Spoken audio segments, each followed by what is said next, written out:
Woo! What's up? Sorry for the tardiness, as they say.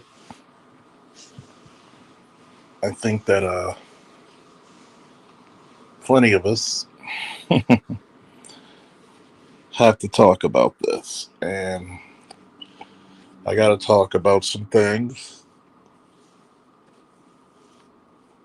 Just what Doctor Thunder said earlier, and BGS, and also give my perspective on it. What's up? What's up? We got ABM in the building.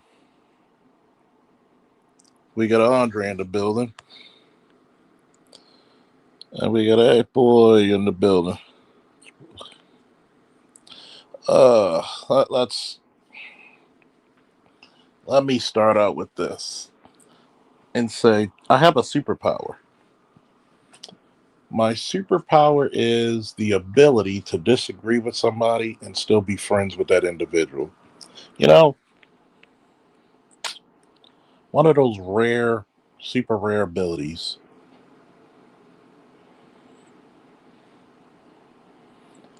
that people don't understand. I can disagree even when I had a slight disagreements with Dr. Thunder. It's nothing against his character or him, but a lot of the a lot of the issues with black men is that black men have a fixated view on the world, very fixated. And what makes it even more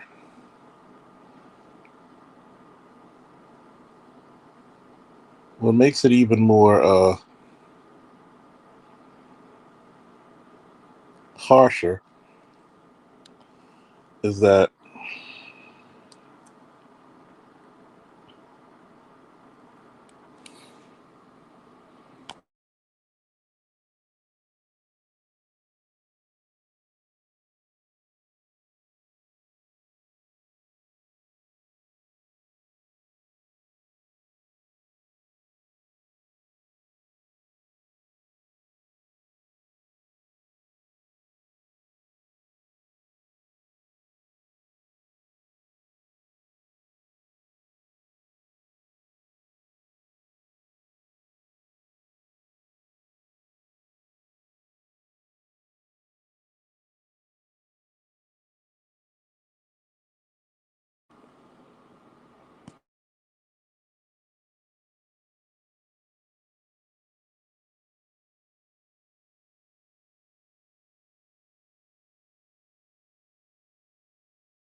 I'm back.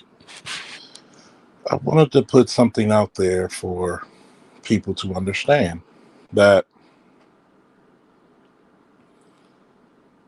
when I was talking, I know Dr. Thunder saw my post when I'm always speaking about the black men being the garbage men of the dating world.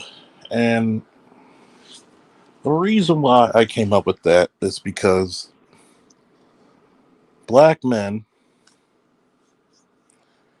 have a low key and sometimes high key low self esteem of themselves.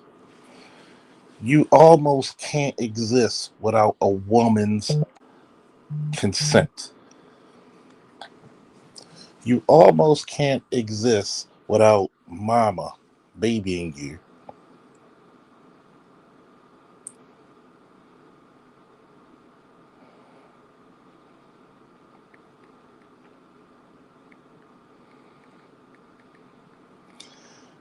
And because you're always trying to get that level of approval, you're constantly going to be in a circle of proving yourself when you don't have to. And you're normally robbing yourself and good years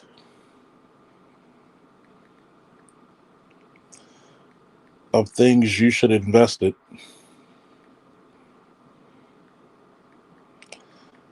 And most of the time, you don't take the time and resilience to invest in yourself.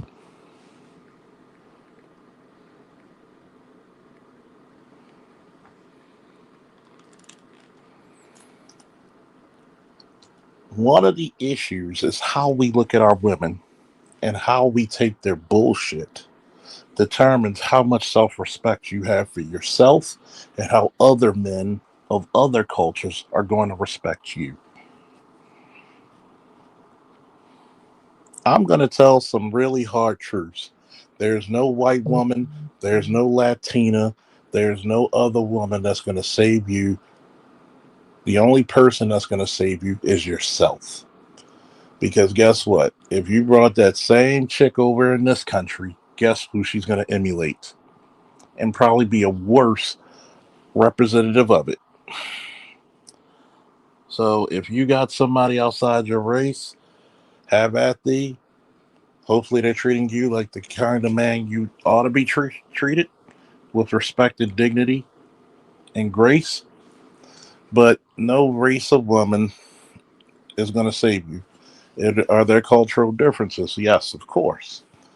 But you will not be saved by anyone but your goddamn self. Let's put that out there right now. Love who you love, but realize it's all a trick. Until the laws change, it's all a trick bag.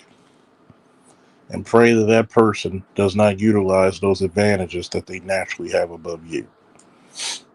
Not even naturally, legally. When I look at things and the audacity that some people will have when it comes to the dating world, there's no way in hell that a chick that's morbidly obese, a three in looks, is demanding the same thing what a person who makes money off of their looks is demanding. The guy who sits at a damn desk is not going to make the money you saw yesterday watching those guys at the Super Bowl. He's not making that type of money.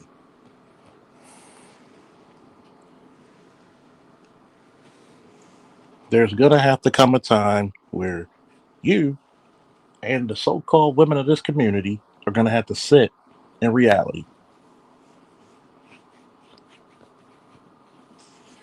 Even what was that one guy BGS had playing?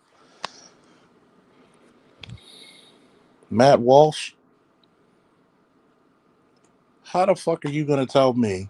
And this is one thing I don't get about conservatives or so called conservatives. Not all, but the majority. Because you didn't have the experience life on the other side of the bricks, especially if you come from a certain culture where you were not the downtrodden. You want to talk about get it from your bootstraps. It's kind of disingenuous to tell somebody about the bootstrap trope when you always had tied shoes. You had buckles. You didn't even have to tie your shoes. You're telling the barefoot man, "Oh, pull yourself by your shoe straps," and then you wonder why it's very hard convincing other people about your causes.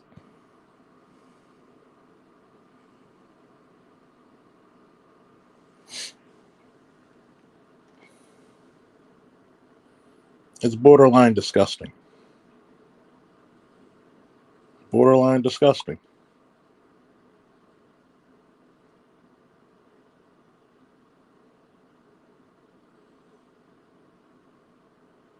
You can't get away from the fact that one, there's some people who are just going to have a difference of opinion and a difference of lifestyle, and I get it. But the one thing we cannot argue is over universal truths.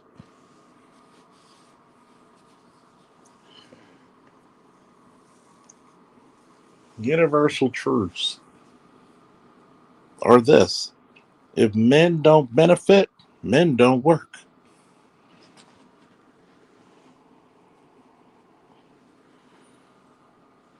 You want the men to get on board and take care of these women because you're taking all the benefits from the women because you can't pay them anymore. You noticed that you weren't getting shit from the women. If anything, they were costing this country money more than benefiting it.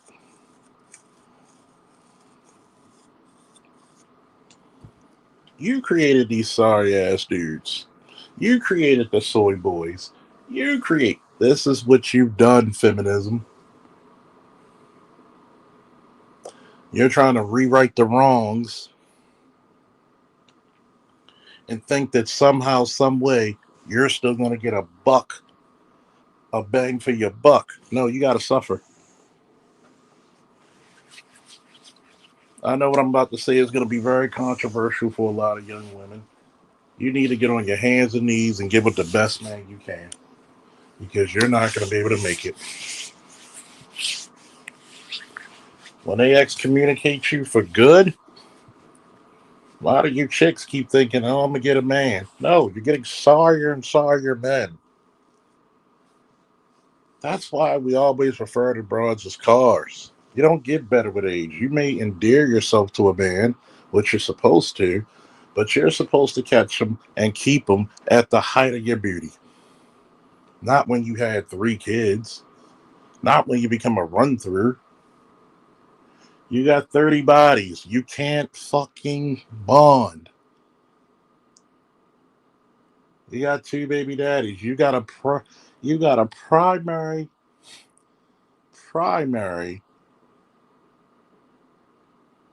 instrument of evidence that another man's been with you.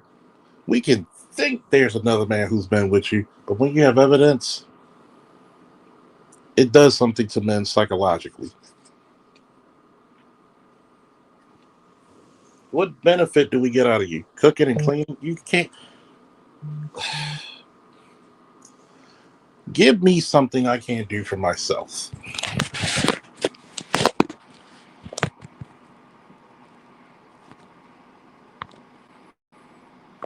That's the problem. That's the general problem. You don't know what to say or do to attract a man. You think you could wear your gaudy little makeup, your window shutter eye. No man has ever said, I like your weave. No man has ever said, I like your ugly ass butterfly lenses, window shutter eyelashes. You look like fucking drag queens. And that's where you're getting all your makeup and all your sense of being a woman from is from goddamn men who weren't manly enough to be one. And they're supposed. Why would your so-called competition tell you how to win the game? Riddle me that, Batman.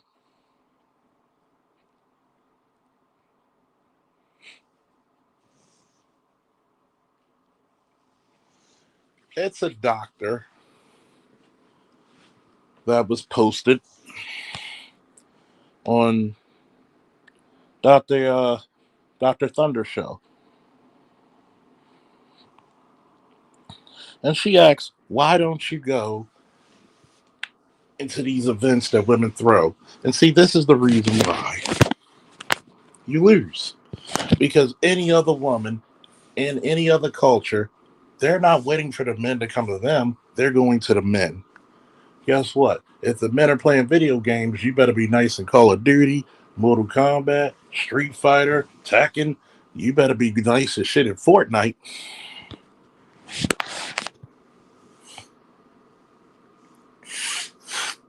Guess what that white girl gonna do? She gonna sit down and learn how to play some goddamn Madden just to spend time with her man. You want people to spend time and money on you at your fucking description, but you're not willing to do it for them.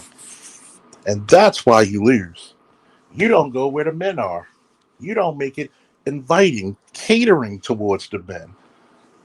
Bitch, we don't need you.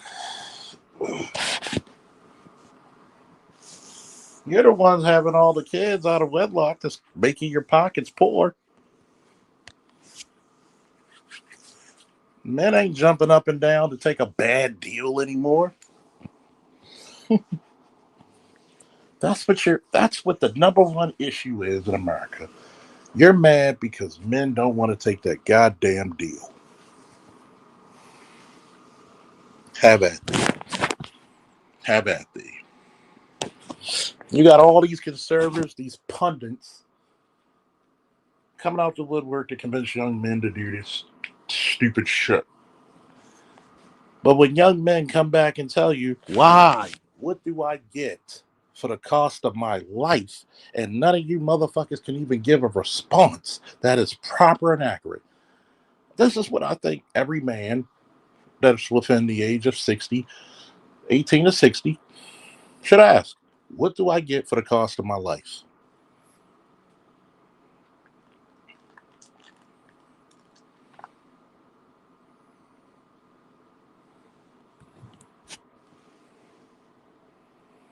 And don't think about being friends.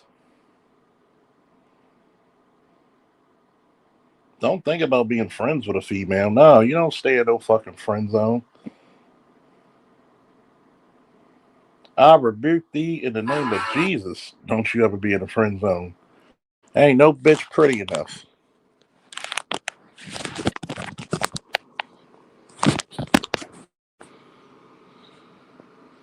No bitch pretty enough. Unless she has contacts for your business,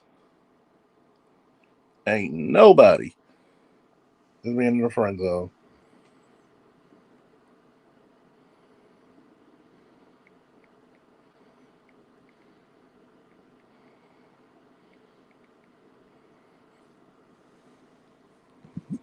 Ain't nobody.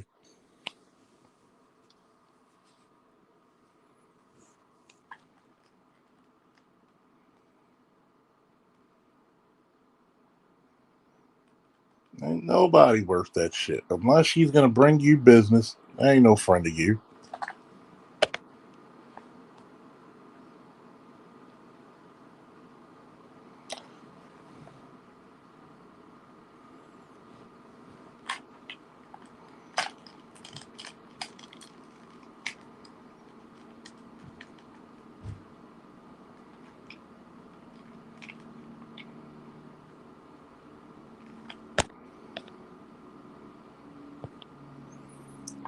This is another thing.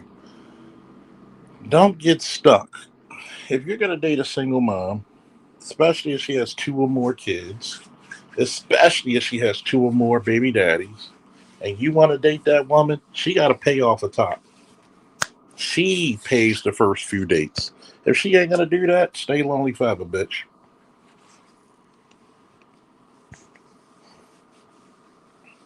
This is where I get into the ass of black men. If you couldn't get a meal out of this woman, why are you around them? There's sometimes I will, if I go to a chick's house, especially if it's a long travel, unless I said it, I'm not paying for food you're cooking. If you come over to my house, I supply the food.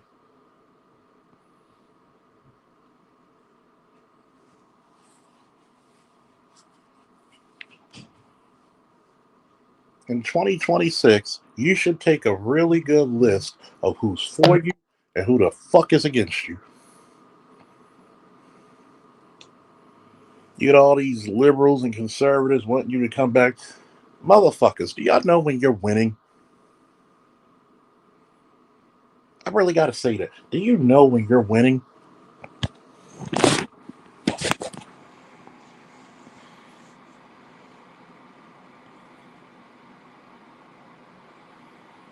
They want you to come back to the table. And you tell them straight up 50-50 custody. We ain't doing none of this shit.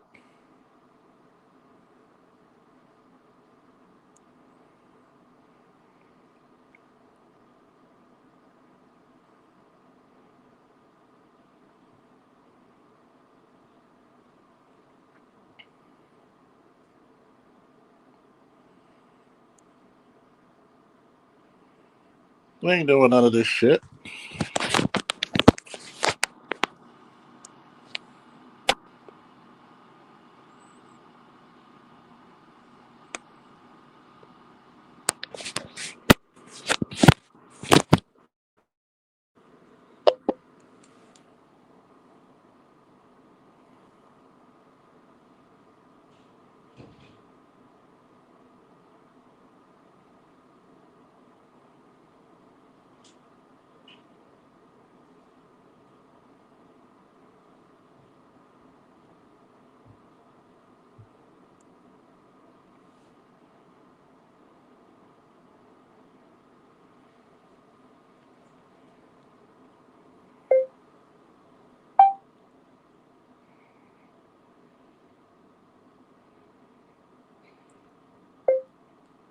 Put the name and title on this picture.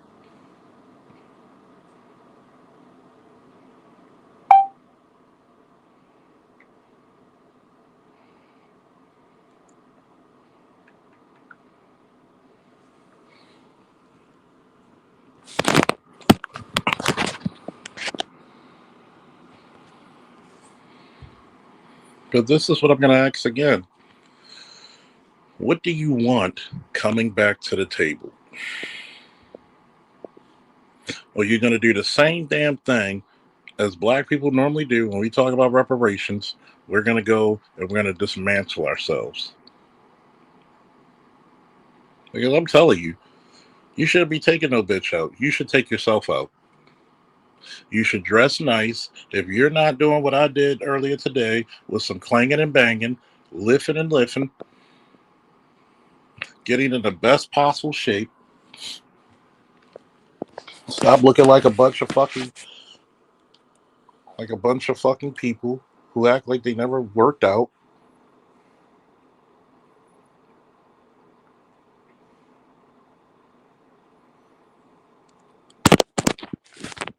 Dress nice.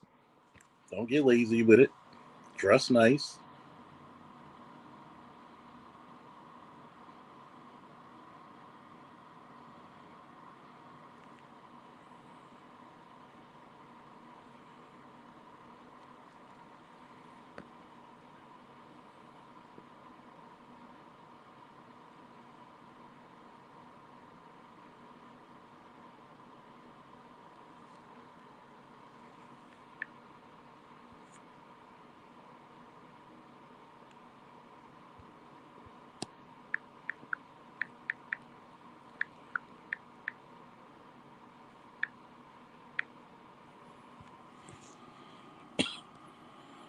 Stop making excuses. Guess what?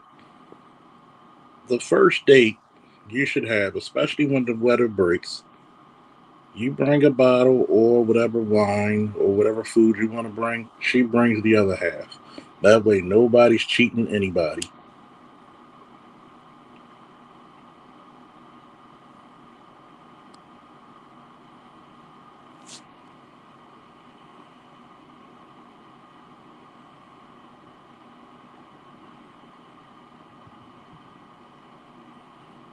But here it is.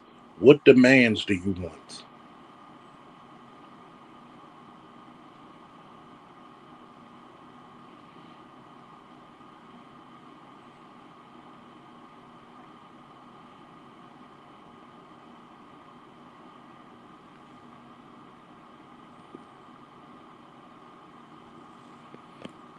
What do you really desire, black man?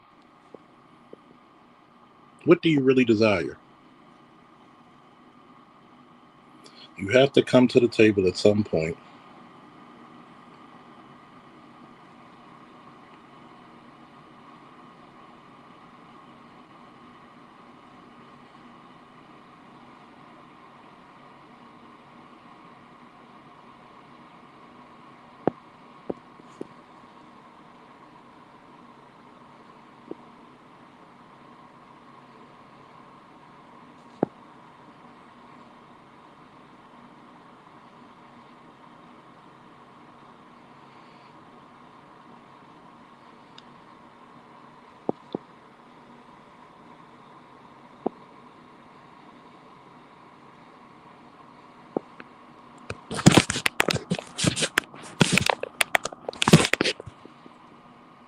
don't know why this shit keep going on and off, cutting in and out.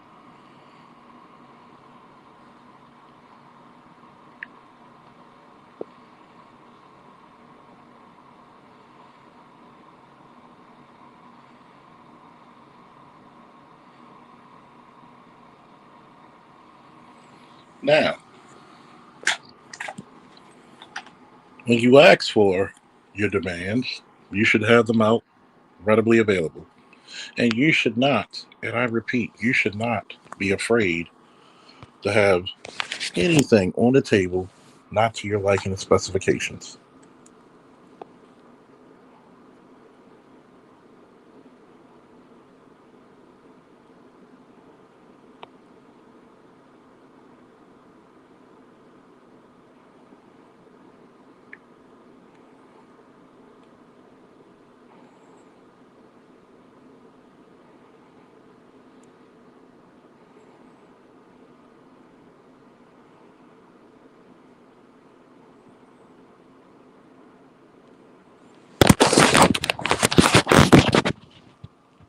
Now, when you look at the group of black men we have, are we complainers? Are we fixers? Are we.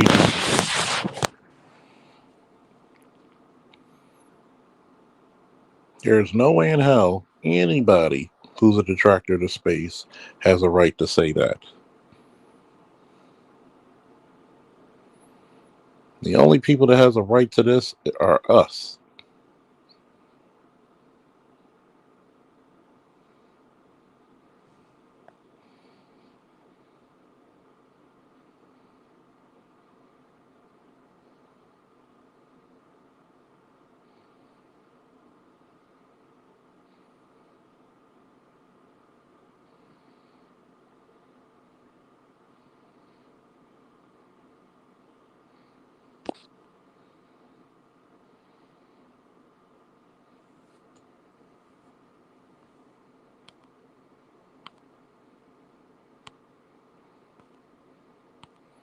Andre said, I'm watching at 2 times speed. I disagree, Charles. I've been trying to friend zone myself for the injury without the headache.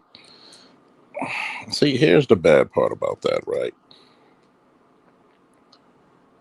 When you friend zone a person, when you're a friend, you're giving more benefits than you probably would in a relationship. You're giving out more benefits. Who's my friend? They're going to ask you to be their reference for a business. They're going to ask you to this. But when you ask, hey, let's hang out, oh, I'm busy. I got to work. Because you confuse that shit as friendship. And guess what? If you fucked your female friend, how many times did I tell people, look, she never really wanted to be your friend in the first place? They use that as a cover for plausible deniability.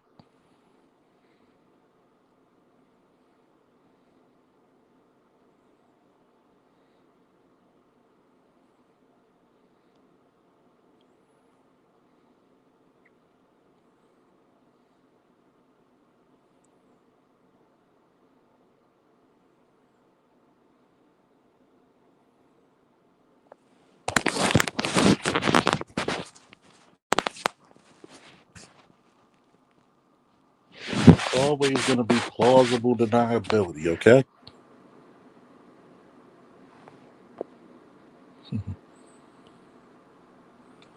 You got to understand this. When a chick says she's your friend, you hold her to friend standards. If she works in HR and you need a job and she don't put you on, then she wasn't your fucking friend.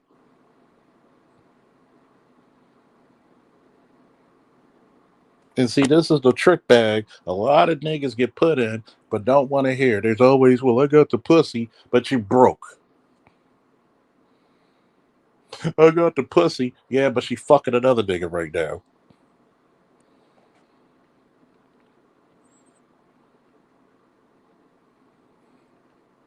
And this is all we come up for. Bunch of pussy hungry niggas that nobody can't respect.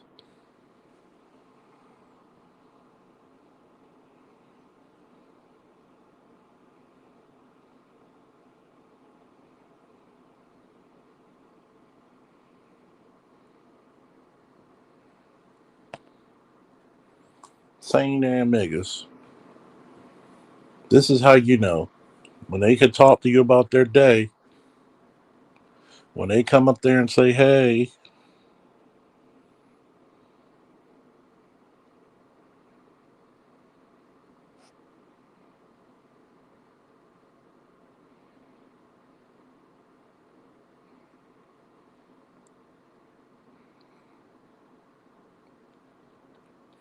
hey,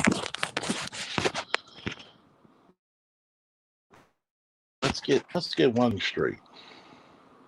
You have no allies out there, black man. You have none. You have situations. You have goddamn situations.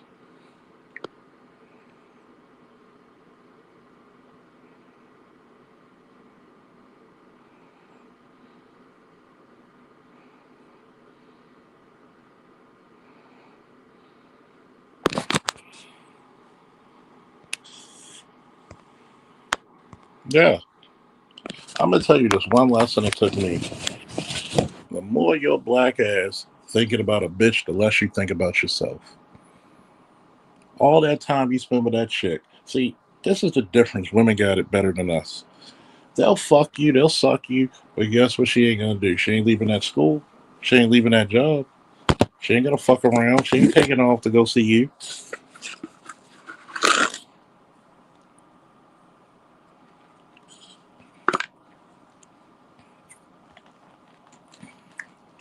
How many of you dumb motherfuckers putting up Valentine's Day gifts for the most ungrateful creatures you ever seen?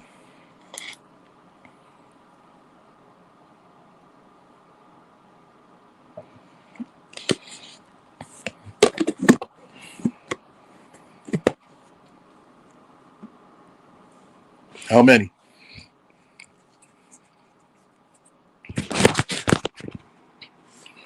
How many? You can't do anything without the validation of pussy.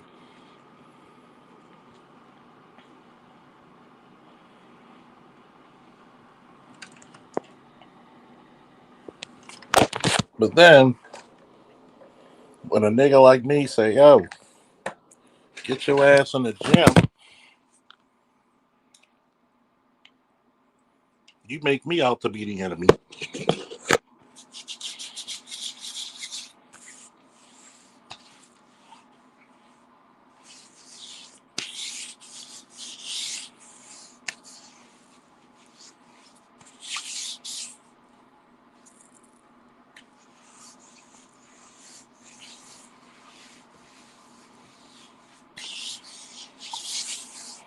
You make me out to be the enemy. Go get a gym membership.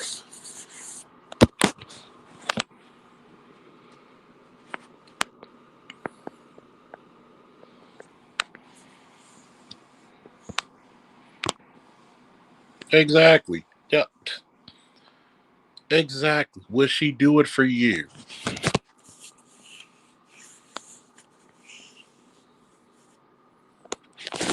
No female would do the same fucking shit for you. Maybe back in the day, if she was loyal, but in this current market, fuck no.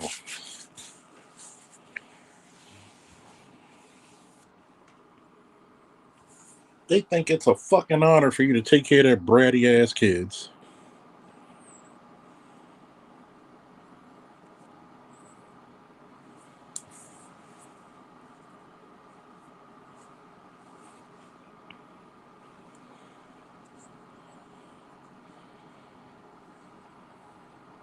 They think it's a goddamn honor to take care of their bratty ass kids. I'm gonna tell you how stupid this shit is, and I had to think about it.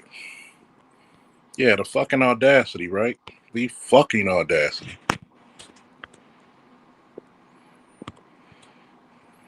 Don't forget to come in with my likes. Don't forget to hit with the cash apps.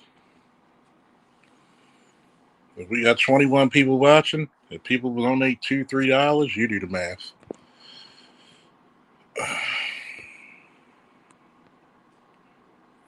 I want you to look at this very carefully.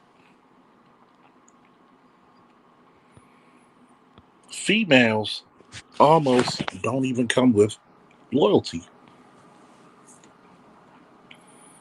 What loyalty does she have?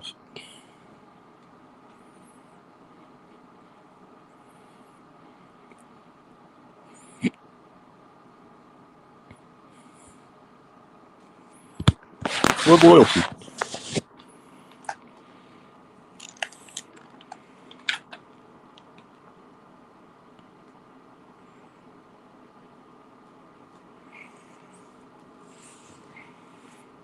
And I'm glad you said that.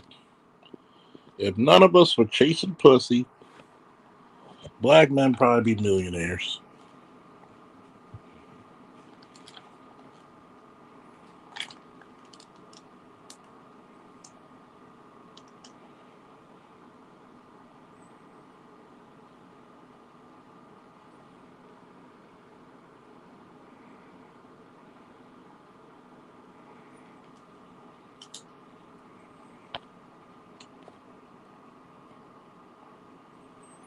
Here's the craziness about it. I don't have. I'm not gonna play it yet. I want you to realize. But then black man, you gonna listen to these dumbass white boys.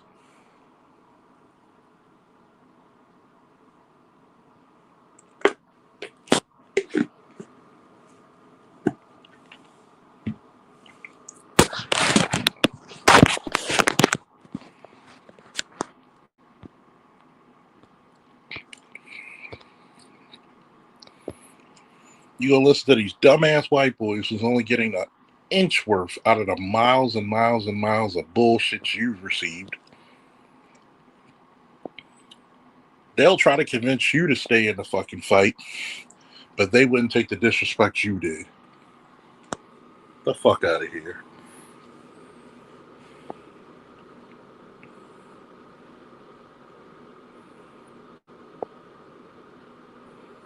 The fuck out of here.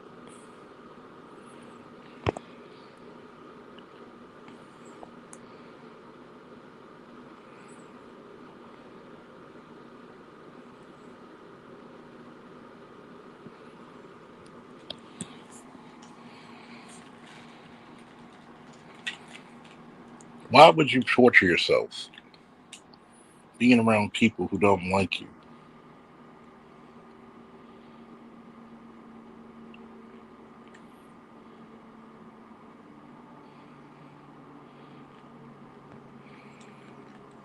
What do you want out of life?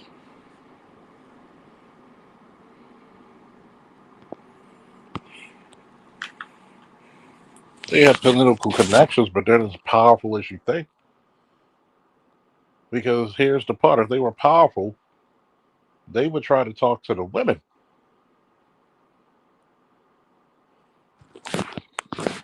Why are they trying to convince the men? Because they know if men walk away from this bullshit, which we should have done decades ago,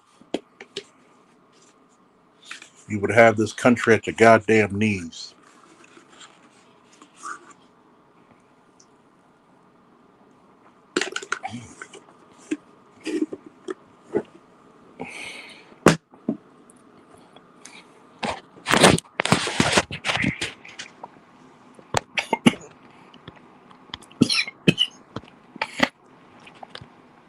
What did I say last month, ABM?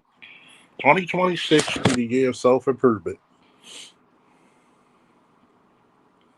But what also I said, black women have a fear of failure, black men have a fear of success. When you have a fear of success, that means you have a fear of being able to repeat a certain action. You have a fear of being reliable, a fear of being capable. What did we say about the definition of being the man of steel? I'm going to say this once again, even though my friend says you always got to put your comic book stuff in it. And she's like, I like that though, because it makes sense and you make it sound so deep. Because it is. Once again, we got 15 to 21 people watching. What's the definition of the man of steel? What comes to mind when you hear man of steel?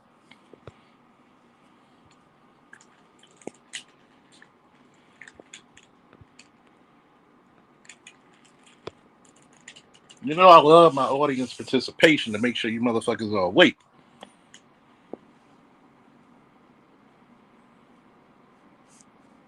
I like to always go back to earlier live streams to see the connection. Why do black men fear success? Reliability. Thank you. The sturdy, dependable, reliable. Cannot be broken, cannot be bent. Tensile strength, tendon strength, the unbreakable man. Come rain, sleet, hail, snow, blazing heat, he is going to perform and do it at such a fucking rate that is unbelievable. He is quintessential God on earth. He has no equal. He barely has a rival.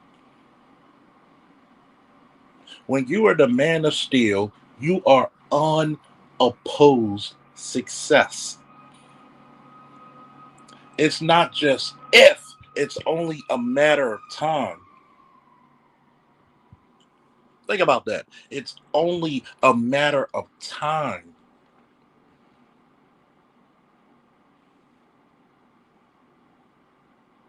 Why do you think the country for 200 fucking years needed black men, not black women, black men under their fucking boot? Because if we gave you an inch, that motherfucker's gonna take a country mile.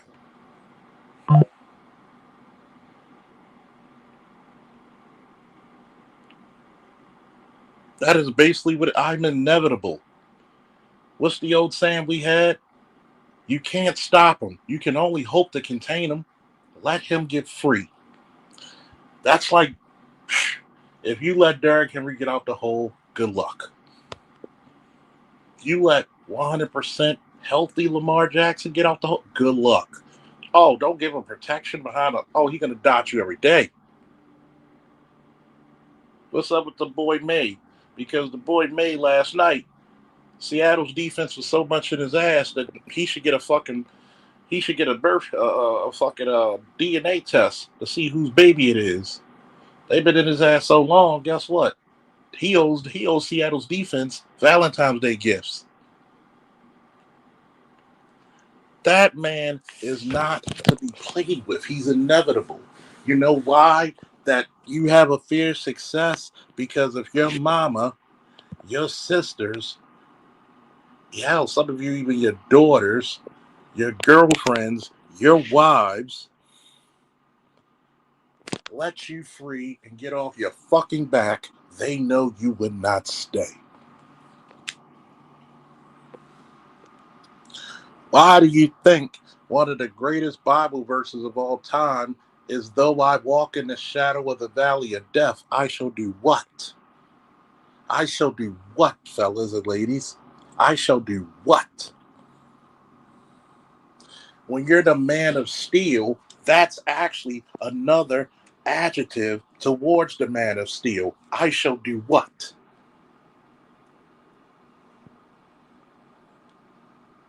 Though I walk in the valley of the shadow of death, I shall do what?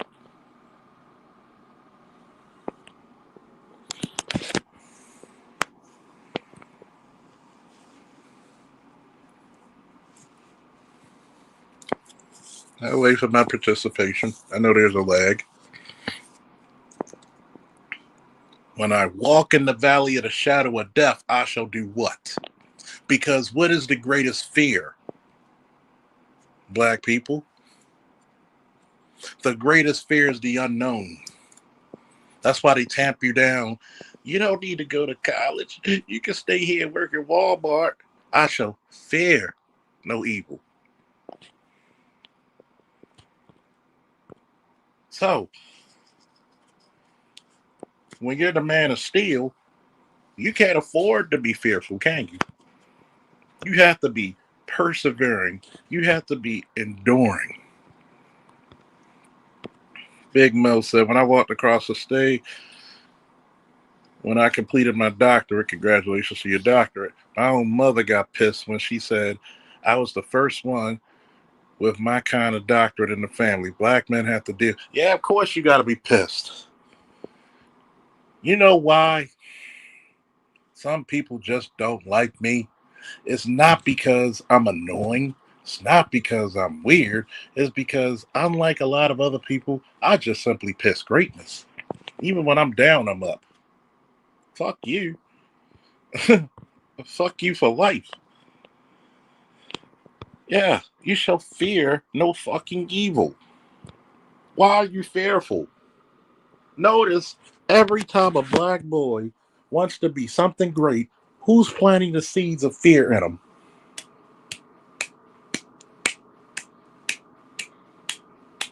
I'll wait. Who plants the seeds in him?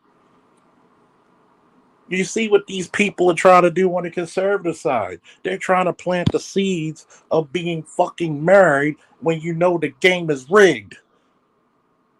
And the boys are smart enough to see the fucking scoreboard and to see the read the rule book.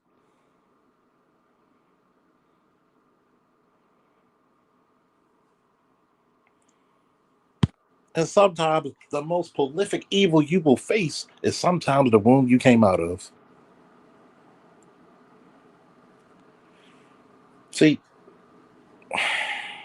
y'all don't want to hear me though. Yeah, can I go black pill for a minute? I don't think I think I might have stayed red pill this whole time for 30, 45 fucking minutes. Can I go black pill for a minute? Old school Southern Baptist black pill. I mean, 7 days of blaze revival with the tents and the fried chicken. I mean, some old humidity Maryland heat.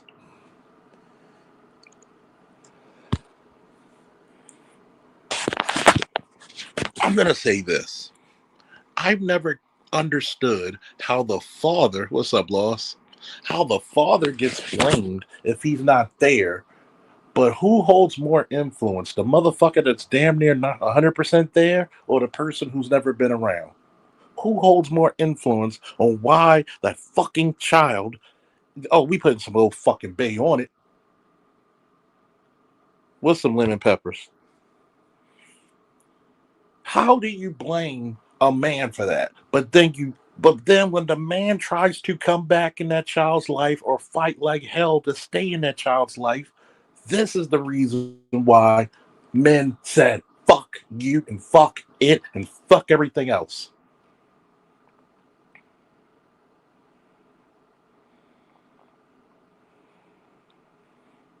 Because precisely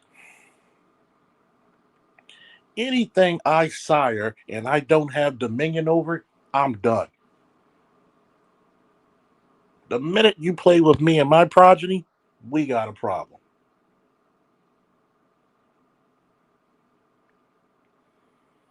I'm gonna say this again. Black men need to stop worrying about everybody else's fucking feelings. Because nobody's worried about yours.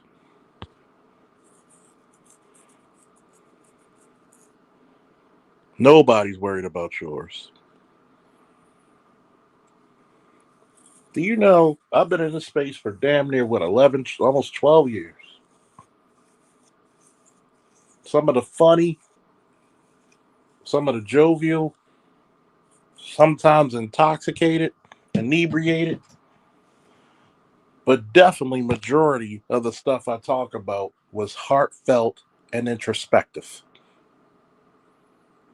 I probably saved more lives encouraging black men to be great, and the best way to get on your feet is to get off your ass than I will even probably perceive.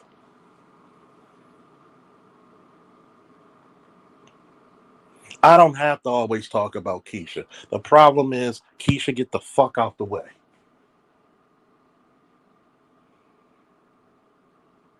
And I'm one of those people. Salute the passport bro. Salute to everybody.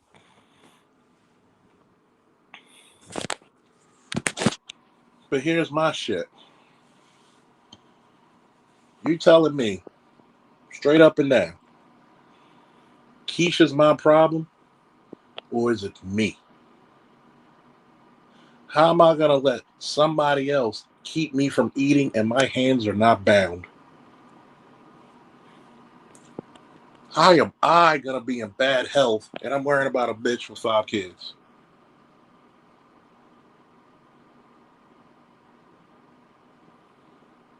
What do I always tell you? You need to be the hero of your own narrative.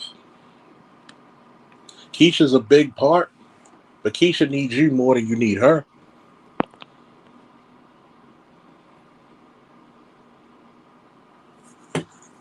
Every time you wake up out the goddamn bed, God prevailing and God willing, you should go into the mirror and tell the world, what fucking consequence are you to me now? I don't give a damn if I got 5,000 in my pocket or a fucking nickel. I'm still the same man either motherfucking way. Whether if I live in a mini mansion or in a dumpster, I'm gonna still have my fucking dignity. I had the audacity of a female officer ask me, Faulkner, what did you do so much? Keep people like you from getting your ass whipped. I've liberated countries. I rescued people in their own homes when their own family members would let them die. Don't you ever let somebody tell you how great you are not.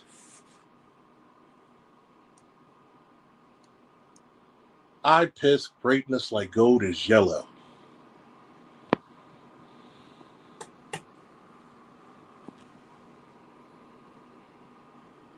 In the 20th century, you couldn't win a war unless a Faulkner was there. I'm going to ask this one question, black man. What war did America win without black men? I'll wait. I'll wait.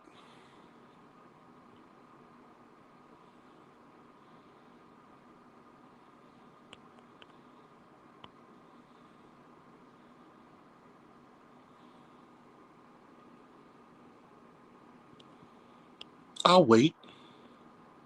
Why is it that all the time bitches want to be your friends when they think you weird? Because they want to hold on to you because of those benefits. Or I might throw them some pussy so I can hypnotize them. You think that hasn't happened? You think I'm not smart enough to see the fucking shit?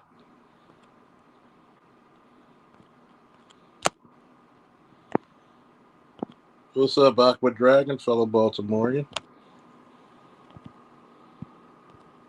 Why you want to be my friend? We're not friendly. See, there's going to come a time, a big time, big time, big time,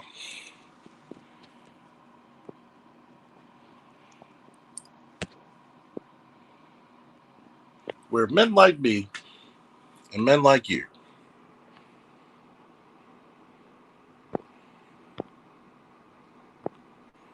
oh, trust me, they can't hypnotize me. I almost got 400 bodies, dude. People be like, I wouldn't be saying that. I wouldn't be proud of that. I don't give a shit. Guess what? There's a reason why they call it a master key. And we'll leave it as that. We'll just stop you right there. We get it. Oh, yeah, this is Brandon Scott, people. When he tries to clap back about... understand that your station has this severe right-wing effort underway. We get that. But you also, you guys are dragging this thing out and also not including all the facts. A vehicle that was purchased in 2023 is not the same price as 2025, right? You have to understand that reality. When you look at, I'm talking, you can listen to it, let me talk, please. We heard your question. You've asked the same idiotic question now for 3 months. We understand that when you look at a base price for SUVs, base price of SUVs now, as you know, between $90,000 and $100,000. Which is a lie. Talking about a police vehicle with police equipment on it added on top of that vehicle. It's very simple. And when you look at these are not astronomical costs, right? You guys in your station in particular would never ask the President of the United States how much the beast costs. You wouldn't do that. You would never do that. This is ridiculous. Let it go. Next question. His car costs about $78,000 to $80,000 if he drives across the state. Governor Holden's car costs $70,000 now. Yeah, that was bought. That's a long time ago. And I also would. You looked at. I understand that. I did answer the question. Just because you didn't get the answer that you wanted. But see, this is the point. And I'm going to talk about that. You're not going to tell me that a base price SUV is $80,000 to $90,000. A base price SUV, brand spanking new, is about 65, maybe 70. And you're a dumbass if you're buying shit brand of fuck new, unless you really need it brand of fuck new.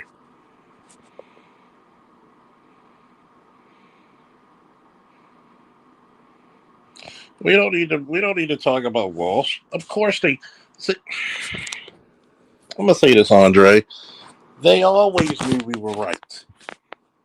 They were trying to convince other people that were wrong. It's like a bitch when you tell her stop fucking. You let your car warm up. Don't put solid food down your drain pipe. It's not even about Walsh. It's the fact of the matter is this.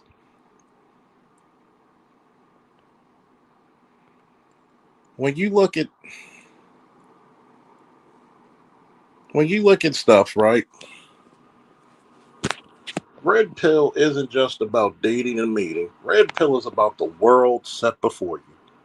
And that's where the message really gets lost. A lot of niggas don't understand the real world. Okay?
Here's the problem.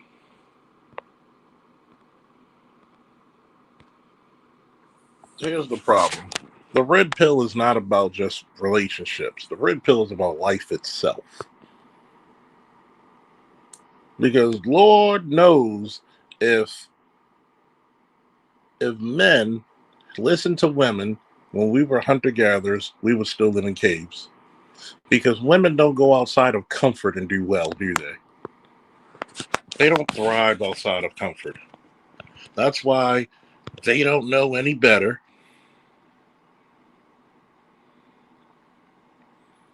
They don't know any better but to do what?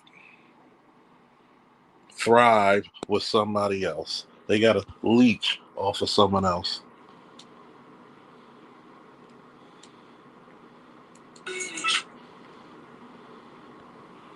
That's why.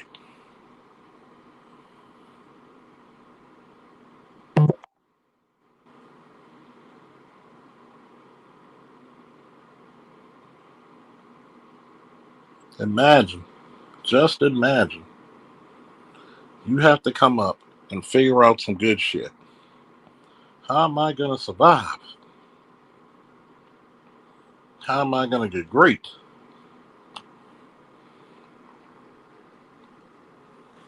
Nobody wants to talk about this shit.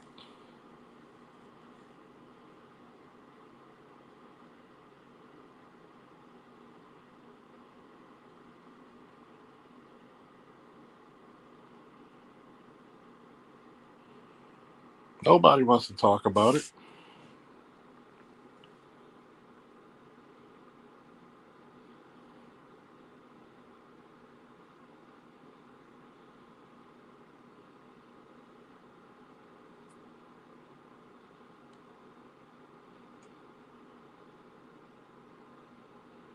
Nobody wants to talk about how this man is supposed to be great.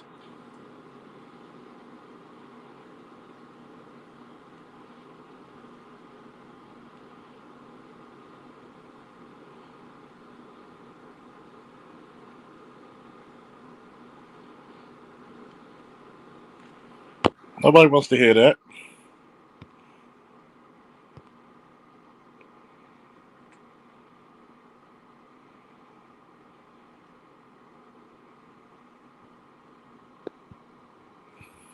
Hey, I'm trying to re-steady my security firm. Let me know who needs protection.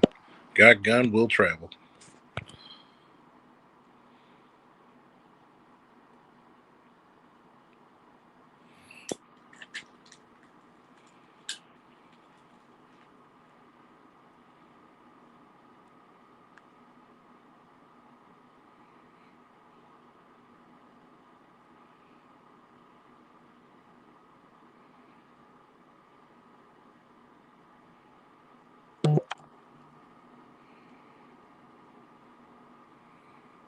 This is what I always say.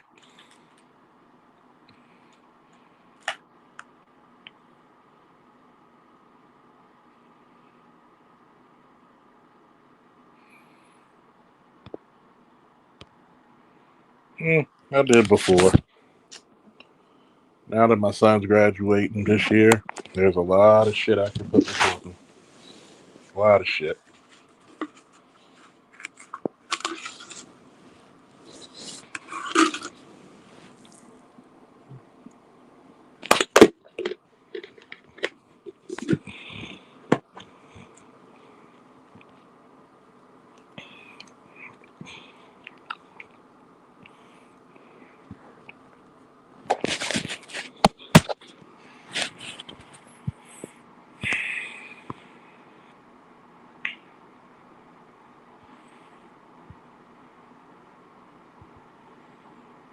Hmm.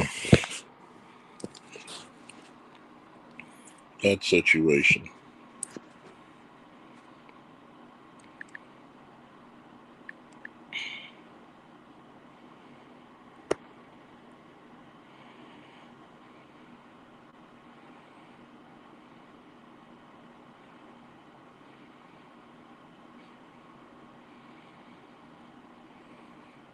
Hmm. I'm gonna open it up so you can tell me more about it, and I'll give you my opinion.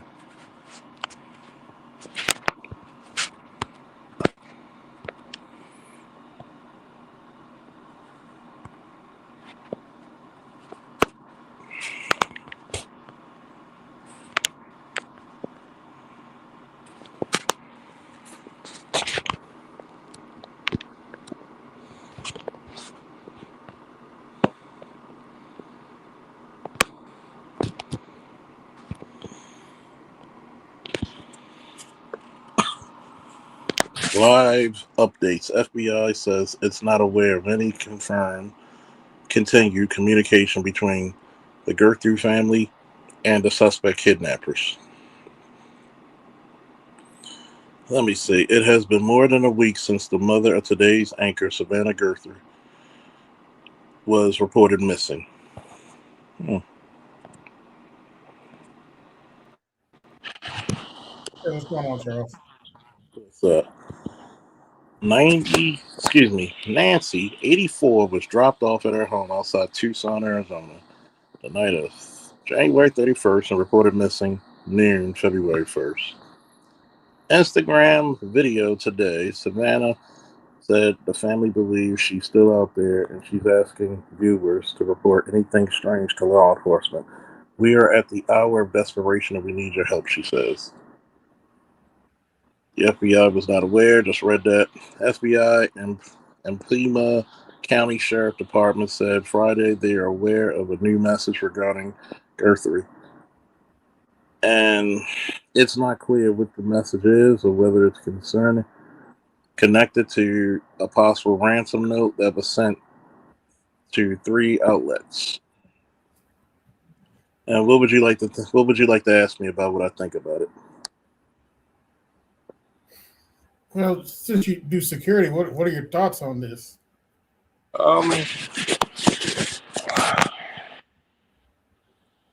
Number one, when you're a high-profile individual, there's always a heightened chance people are going to kidnap your goddamn kids. They're going to kidnap your family members. Well, in this case, her mother. Her mother. You leave an elderly mother there. She's not in the gated community. Number one, if I was a high-profile individual, life changes. You can't live the same lifestyle you did before. That's one. Two, there's a guy, one of the guys who taught the corporate security management. He was the lead executive protection agent for Bill Gates. You know what Bill Gates told him? Nobody's kidnapping me. That's why I have you for my kids and my wife. Why would they kidnap the person who's going to write the check? That's how you know you're smart. You don't look at what you have, you look at all the possible variables. True. So, number one, unless this woman has a history of like dementia or early signs of it, there's but so many cases you can have. This is the reason why, at a certain age, if that person's not good with living by themselves, they're going to have to live with you. You're going to have to put some type of security. This is one, especially if you have young kids going to college. You think Chelsea Clinton, when she went to college, you think she was by herself? No, she'll never be by herself for the rest of her life. Why was she? Why can't she be by herself for the rest of her life? Because her father was president. How much power? And her mother was Secretary of State. How much power does a president hold? Well, as I said, when those pawn prosecutors went after Donald Trump, the power of about 50 mob bosses all at once, if not more, probably 100. Probably 1,000. Yeah, closer to 1,000. Well, no mob boss. What mob boss in history? And you can include the Teflon Don himself, John Gotti. John Gotti was never so powerful that his words can make your fucking stock market crash or explode up. That is true. You want to see real power? Real power dictates nations. Okay. Real power, and quite as kept, real power tells the mob what to do. Last time I checked, there ain't too many goddamn. Nobody want to talk. There are more mob real bosses. Power has influence with the mob too. Go ahead. There are more mob bosses killed by the government than the mob has killed of public officials. So when we look at this, I would not have one my elderly mother out there. Kind of breaking up. I would not allow my elderly mother. I don't care if it's Tucson, Arizona, or what, to just be out there alone. But white people and black people are culturally different. Yes. So here we go when it comes to kidnapping. Do you really think that Gail King's people can't be touched? God forbid. What's another one? Back in the day, Barbara Walters or somebody like that. Yes. A lot of these rich celebrities literally have contingency plans of just writing shit off. Okay, here's the amount of guilt. We can't go that high. Look what So, happened to Jennifer Hudson's family. Jennifer Hudson's family, I think she had a lot of connections in the mob or gangs, or it was her sister. Really? Okay. Well, for a person, and by the way, yes, David Otunga saved her life. By the way, it was Trump who actually offered his home. Yes. Orange Man bad. I'm not saying he's great, but the greatest guy who ever lived. He is but who he is. He is who he is.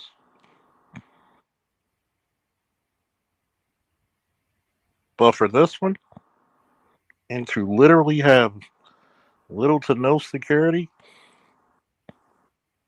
I get it. You don't expect it. I get that shit. Mm-hmm. But we have to see what turns more about it, because if there is a ransom note, we're gonna have some more shit about it. Evidently, there was a ransom note. I'm not sure. Give me a second. All right. Yeah, what's going on, Louis?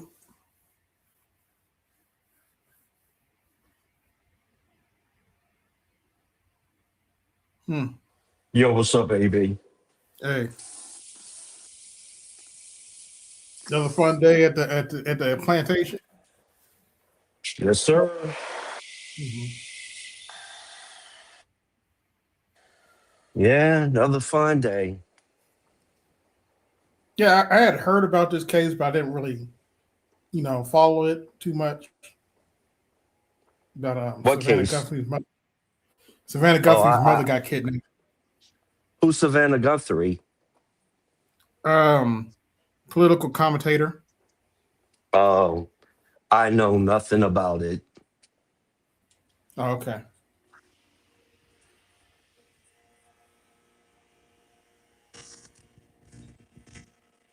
I just heard somebody's mother was kidnapped. That's all I know. Yeah. I don't know if she's on The View, but she's on one of those media mainstream media programs. I forget.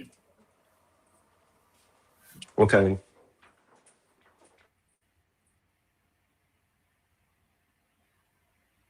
But back to what Charles was talking about earlier, you're gonna have to change the incentive structure if you want men to get married again. My honest opinion is beyond repair. It's totally beyond repair. You can't put the toothpaste back into the tube. It might be because why is this kept? A You, lot of judges keep that shit in place because they make money off of it. yeah, I mean, you got the family court system that is a one big racket. You have too many women that are socialized into this. Yes. Maybe a few generations ahead where there's mass suffering, and people say, you know what, I can't. It is not conducive for me to behave or act in this manner, where they see their fellow sisters suffer. So I mean, this current generation is done. It's a wrap. Well, she can find a unicorn. Look, all of Western society is this way. Hold on one second. It's bastardized so many ways because one, uh, we- we're proud of our. You're kind of breaking up. No, no, no. I ain't say nothing. I had to I talk was to my No, other no, fellow worker. I thought that was Charles. Oh, yeah. oh. That we love our we maximize our mediocrity. We wallow in our obsolescence. This, Well, until Charles come back, I'll put it like this: just how the prison industrial complex made money off of poverty, we could make money off of this shit too.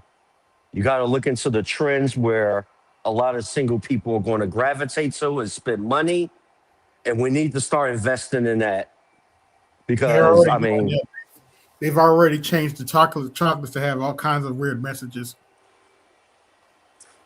I'm talking about we need to invest Yeah, our money so we could make money off of this shit also. Because look, shaming them is not going to do nothing. I mean, the only way this would come back is that all of the incentives and what's that word I'm looking for? The like the parachute safety that net. yeah, the safety nets have to be cut off entirely, and that's not going to happen. That is not going to happen. I mean, look, everything that's to help women, because society, like BGS always says, um, America cannot stand to see homeless women or children. But you will have to you will have to have that, unfortunately, to open the eyes of other people, and I don't see that happening. So I say 2026 and going forward, we need to analyze the environment and see what they're gravitating to so we can make money off of it. Plain and simple.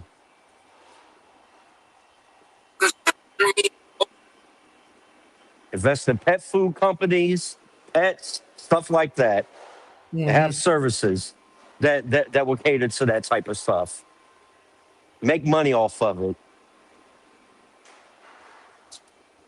my whole thing is help your goddamn self. That's who you need to help first. Yes, Stop save a drowning motherfucker because if he's kicking and screaming, he'll make you both drown. yeah, that's true.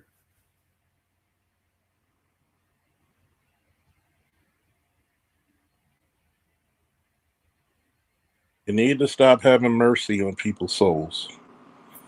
This is how I know this so-called red pillness. You're not ready for it. The so-called black pill. Most people are not ready for it. Because if you truly black pill, oh, it gets dark. It gets dark, dark. What I mean by dark is this: when I come and tell you there's going to have to be a few of you starving,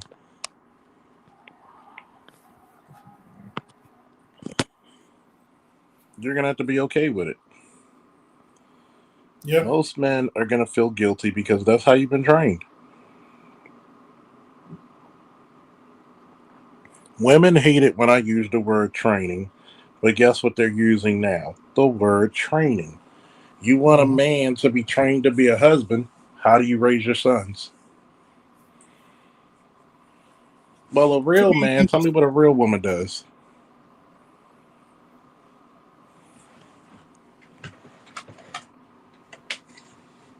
at some point, you got to stop trying to be everybody's superhero. Mm-hmm. Once in a while, somebody asked me, Charles, you're probably one of them people that watch the world burn. And I said, guess what? At some point, I might be one of them motherfuckers who might light a cigar for that fire. It is what it is. Yeah. Throw gasoline on the fire. As my father would always say, God bless the child that has his own.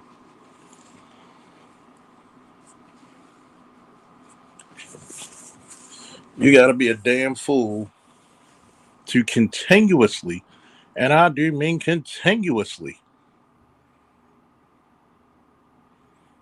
watch everybody else prosper, and you get pennies at best. Pennies, crumbs. I don't know where black men get this shit about suffering and the pride of it. Just miss me with that shit. Mm-hmm. It's all about, but Charles, it's all about the struggle. Just miss me with that bullshit. It's all about the quote unquote struggle. We need to struggle.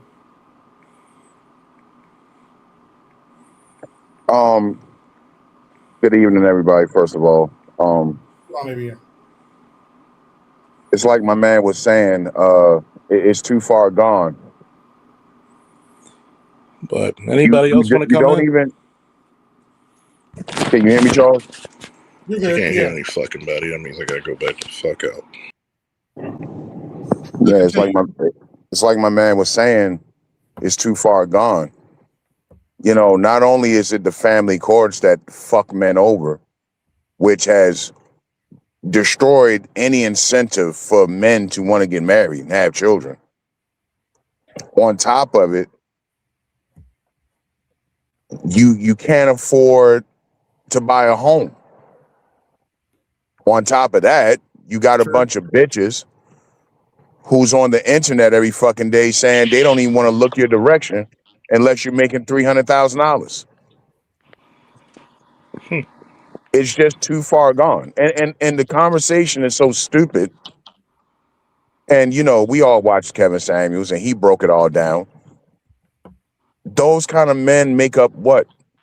5% of the American population at best? Mm-hmm. More like 3%? Where the fuck do you plan on finding all these men? And you got bitches living in Cleveland, you know, and saying shit like this. Like, bitch, you live in Cleveland. Where do you plan on finding this guy? So the mentality is just completely gone. The whole idea of marriage and shit is just completely gone. You can't get it back no fucking more. Like I said, the average home is almost $500,000. Mm-hmm. Nobody can afford it. Somehow, some way, you're supposed to bring a broad who 9 out of 10 got kids with her and house them in a $500,000 house on average. 64% of black women have children. Half of that I think it's 70% of that 64% have children by multiple men. 70%. Are you kidding me? So you can't. So what does that tell men? And I'm glad you said that. That tells you you have no history of funding to men. But I'm a motherfucker for mentioning that.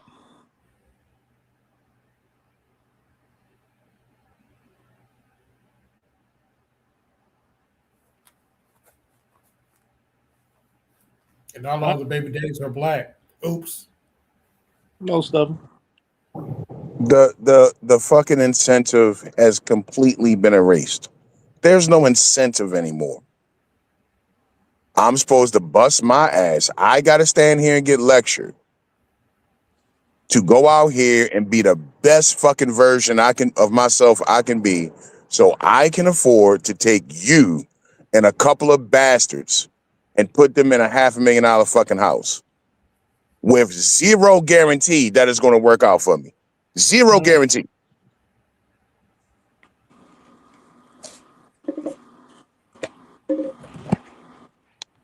And black man, I'll be goddamn.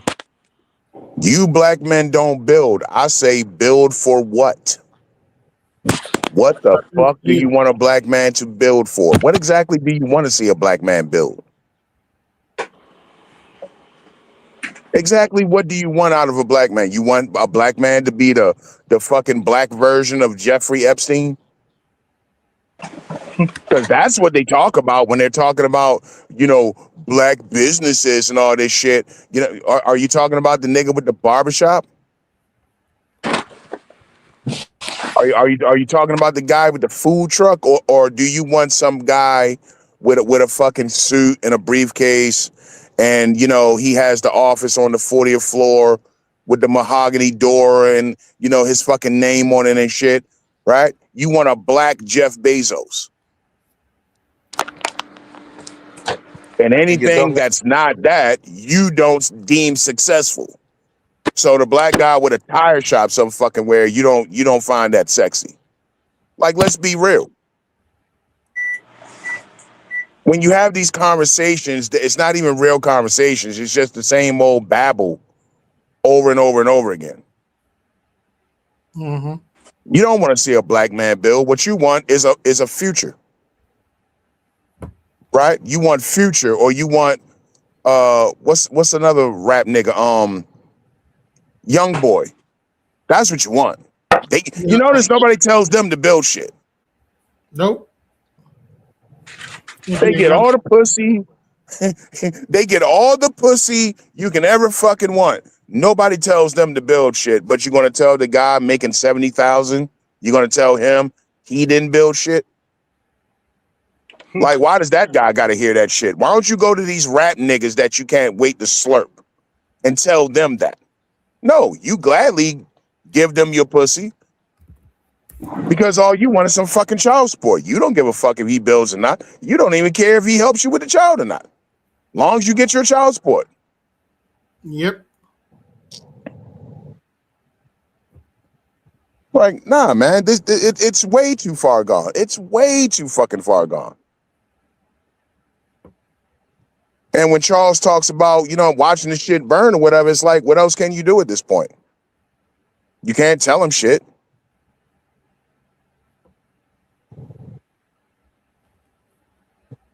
Half of these chicks don't give a fuck about their kids.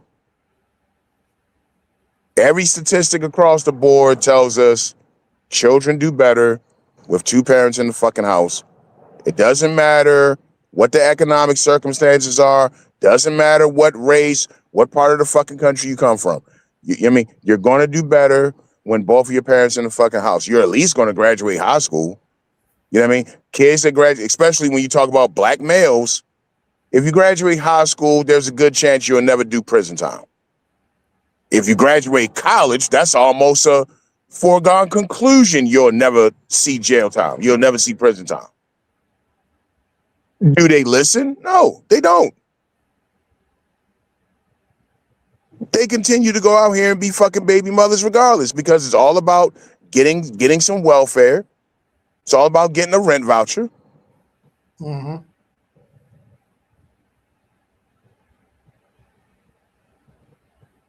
So what the hell can I do other than watch it fucking burn? Like, hey, good luck with that. Because when the welfare shit finally ends for real, all I hope is everybody is rich and everybody got the money that they claim they fucking got, because everybody on the internet loves to tell everybody how they're so rich. I hope you niggas telling the truth. Because this new generation, these Gen Z boys, they don't want nothing to do with it. They don't want kids. They don't want to be fucking married. They don't want to be stepdaddies. There was a time black men didn't mind being stepdaddies. But you bitches ruined it. You ruined it. I was talking about that the other day. 30 years ago, dating a single mother wouldn't even be a conversation. Wasn't even a fucking second. It wouldn't even been a second fucking thought. It was normal. Yes. It's been normal in the black community for a very long time. Long time. You ruined it. Gen Z boys do not want to be stepfathers. They don't even want to be real fucking fathers. Nope. You have fucking ruined it. So you bitches are on your own. I don't know what to say. And from what I've seen, the ones that are dating women are dating outside.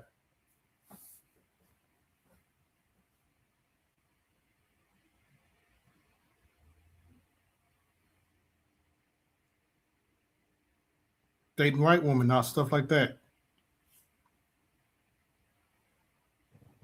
Yeah. You have outsourced your job. Yep. You outsource your fucking jobs.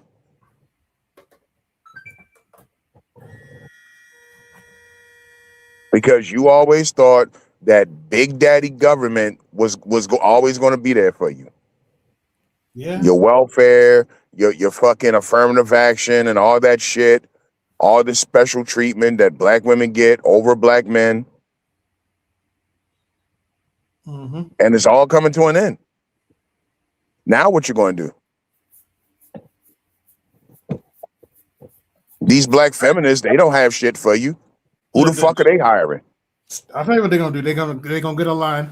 We need to get rid of the patriarchy. Well, let's not talk about black feminists because you have those black feminists bitches that can't. That ugly bitch, get the fuck up.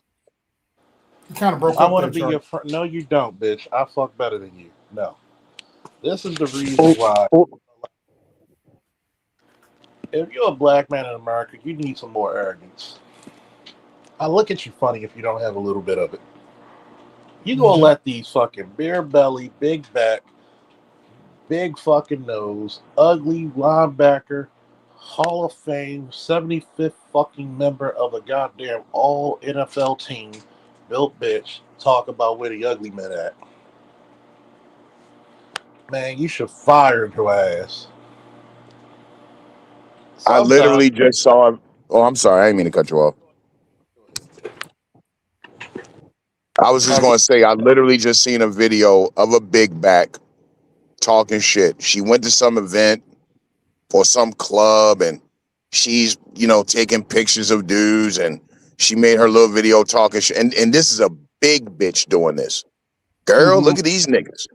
Girl, look at this nigga outfit. Girl, look at this nigga. Talk about this is a the nigga who big had the bitch.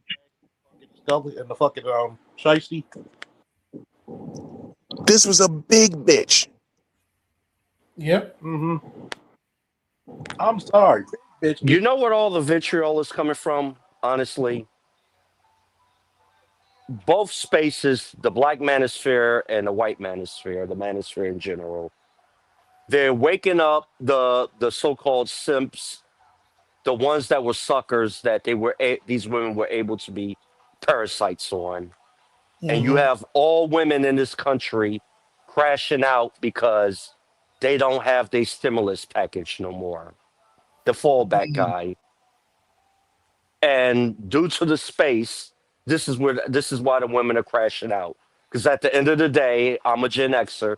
You had plenty of suckers out there that a broad could fall back on. And now, due to social media and the internet, the information is able to be disseminated much easier because everybody's on their phone, their screen. Somehow, in some way, if men are looking, this message is going to fall through your algorithm, and people are waking up, and they're taking value in themselves. Like, I'm not tolerating this shit no more. And this is where this crash out is coming from. And also due to the fact that these women it's no longer dating.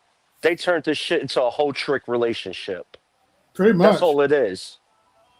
So you created it, but now you're crying because you're getting treated because you're getting treated like a hoe, but you created this fucking atmosphere. I call it niggerizing. And I put that on both sides. I'm sorry, but I got to go there with it. Black people got a tendency to niggerize everything.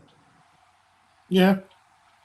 You can't just go out and have a fucking date with a guy that you thought was attractive or you liked them for whatever fucking reason, and you go to fucking Olive Garden or whatever the fuck, and you're just fucking happy to get out the house and have a nice time and get to know somebody. You have to, and of course, I blame social media for this shit because now everybody has to run to social media and feel like, you're goddamn fucking Queen fucking Nefertiti. You're the goddess Isis, right? And now all of a sudden, everybody's too fucking good for Olive Garden, right? They're too good for Cheesecake Factory. So, you know what I mean? It's all this Customer fucking service. conversation about how much a date is supposed to cost and all of this stupid shit. To the point, niggas just rather not even fucking bother. This new generation would rather sit in the fucking house, start their Twitch account, right? Start their Kick account and play 2K online and try to fucking monetize their shit. They would rather fucking do that. You know what a date was for me when I was coming up? You spend $32 for movie tickets, 2 movie tickets, and afterwards you get something to eat. And it didn't matter where you ate at. You go to the Chinese restaurant, you go to Mickey D's, Checkers, Rallies, wherever geographic area you from, or you go to what was like considered like a high end. You'll go to something like an Applebee's if you had the money, and everybody was fine and content. Things was much simpler, Let me but let they me tell you something. complicated. Let me tell you something. My wife and I's first date, I took her to a place called I don't know if y'all got it in y'all cities. Charles know what I'm talking about. Ruby Tuesday. We have a few. I took her to fucking Ruby Tuesdays. And I no lie, I was down to maybe my last $50. Fucking Ruby Tuesdays. It was a Saturday night. What the fuck has happened? Now we're having conversations on podcasts where you got a bitch with fake eyelashes, a green wig, tattoos up to her fucking neck, talking about take her to Chris Ruth. Chris Ruth's? Chris. Ruth's Chris, excuse me. What is that walking in the door? A minimum $300 minimum? It depends on what you get, because I've been to Ruth Chris plenty of times. Yeah, it's $20 and up. That's for damn sure. Like burgers is like close to $40 because you're paying basically because it caters to a white collar crowd. It is used a lot by white collar organizations to network. They have their little meetings and stuff there with the workers and high end people. Yes. And it's high price intentionally to keep a certain type of To keep people a certain demographic out. Exactly. You're paying for the name, so yeah. You know what? What's the fucking problem with Outback if that's the case? Take your broke ass to fucking Outback. Something affordable. I mean, again, we just niggerize every fucking thing. No matter what you do, you gotta come with the nigger shit. You gotta bring the nigger shit right along with it. Yeah, straight up. I'm sorry, I don't care what these bitches tell you. Cheesecake Factory, restaurants like Cheesecake Factory and Ruth Chris are reserved for fiancés and wives. Thank you. Nigga, that's Ruth Chris. That's date. where you take the wife for anniversary or her birthday. Exactly. Or Valentine's Day. And you're gonna get that shit one time. You're gonna get that once a year, maybe. Yes. Get the fuck out of here. I'm not taking some random broad on a $300 and up fucking date. For what? To stroke your fucking ego? These bitches want Salt Bay? What's Salt Bay? Salt Bay is the guy. He got a bunch of fucking restaurants all over the place. He's the foreign dude, some type of European dude. You know, he sprinkles the salt on the shit, funny style. You know what I mean? He went viral a few years Oh, ago. that meme, the Everybody guy called that him was the Salt Bay. meme. Oh, all right. Yeah, Yeah, I him. know. Yeah. Mm-hmm. And he got like restaurants, like you'll order the gold steak, like the steak literally got like some gold shit on it, like they dipped in some type of gold food coloring or some shit, and it's like $700. Man, fuck that shit. Nah, hell Bitch, no. fuck you. Not fucking doing all that. Yeah, that little Middle Eastern dude who just sprinkled salt. I thought he was European. I don't know what the fuck he is. Yeah.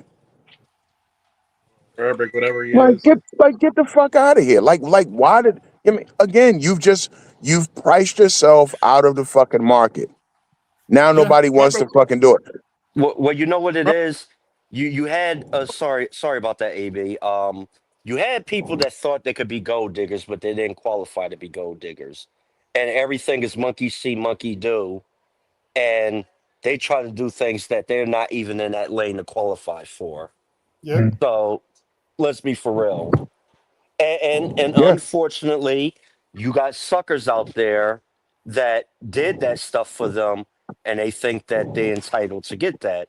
So I can't blame the women. It's the ones that enable these females to do this shit. I agree. Yeah. I agree. Mhm. It's Oh, the by the black way, men that enable the shit.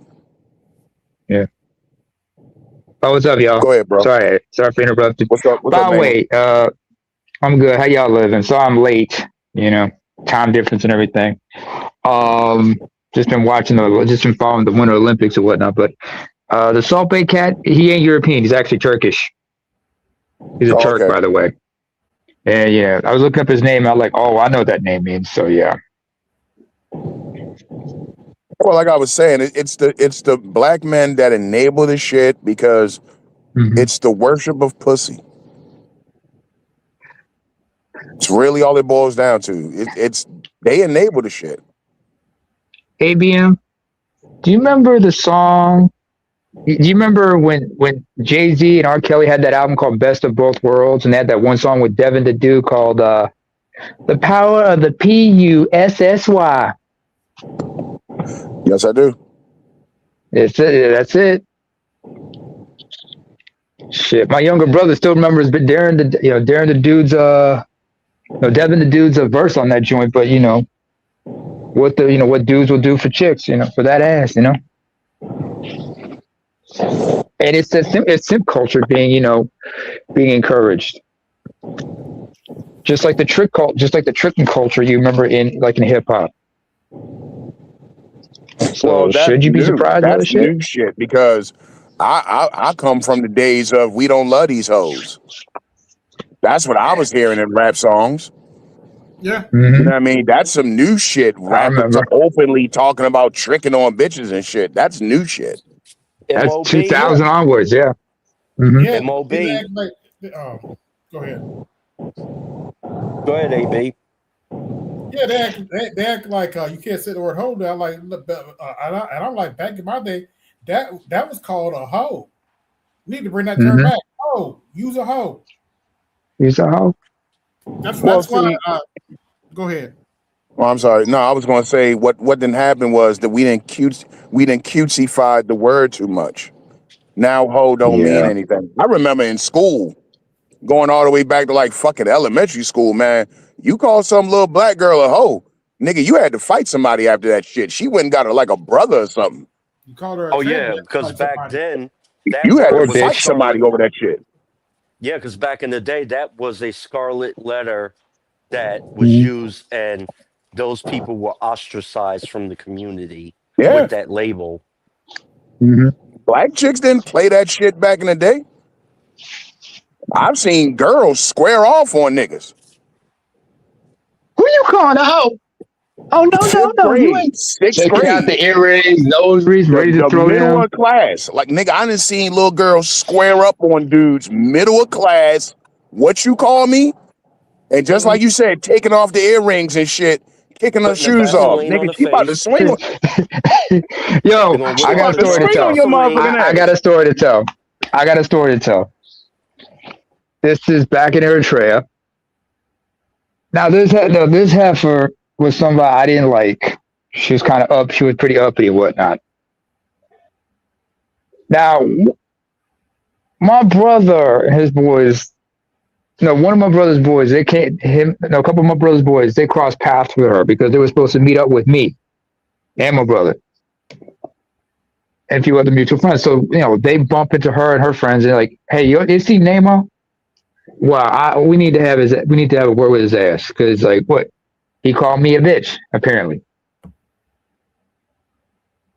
Just let him know we're looking for him, right? I had no idea what was going on. They bump into my brother. They meet up with my brother, and they tell him the story, and he's like, "That doesn't sound like my brother." First of all, my brother going to insult a female. He's going to get a little creative with that shit.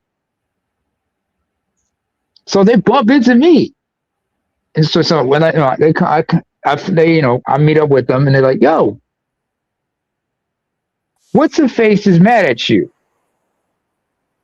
I'm like, "For what?"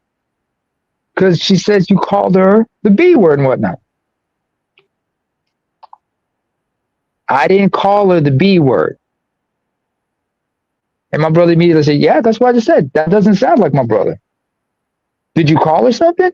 I said, "Only thing I did was describe her as a," thank God for the explicit sticker right there. Only thing I said was she looked like a coked up prom queen. Even though ain't nobody doing with the booger sugar up in here in East Africa. You know what I'm saying?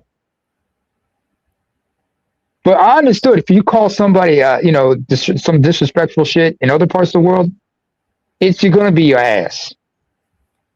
Either it's going to be a family member or whatnot. And I'm like, I didn't say nothing. But you can still get falsely accused of shit like that. You know what I'm saying? I think ABM is just, is having a chuckle, doesn't want to kill everybody with the move, what I said, I guess. No, I'm listening. But what you guys said was true because, like I said, I didn't call nobody a B word. I just described them as this, that, and the third because I know sometimes it just gets played out using those terms. But like you said, man, you call somebody, all kinds of shit, it's going to be your ass eventually. How many people have been, fucked up over a false accusation of that shit, by the way?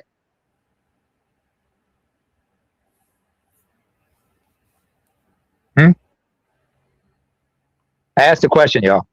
How many of y'all have ever had a situation or knew the situation of somebody being falsely accused of calling somebody this, that, and the third, and they get jumped? I've been there. You've been there? Me too. And this is what I was saying about the cutesifying of the word. See, hoe is too cute now. Hey, don't forget, Lil Kim, Foxy Brown, they made it cool. Yeah. Initially, and then afterwards, people should be surprised when Sexy Ray showed up. Yeah. Or Glorilla, for that matter. Yeah. All of it. Sukiana, all of it. Meg, Cardi, all of it. Oh yeah. Yeah. I mean, this is. I mean, it's a whole culture and it's a simp culture. It's a trick culture. The classic Lil Wayne line that I have always debated. It ain't tricking if you got it. Bullshit, Wayne. No, it's fucking tricking. It's fucking tricking. That's what it is. You're a trick. Just own it. Dude, you got a cat down in Miami by the name of Trick Daddy. Ain't nobody tricking like that motherfucker. So, listening to music, and you saw a lot of those cats, not just hip hop, but also R&B, guys talking about they hooked the chick up with this, that, and the third. I'm like, just to get some? I mean, Are you out of your mind? That's why you have Zion Williamson now. I mean, he's just Zion Williamson. He's just a big trick. You know, all Mhm. these rappers, all these athletes and shit, they just fucking tricks. You remember John Morant? Don't talk Remember about after like, go ahead. don't talk about the NBA like that. Oh, we just did. And the sorry state it's in. Y'all remember what happened with Fuck John the Morant and NBA. when, you know, what, y'all, yeah, but like I said, a prime example to your point, ABM, is was a couple years back, you know, John Morant, when he was in trouble with, you know, with displaying a, you know, firearm, whatnot, on somebody's social media. When the Grizzlies were in Denver, they got knocked out of the playoffs. You see him all by himself in a strip club making it rain. Oh Jesus, I'm so glad you brought that up. The make it rain shit. Lord. Uh, I never understood. Just like you remember, like, you know, what was it? Whose song was it? You know, I Make It Rain. Oh yeah, that was Fat Joe. I remember the remix with Lil Wayne and everybody, and I was like, what the fuck is y'all thinking? I Get would that even know bullshit out of here. who it wasn't for Big Pun.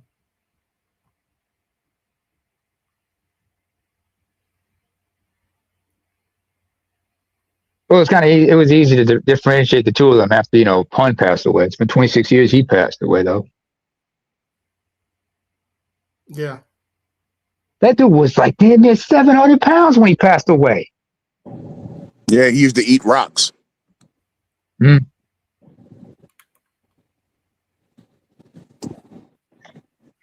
Yeah, but it's He was you know what I mean? go ahead. No, I was just gonna say, I mean, that's just what the hell it's turned into. I mean, that's why we're at the point we're at, because black men Mhm. have been convinced that being a trick is where it's at. So now this is how women treat you. Mhm. No different than women who do all this whole shit, this halfway prostitute shit, and now you're upset that that's how men look at you. So on the one side, you got a bunch of tricks. On the other side, you got a bunch of fake halfway part-time prostitutes. How the fuck do you plan on dating, let alone get married? This is why you got to go back to Slick Rick's joint, treat her like a prostitute. He didn't say anything foul. He just explained how he gave certain scenarios of brothers getting caught up in shit and realizing, oh shit. And it's like you said, treat her like a prostitute. Don't treat the girlie good if you know it ain't true. Until you know it's true. I mean, this is why I'm glad you got songs where dudes like, you know, found out that, you know, the chick ain't right and just handle that. What was that one song I remember was like Snoop Dogg had from his from the Last Meal album? He fell for a chick but realized, you know, this, that, and the third, and just ended it right then and there.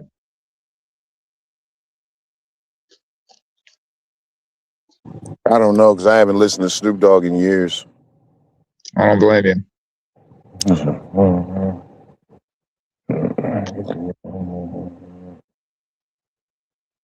Who was that? No, that was me humming to myself. Mm-hmm. Okay. Snoop had a song. I remember some other cats had a song. Oh, I remember Uncle Charlie had a song called "You Got Nerve" that features Snoop Dogg, where he's talking about, you know, calling out a woman for like, because he found out like she was like, you know, she was on some shit, and then he realized you got to go.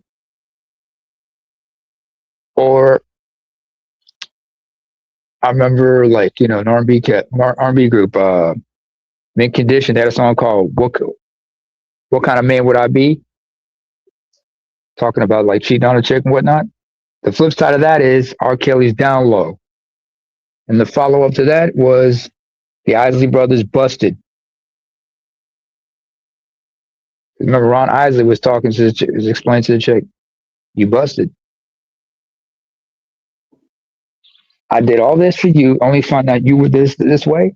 Oh hell no, you gotta go."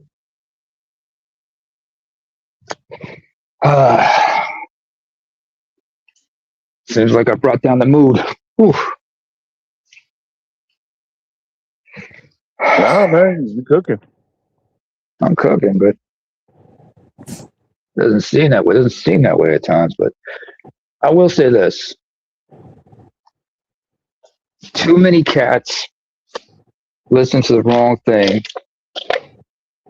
and are influenced by the wrong stuff. And Zion, because I'm glad you brought up Zion Williamson, because remember the chick he got involved with was an adult actress. All the while, and truth of the matter is, this chick only does scenes with white dudes, from what I understand. And I've seen what she looks like. I'm like, ooh, the hell, dude. Ooh, You is don't know. You don't know the which. baby mother or the previous chick? I think it was the previous chick. No. When the baby mother was pregnant or something like that, he was messing around with this heifer. Mariah something's her name.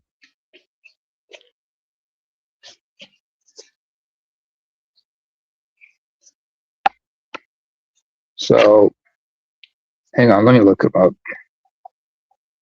Think somebody could help me out trying to remember who this person was.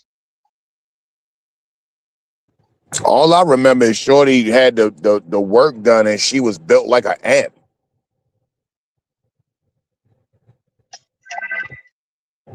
And she was mad Yeah, because he stopped dealing with her. And I think wasn't he supposed to be engaged or something?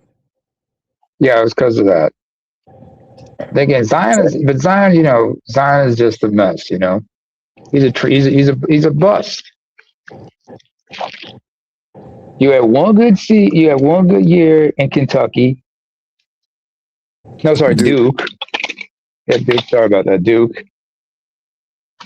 You had one good season in Duke, but realizing, dude, you don't care, and you just got too comfortable sitting on your fat ass, getting bloated like Sean Kemp, and just like and not living up to your potential. It's what we talk about with the dick discipline. He does not have discipline. He has money because Zion's been a sheltered kid all his life. He's not some street kid. Come from a 2-parent home. Both his parents were, middle class, right? He was taught basketball by his stepfather. So, you know what I mean? So he's young. He's getting all this money, and the first thing he do is run out and get bitches. And he's just a young kid that is under the impression that this is how it's done. Well, hey, I gotta pay, because I'm getting the bad bitch, and then he'll look at you like you crazy. Like, nigga, I fuck bad bitch. Like, no, you don't. You're a trick. The truth And is, you're spending way too much time tricking off with these hoes instead of working on your fucking game and keeping your weight down. Because when you finally get booted out of the league, you won't have these bitches. I'll go one step further. Because a lot of these cats forget that some of these kids, especially like, if they were in high school, this is where they were enabled. Which opens up another can of worms or whatnot. But some of them were enabled like this in high school. So they were probably getting, messing with certain girls because they were the star athlete at their school. And then that carried over when they got to college. But the problem with guys like Zion and whatnot was also they were influenced because they looked up and saw the athletes of the 2000s, of the late 90s, 2000s. And those dudes were like emulating the rappers, R&B singers, you know, start rocking chains and whatnot. They see a lot of them just also on MTV Cribs.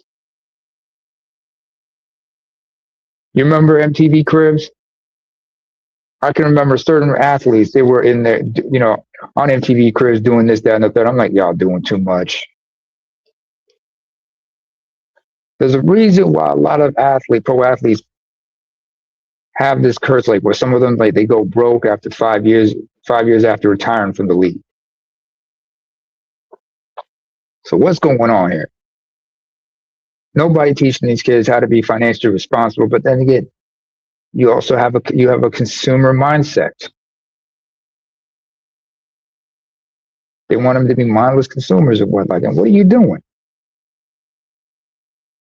So, Bro, I say all the time, it's all of this shit is about pussy.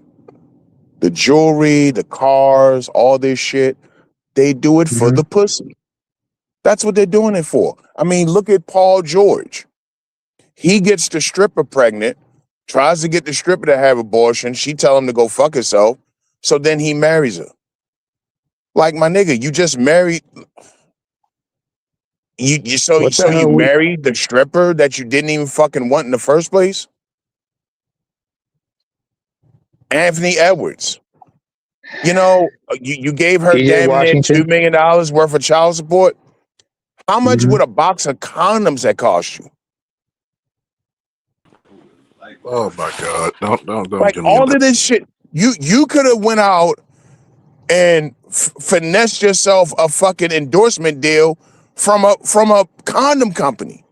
You could have filled any one of your fucking houses, any one of your closets with fucking condoms. You could have spent $100,000 and had all different types of fucking sizes and colors, and goddamn, you could have had smart condoms or some shit.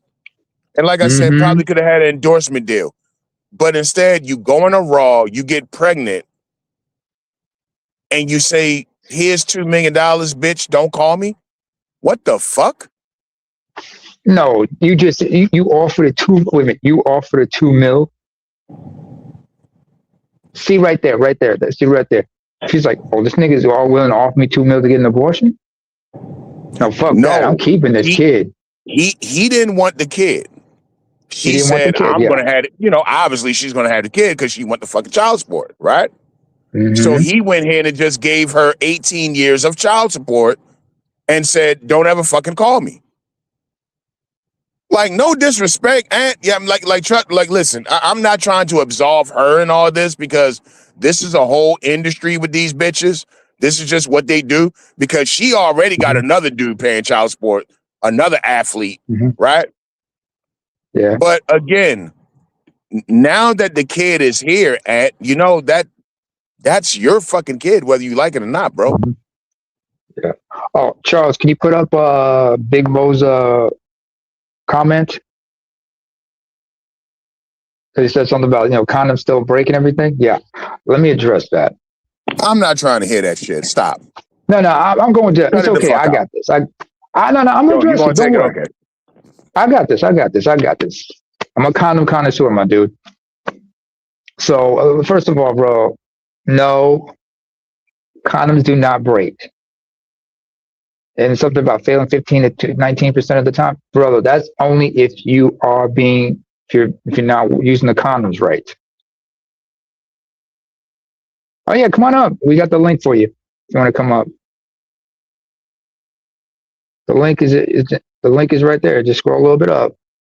But condoms not to mention, will not break. It's about keeping you from getting a fucking disease. Yeah. You know what also keeps you from getting a disease? Saying no or turning down sex.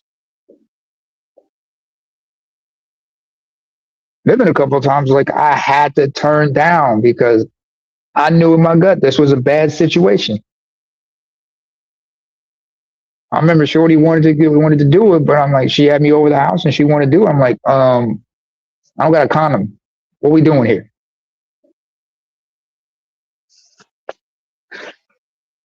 And I remember like staying up. I mean, the next time she had me over, you know, should have bought the condoms myself because she had bought some condoms There were these local brands, but they are not meant for brothers. You know what I'm saying?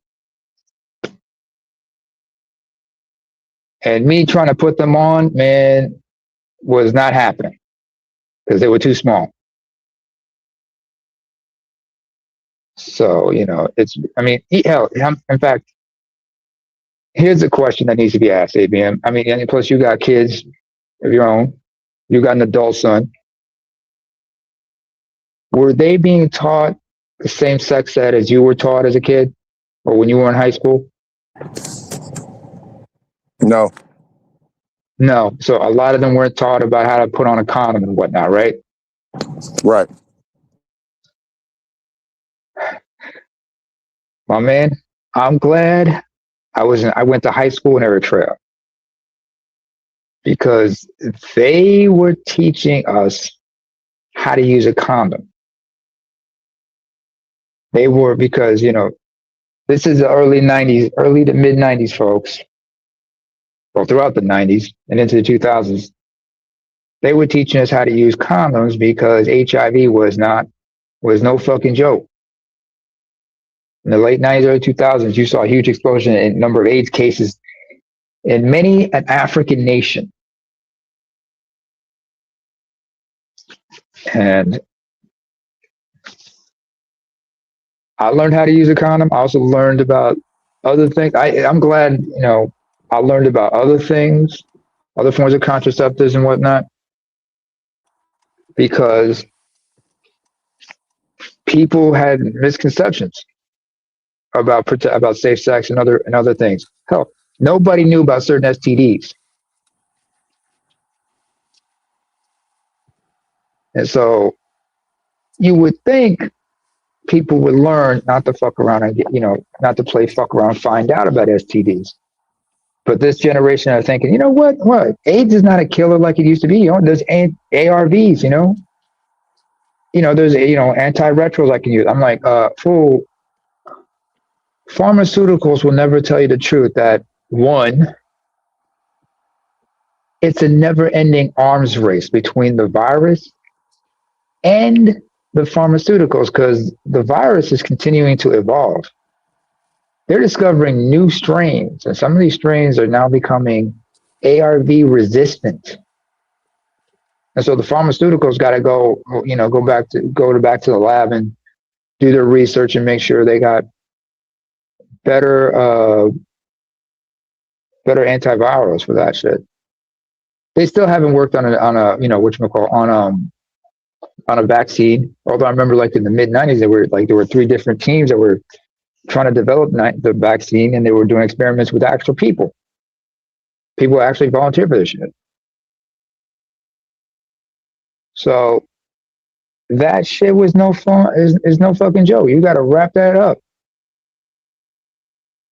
It was good, Big Mo. You there?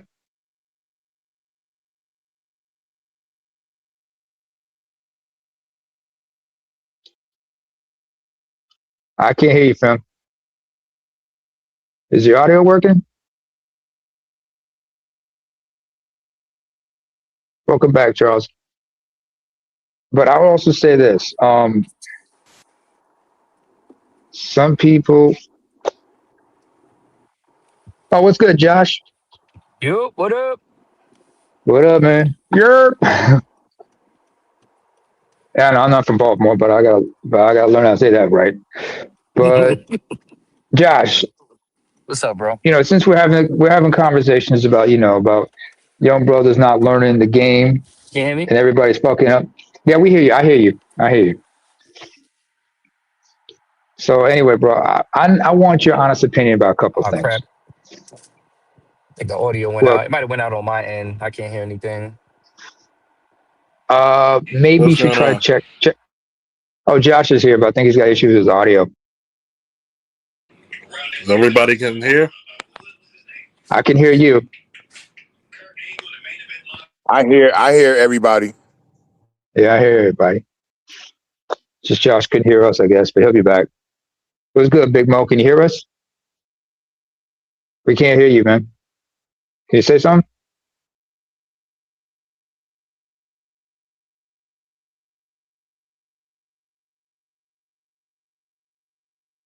All right.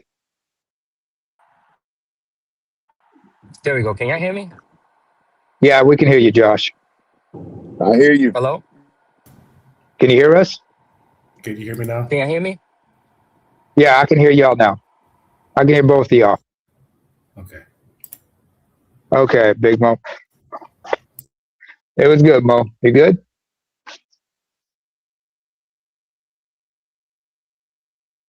Yeah, it might have a delay or something on his end. But like I said, like, you know, some brothers just don't learn. If it's not pregnancies they got to worry about, it's STDs. Can you hear me now? I mean, how many people? Yes, I can hear you now, brother. You're I coming hear in you. loud and clear. I hear you. Okay, so yeah, let me address the condom comment. So Okay. this is what statistically happens with Mm-hmm. typical use, not with you know, perfect use every single time, but with Mhm. the average use of a condom, it's going to fail 15 to 19%. I'm not saying that not to use condoms. I'm saying keeping that in mind with whoever you have sex with, are you willing to only rely on that form of birth control and as such risk yourself having kids with that woman? And if the answer is no, you shouldn't be having sex with her because she's not worth carrying your seed. Mm-hmm. I think we all agree with that. But the point was Mhm. that ultimately it's on Ant-Man. Because, I mean, let's just be real. Black folks Oh, don't Anthony use Edwards. condoms like that. Mhm. Yeah, Anthony Right. Edwards. Yeah, but Right. not only do they not use condoms, they're less likely to use forms of birth control like the Nexplanon, Mirena, Paragard, Mhm. all over Mhm. 99.8% effective in preventing pregnancy. You're right.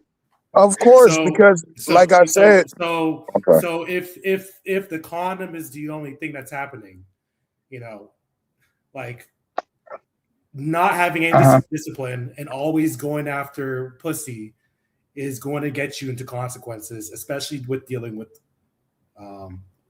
only Black women, right?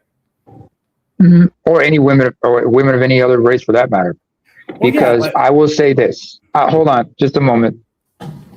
I have to, because, you know, I have to go a little bit into the weeds on this one. When you talk about the ineffectibility of how condoms break and whatnot, one thing we don't factor in is where do you keep your condoms? You know what I mean? yeah, but you know, I'm telling you statistically with typical Yeah, use, but I get all what you mean. across the spectrum. So you know, I mean, I'm not saying that, you know, we're not saying that any single person is going to use a condom perfectly every single time. I'm saying Yes.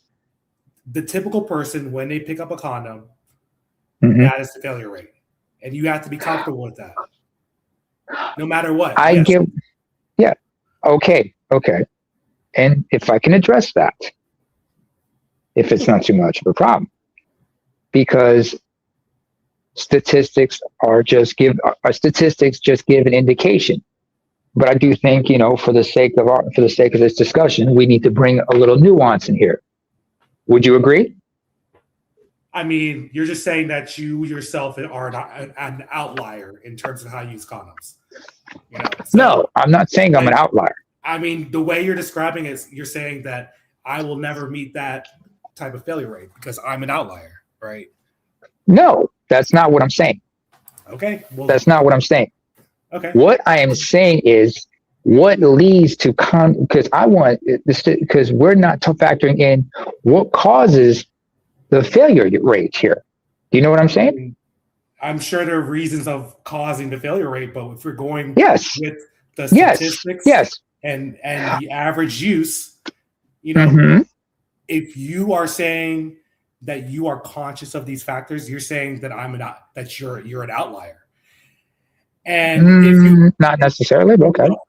If you value yourself, you're going to err on a side of caution with regards to protecting yourself. Absolutely.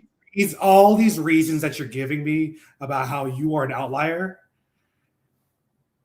I mean that goes against what I'm trying. I'm not trying to make an argument that you're Mhm. that we shouldn't have perfect use. I'm saying look at yourself as not being an outlier, err on the side of caution, and then Mhm. realize that you have to be okay with a 15 to 19% failure rate and that person having your kid if they're not using birth control on their own. Okay. You have about okay. I get your point. I hear what you're hearing, but But are you willing to hear I mean, I'm my willing to hear, perspective and understand? but I'm willing to hear your perspective. But what I'm hearing is how you explaining to us why you're an outlier. Whatever knowledge you have, And the I'm saying knowledge use your I'm perspective. giving, and yeah, I get that, but the knowledge I want to give is to help other people make better decisions, more conscious decisions. So I don't understand. So that's what I'm trying to I do mean, here. it goes without question that you should wear a condom. I'm saying 15 to 19% failure rate of condoms should be factored into your Yeah. decision to sleep with a specific woman in order Okay. to err on the Absolutely. side of caution. And that's all I'm I saying. get that. That is my All right. clarification. All right. And with that, I want to get into the weeds into that so we can understand the root cause of the condom failures. If it's not a problem. I'm not trying to brag about being an outlier or something like that. I mean, you can explain it to me, but I mean, I'm well aware of what causes condoms to fail. Well, what I'm asking is are you saying that's what happened with Anthony Edwards, that he probably had the condom on and it broke or whatever? Because I'm willing to bet that he just never even used one. I mean, you are correct, right? It could be either they didn't use a condom, leaving, preventing, going from 80% to I don't know 10% in terms of not getting someone pregnant, right, or preventing pregnancy, Right. like the pull-out method, right? Mhm. But yeah, a condom is always going to be better than nothing. But you got to be okay with the failure rate in terms of the woman that you choose to sleep with, right? Yeah. If a woman you It choose might. to sleep with, if she is of quality, right, for you, you would be like, you know what, 15 to 19%, I don't want to have kids, but if something happens, this is not the worst person to have a kid with. And that's My what I was question- saying. Yeah. Because if that's how he felt about her, then why didn't you use precautions in the first place? I think it's kind of stupid that now you're going to give somebody who you don't really like, you never really wanted to be with in the first place, $2 million. And then on top of it, like, yo, that's a child you put on the planet, my dude, whether you like it or not. When ultimately all of this could have been avoided. If you didn't want the child, there was ways to avoid the shit. I mean, if I was personally, if I was an athlete and I had my pick of woman, I mean, I wouldn't have sex with someone who didn't have either a Mirena or an Explanon. I could feel a Mirena, an IUD, okay, the progesterone IUD. You guys need to be educated on this, right? To know what options they have, right? I wouldn't date anyone who didn't either have a Mirena or an Explanon in place. And those are two things that even you could check if you wanted to. But again, all of this speaks to the irresponsibility of him. I mean, Shorty is a pro. That's what I'm saying. This ain't about somebody making sound decisions. This is what we was talking about in the very beginning. Just trick niggas. Yeah, trick niggas being like reckless you with just the trick dicks. it off. Like it's stupid. Like so, of course he's not thinking. Why are you even with this professional whore? That's the thing. That's what I'm saying. There's levels of risk, right? As an athlete, he has his pick from thousands of women. He could choose a woman that has either the Mirena, Paragard, or the Nexplanon. Also use condoms, and then I'll have practically a 0 chance of having any kids. Right? In clinical trials, they have medications that that are teratogenic, causing issues in utero. So for people who are on those medications, they have 2 forms of birth control, all of them, and they monitor pregnancy, and they ensure that if you want to participate in this trial, and get the money associated with it and whatever, you will use these 2 forms of birth control. That includes anyway, right? So as an athlete, you can mitigate that risk by making those decisions, and there's levels to it, and not even just as an athlete, just as a regular person in this world. For me, if I were single, and I was playing, and I had my pick of the litter, I would use condoms, of course, every time, but I would not date I would even mess with somebody who did not use a Mirena, Paragard, or a Nexplanon. No one else. Or a professional whore. Well, or professional you know what? whore, You're absolutely right. But but unfortunately, people chase after those whores, right? Yeah. Yeah. So if they because what are whores? But if those people want to mess those whores, if you have those things in check, one time messing around one time and leaving and and not having her in your life is of no consequence. Yeah. But being smart about who you choose and let in your space, and understanding the decisions that they could make themselves to prevent that outcome, because they themselves are of quality. Because it takes two to have a kid, right? Well, I'm gonna say this right now. Hang on a second, but what's another form of birth control? Just saying no. Yeah. Abstinence is another form. No, not necessarily abstinence. It's just if you just knowing, because unfortunately, a lot of people, it's not just dick discipline. It's just which head they're thinking with. And certain people want to live a certain life, life in the flesh, where they're like getting a lot of women around, but you don't understand the groupie culture. Yeah, but that's why G Unit had a song called "Groupie Love" and everything. Everybody knows, that's why Tupac talked about, no matter where I go, see the same hoes. Actually, that was Nate Dogg who sung that hook. But just say no, or I'm not interested. But unfortunately, if you do that, what's the first thing a woman's going to say to you? Here's the thing. You can't answer that question, can you, sir? Here's the thing. You don't know. No one knows what they're going to do when they have either all the power or all the money or all the influence. No one knows what kind of person they will be or turn into. That's true. If I could rule the world, I don't know what kind of person I would be. Hopefully, it would be a great person. Hopefully, I'll be I'd be a great dictator, right? That at least a benevolent dictator. A benevolent. You mean? I would be. Okay, I would hope to be one, right? But honestly, I don't know what kind of person I would be if I had all that power. Likewise, I know what I would be. Likewise, if you had 4, 5, 6,000 different women throwing pussy at you, do you know what kind of man you're going to be? And that's why I brought up the other options of making smart decisions and then also kind of mitigating the risk of living that lifestyle. To your point,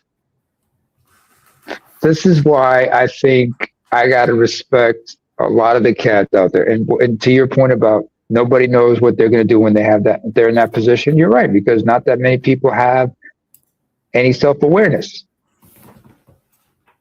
You know, not that many people know themselves that much. I mean, thankfully for me, it took me a while, but I do have that self-awareness and understand the dangers of certain lifestyles, which is why I had to make sure that I stay away from that. I mean, this is not me being an outlaw. This is me just being understanding. Like, yeah, I need to understand what I'm doing, what I'm getting involved in, and why it's not just sometimes not healthy. You also got to think the way that social media has influenced the lifestyle of these athletes. Now, you think that we could reach out to any person on the planet with social media? Media in general, before social media even. Imagine a million people, a million DMs, a million people doing their best to just throw pussy in your face all day, every day. All day, every day. I don't know where you were in '83. Hold on. I don't know where you were in '83, but I remember jokes. I wasn't even born. Yeah, I'm still. I was an infant at that time, and Eddie Murphy's Delirious, where he had the jokes where he talked about, he said like, Jimmy Walker's fucking, I'm fucking everybody, and put a pussy falling out my pocket and shit. So I remember, that makes sense. I understand, groupies, because people forget whole culture comes from groupie culture, and groupie culture has been around a long time. Yeah, I mean, and the thing rock is and roll blues singers over back in the 50s, 60s, and 70s, they had those groupies, save in the 80s. The thing is that, for a lot of these women, getting a kid by them is hitting the lottery, in a sense. That or getting that ring on him. Yeah, well, it's called scratch lottery tickets, as Patrice O'Neal said.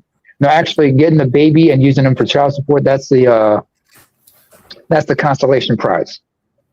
Well, getting child support and alimony or whatever. I mean, you're getting the most that you can get with the least investment in that person's time, right? Depending on the situation you're in, because because it depends. Some people don't want to think. Some people think small like that. Like, remember the chick who had Dwayne Wade's baby? Yeah, she's a stripper. He didn't want to use a condom. She let him hit it raw, and he got a kid. He ended up having a kid. Gabrielle Union was not very pleased about that situation, but hey, she destroyed one of his kids. And at the same time, what's her name? Brittany Renner with her retarded ass, because she thought she could run the relationship with PJ Washington because he was just like a last-ditch effort. That was a Hail Mary. I mean, personally, like, if I was in that situation, wait a minute. Hold on. We got to stop that real quick. Somebody mentioned Brittany Renner. Yes, I did. Every time I want to hear the name Brittany Renner, I want to hear a fucking toilet flush. Oh, wait, hang on. Let me go to the bathroom. I gotta go to the bathroom. Hold on. Because, God damn it, that chick has probably absorbed more DNA than a crime scene. God damn. Hold on a second. Hold on, Charles. You said, hold on. I mean, wait. One of them bitches a dick. There's not one dick she never liked. Okay. When people in her high school said she sucked, it wasn't for sports. Okay. Charles, I think you want me to say there's no black hole in the Andromeda that could suck better than her. Okay. Hang on a second. Charles. Wait. Wait up. Hold up. Did somebody say Brittany Renner? But I mean, that bitch sucked dick with centrifugal force. You got to go to basically physics to tell you how good she sucks dick. That's why guys keep lining up for her. That's exactly why. Some catnip. What about some catnip? Yo, Big Mo, let me ask you something. What was your first gaming console? And there's a reason I'm asking this question. Let me see. It's a Game Boy, one of the black and white Game Boys. Then an N64. N64. Did you ever get a? GameCube. Okay. Oh, you're a Nintendo head. Okay. Yeah. All right. Okay, because I was thinking, you know, I'm a PlayStation head myself, right? Now I've got 2 accounts, but if you ever go to the US account, if you got a PSN account on your PS3, you might find out that I found some themes of certain video vixens and some pinup chicks. There were 2 that Charles would probably be going to look for afterwards on his PS3, and those are. Our grandparents been doing that shit too. I ain't like ass like that, man. Shit. Aimer, the way you were sounding, Aimer, boy, you look like you had Booty Talk 37 in your pocket. Like, hey, I might as well be having pussy flip out in my pocket, like old Eddie Murphy in '83. This is the one thing. This is the one thing you got to realize when it comes to bitches and bitchtivity.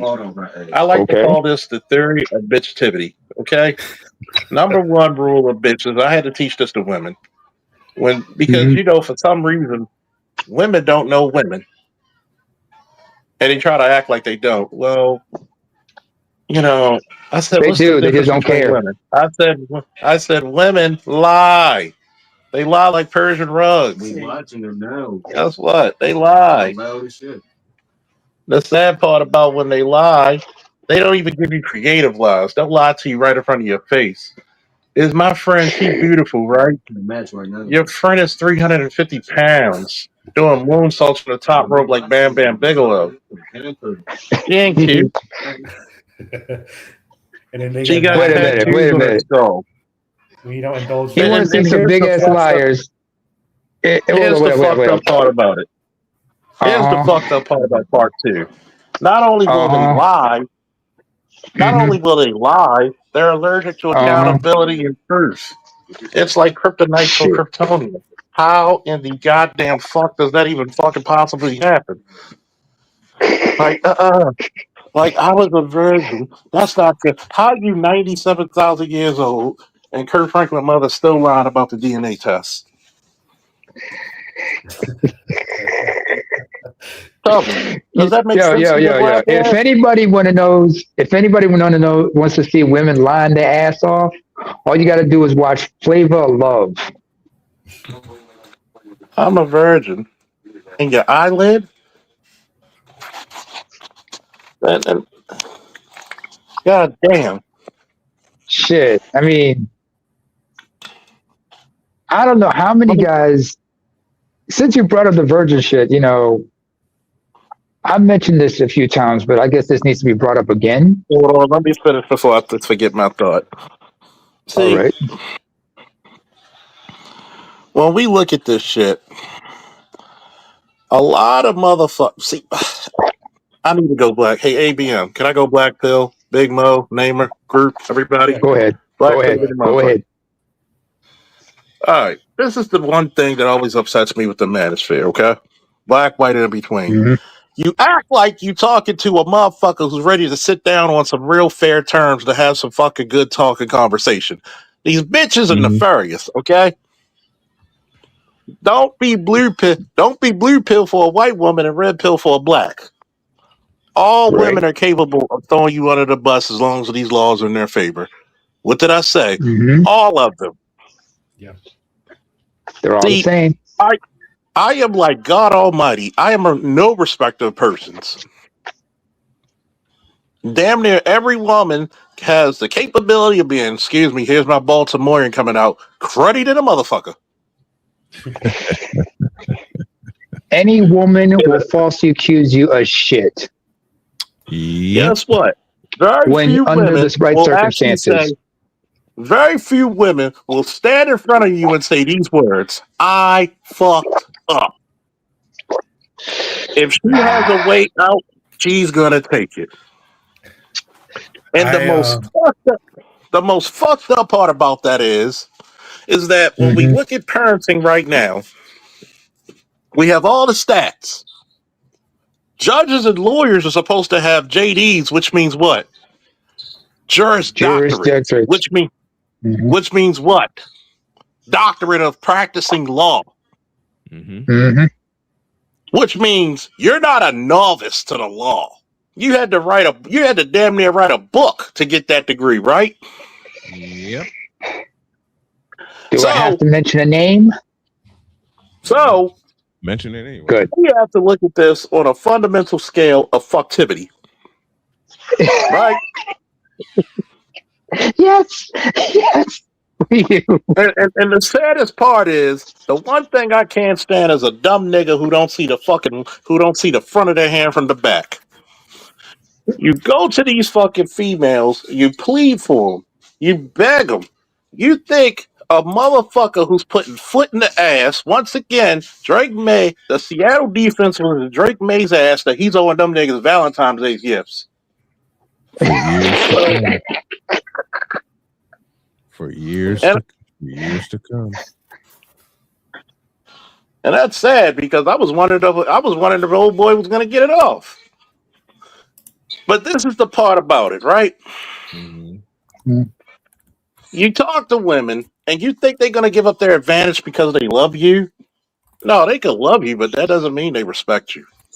And that's the one criminal thing black men don't understand. Somebody give me a light. I can light this incense up.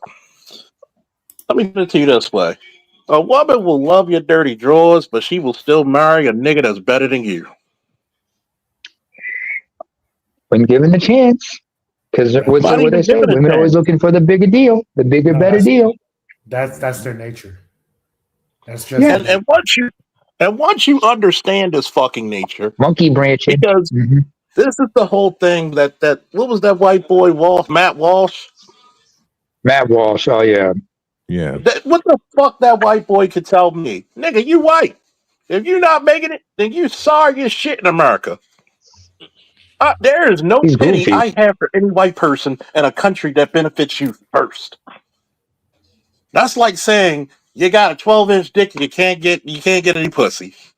Nigga, you got the golden chalice. The fuck?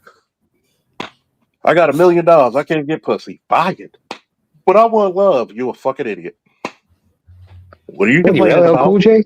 I need love. Shut up. Pussy. Yeah. So it's like this. When I get to the point of having 30, 40-something-year-old guys, I expect teenagers to ask me certain shit. Not niggas almost 50, not 50, but 50. Mm-hmm. Oh, Detroit, you ain't shit for mentioning that song. I got the magic stick. That's what she said. But you got to understand what I'm saying.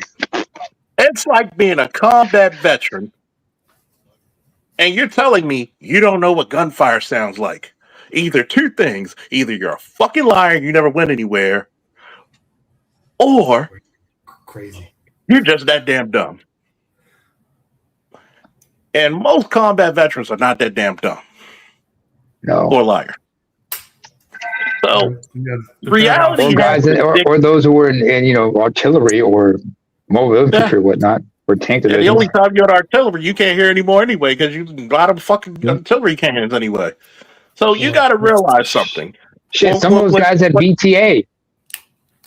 Guys had BTI. No, the TBI, sorry. Traumatic brain injury. When a lot of guys, especially conservative men, the only reason you got Matt Walsh still trying to tell men, give it the old college try for these bitches, is because are you going to allow yourself and your fucking world to be dictated by a woman's fucking thread? I don't feel like I'm in love, so I'm going to take half your money that you work for. I'm going to take your kids that have your last name, that came out of your nutsack, and I'm the fucking receptacle that held them. But you still got to take care of them, even though you're not going to see them. Yeah, these don't know what I'm talking about. Fucking artillery guys can't hear for shit. Now, you want men, not just men, but especially black men who have the worst set of women in the world. And I love nothing but black women. I think they're the best. If you treat us right, you're the greatest women in the world. But I'm not above saying white women ain't too far behind either, because the least the black woman will do is fuck you at the front end. A white woman will wait 30 years to fuck you. And I mean without on the back Vaseline end. or fluid. But at least out of a white woman, she'll make you a billionaire to take half your shit. hmm They play that That's long just game. what it is. No, not all the time. They also do it on the front end too. I was Oh, they'll actually, do it. I was one of my colleagues at the Muay Thai gym. I trained Mhm. at. He after his breakup, he was dating some random girl from Hinge who threw herself at him, and I started asking questions, like, because he's not, this guy is not Brad Pitt or something. He's just the average white guy, right? And I'm like, so why do you think she threw herself at you? And then he started talking about the story about, and then it comes to find out that she's selling pussy online, and lying about the numbers. Oh, She was not on birth control. Oops. They didn't use a condom. Oh, So I boy. talked to him. I was like, okay, come on, let's sit down. You need to make Oh, boy. sure that she has a morning after pill now. Number two, She need to have a you can't- she need to have a generation after pill. yeah, that's what I was saying. I was like, do you not Oh, realize what boy. you did? Did you not realize what she did? You didn't even know anything about her. And guess she's what? coming over. She was trying to get a kid from him to get Yeah. out of her situation. You Yeah. got to understand, modern women do not look at kids as something to cultivate. You have a mother. Your mother will beat you to be greatness back in the day. Yeah. Bitch, don't you embarrass this goddamn family. Hey, coach, I have a superpower. Well, besides ugliness, what is it? The Crohn's disease. You talk to the dead? Like that No. joke? What did he say? Did he say Crohn's disease? No. We're going to keep on going with the No. show. What did he say? No. Brenda, hold on. So just pause for a minute. Did somebody say No. Crohn's disease? No, nobody said Crohn's. Diplomacy. Oh, diplomacy. All right. No, necromancy. Necromancy. Necrochromacy. Necromancy is Oh, to speak or control the dead. Oh, no. Like the voodoo shit. Oh, voodoo. Voodoo's more in touch with The zombies. well, voodoo is more. See, Very bad question. I might not have any. Think the greatest politician of all time. None of them. Again,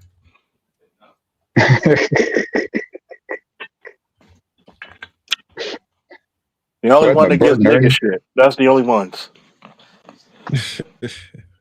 The only reason I voted for Trump, niggas getting jobs again. And father's rights. What? No, Ren and Stimpy? I've told you. I vote policy over personality. I may not like you, but if I get some shit out of it, if I get 60 compared to 20% of the shit, I need my shit. All right. More power to you. You said screw everyone else. Fuck this. Look, my friend in PG County, she's like, why'd you vote for Trump? I said, I'm a father. Do you want? I should get rights as a father. And guess what? I know nothing but young men. They go out there and have a baby. That bitch shouldn't be able to take it for everything they got. Right. Hell to no. Guess what? You need men to work. When women work, nothing happens. When men stop working, guess what happens? The world stops spinning on his axis. The world stops. Yeah. The world stops on Who remembers? There's sometimes I want to be in Trump's cabinet and just whisper in his ear, "Shut the fuck up." Yes, I'll be the official assistant to the president. Who is he? He's my guy who tells me to shut the fuck up. I gotta say something up. Shut the fuck Mr. up. Charles Bolton. His job is to let me know when to shut the fuck up. He's big, he's black, he's powerful, and I know with his hands, with fists like his, I should learn to shut what they call the fuck up. Go ahead, Like, Charles, as you were saying. We got some serious shit. Shut the fuck up. But I'm not. Shut the fuck up. Mm-hmm. Now, every president should have an official "shut the fuck up" guy. The fuck up. Just like how Obama had Luther, his ghetto translator.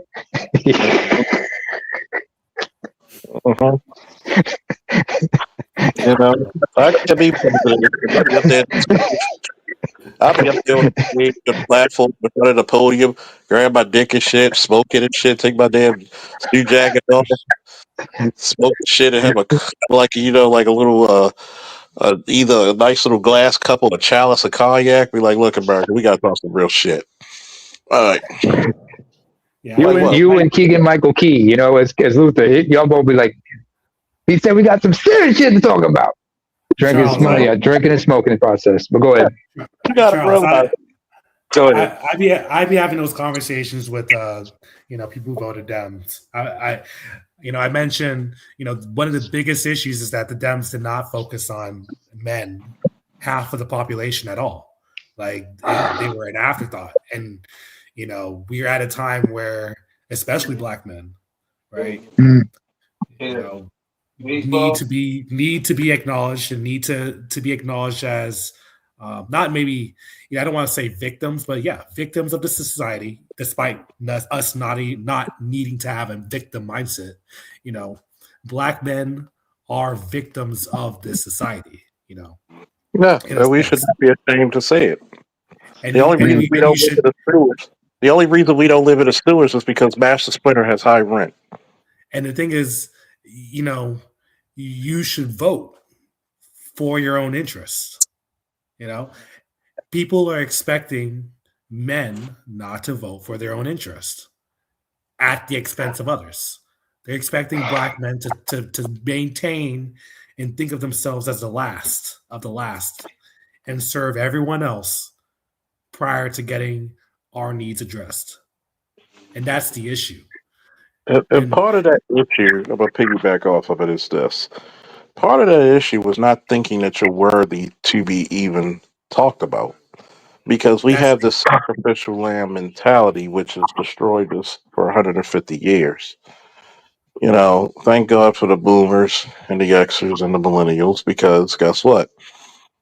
I know BGS might say something about the boomers and millennials, but hey, we fought fucking global terrorism for 20 years. I mean,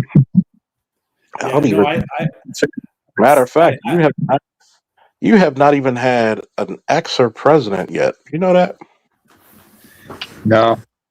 Now, Charles, what you just said, that is very key. So something personal about myself, I actually had, major depression with suicidal intent, with the plan and everything a few years ago. And part of programming that, in addition to getting back into martial arts, to kind of build a warrior mentality, as you face the world, is to acknowledge your worth, to acknowledge that you're worth being paid attention to, being catered to, being cared for, and being seen and heard, And the issue is that it really should signal to everyone why Black men are voting for, someone that the entire community deemed as the devil. Why are Black men willing to make a deal with the devil?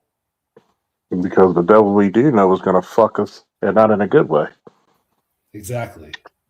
And so with that in mind, why aren't other, because when black people get liberated, when Black men, not just people, when Black men get focused upon and liberated, everyone else gets liberated. So, my parents, they're from Guyana in Trinidad. The only reason why it's possible for me to even be born here is because Black men provided that way, fought for the right of not only themselves, Black woman, Chinese woman, whatever, because at the end of the day, Black men were not considered human. They were considered cattle in America. Mhm. And, you know, right? So to be elevated to the status of human and to demand that right to be seen as such automatically gives benefit to everyone else. You know, and I ain't know it, about you know, taking ass up as a black man ass. but it pisses me off, right? It pisses me off that people look at black men with disgust instead of reverence. Let me put it this way, Mo. Let me put it this way. Instead of reverence to what that group has done for America and for everybody else. You know, the fact that the halftime show even existed was because black men paved the way for all those other countries and all those other flags to show up and be treated as humans and be treated with dignity. Because black men demanded to be treated with dignity. And every single day in this space, we see women who grew up alongside of us, who understand and they see the shootings, the casual dismissal of the worth of black men's lives every single day, and they tell you you ain't good enough. You know? So if we are hearing that, because I say we, because even though my parents are from outside, you know, growing up here taught me from very, very young what it means to be a black man. Even if culturally, I have to acknowledge culturally the culture that I was brought up in is a tad different. But Okay. you know, And you were born and raised in what city? Houston, Texas. Oh, you nigga to the motherfucker. Yeah, but my H-Town. family decided to set me up in the suburbs. So Trust me. I do Did well you in phone interviews. did you date in Houston? No, not really. I was really focused on the books. You Oh know, yeah, it's good to focus on books. I But if you was know how to survive, see, this is how you can tell people's black card. If you do, if you do have a young gentleman that said, "Yo, come over here," can you come over here for a minute? And it's about 9 p.m. at night. Do you A, walk over to him? Do you B, watch his hands? Or do you C, get the fuck out of there? see. Yeah, I, people. I mean, what's the point? Let me tell you why. Because culturally, well, most white cultures would do what would they do? Hey, what are you doing here? You told me come over here. What's up, man? No, I But mean, it's there's no one point. thing, yeah. And the one thing you gotta realize, like you said, of growing up how to be a black man, nobody's looking at your parents' passports, are they? No, Nobody's looking at the no. flag they carry. They looking at your skin, aren't they? Oh yeah. They don't even give a fuck about your doctorate. Trust me. Yeah, I know. You gotta be twice as good to get it, 3 times better to keep it, and 4 times better just to be acknowledged for it. Yeah, Oh yeah. I will say, you know, in college, I had this advisor. You know, you shouldn't go.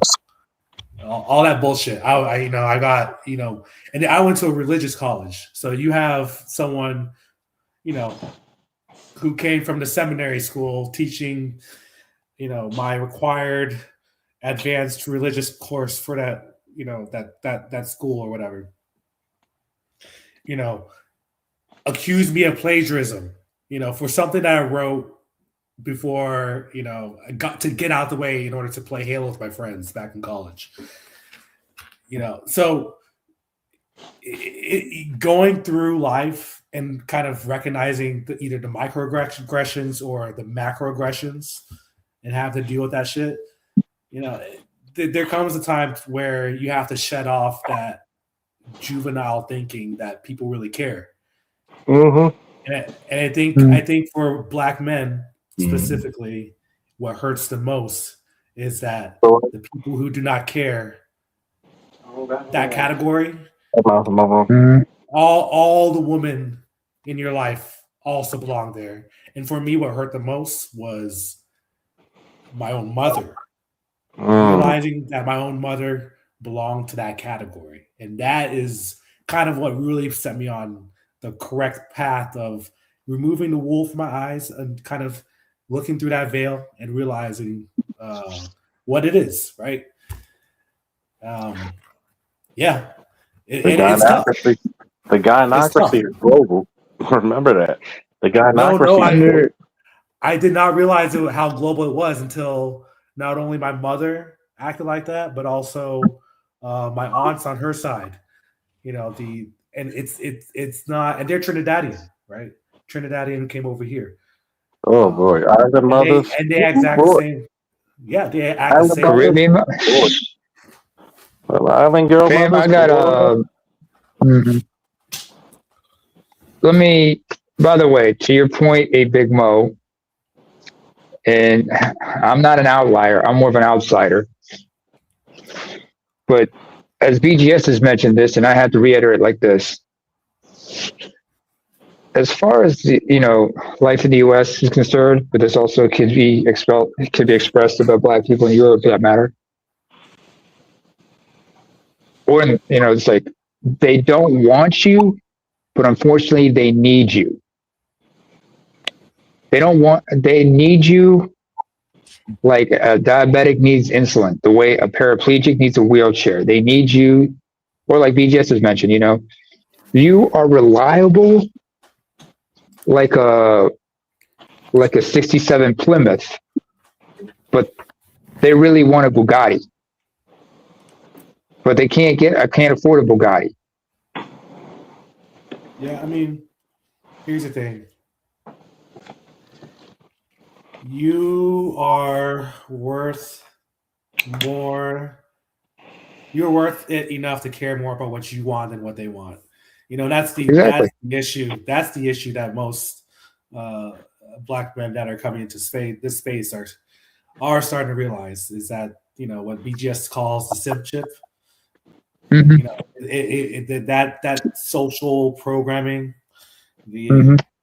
operant conditioning, it runs deep. Okay. To the point where I can't even have normal conversations with people on Facebook about normal topics.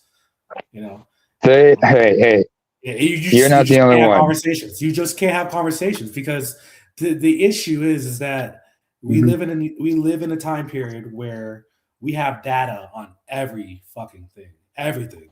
We have data sets. Media Man, he pulls from data sets and he's able to visualize the data on whatever platform because he has a degree in public health and he's learned that stuff in there.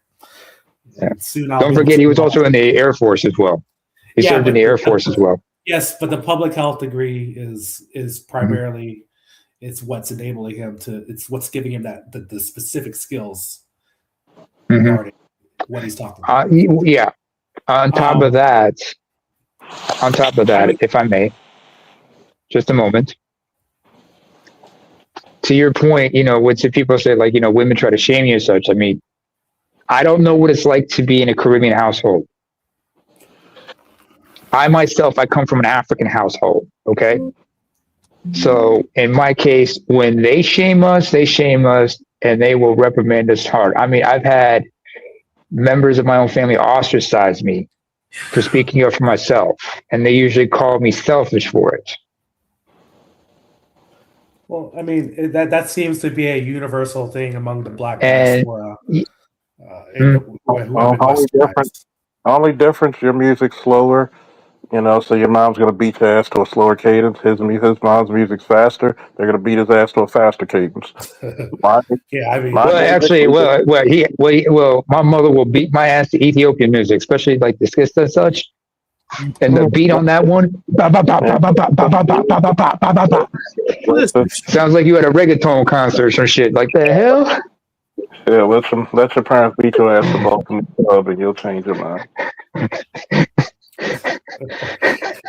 Hell, Charles, be glad you have not been around my aunts. You know, I'm glad we have gun control in Eritrea, because if they had it their way, they would have been pistol whipping us as kids, getting gun butt with a Kalashnikov, unless they had the foldable butt. Shit. I mean, to be honest, what you're describing, I mean, the only difference is the environment. The environment, culture, and and everything. Yeah. But the thing is that you're describing something from your culture that is almost identical to my culture. That's identical to Mr. Faulkner's culture. It's just that the environment in the United States empowers the woman.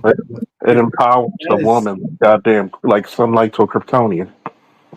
I mean, empowers, enables. What we're describing is all the same, just under different environments. So, Mo, what is your PhD in? Not PhD, MD. MD. I'm sorry. But I'm not in clinical medicine. I'm actually in clinical research. I'm currently getting my master's. I'm done with medicine in general. I'm done with seeing patients, shit like that. So what I'm doing is focusing either on bioinformatics, or I may just end up using my GI Bill to get a master's in health economics outcomes research to kind of get a nice little cushy spot in pharma. Yeah. I'm kind of done. Wait, which branch you serve in? I was Navy for a little bit. Okay. Yeah. Thank you for your service. Yeah. I can tell you an officer. You can tell. Yeah. I mean, I can't help it. Okay. I have a healthy respect for the enlisted, especially the chiefs as well. Oh yeah, you can't run no military without your first sergeants and chief master chief. Because they're the backbone. They're the backbone, and that's where the respect goes. If they don't respect you, you got this shit. I've told a lot of people that shit. I said, look, at the end of the day, fucking day, what black men are gonna have to do is, number one, have a plan. Get your body right. Get your mind right. Get your heart right. Get your soul, and get your money right. Why? Right. Because nobody's taking care of you better than you. As we say in the Army, can't help 2, 3, 4, 5. The number 1 goes down. Yeah. And the problem is, go ahead. Yeah. I mean, that's what when I was, going through whatever mental health issue and brought myself out of it. I came to that conclusion, like, hey, this is my life. I got one life to live, and I'm going to make it worth it, right? And I'm going to live for myself, have a good standard of living, be healthy, work for the physique that I want, go after my education and make the money, just have that kind of arrogance to say to yourself that, you're worth more than just, living like the rest of the people. I know that sounds bad, but over here, no, it doesn't. Over here, we look at the mirror every morning and say, "You're one conceited bastard." I love it every day. I kick more bitches out the house. I kick more bitches out the house than the grandmothers of pregnant teenagers. Shit. That's true. I mean, I gotta be proud to be conceited, because that's just it's okay to be conceited in a sense when you have that skill, when you have the potential, or when you've achieved a certain degree, or you can do so. Hey, if you can conceive it, you can achieve it. As my 5th grade teacher once said. And the fact of the matter is that a lot of black men don't have audacity. And that beating out of y'all. It's been beat out of you physically, mentally, spiritually, and emotionally. Mm-hmm. And what happens From a is that very young age. I've suffered from clinical depression and PTSD. Yay, PTSD. That's a tough one. I've seen a lot of it. I've been in the thick of it. Yeah. You Oh you yeah. don't have people, and I swear to God, y'all gonna make me write. I'll probably get a fucking doctorate if I write that research now. That nobody has PTSD like a black man in America. And I swear to the Almighty God, when you just, this is the reason why when I look at ICE and all this other shit, okay? Mm-hmm. We came to everybody's aid, but when we needed help, everybody sat on their goddamn hands. Mm-hmm. When you return the favor to motherfuckers, people hate it, even though you treat them coldly at first. Like I told Art Newstyle, he loves it every time I say it. When you and your enemy pray to the same God, only one of your prayers can be answered. People get mad about that. Why are you getting No. mad if logistically you're trying to get favor with God and I'm trying to get favor with the same God? He's gonna roll the dice to say who's the better. You mentioned when when we need help, everyone else sat on their hands. I'll do you one better. When black men in America needed help during the Black Lives Matter movement, not only did people sit on their hands, people came together to divert and shift attention away from black men towards black mothers, towards black LGBTQ and black trans, and towards everyone else instead of focusing specifically on black men. I remember before I was red pilled or whatever, I was sitting there looking at it and I was just disgusted. Like you have a black man dying, black men being, having issues with certain law enforcement. And instead of drawing attention to that specific issue, everyone else wants to get that specific issue, wants to draw attention away from the focus, black men. After that, People tried to co-op the movement on multiple ways. Hell, Dr. T had an article about that called Silly Rabbit, BLM, Tricks Are for Kids, where he talks about how BLM was never about black men. They just need you guys as the body bags or and whose bodies they can, set the foundation on. Yeah, your body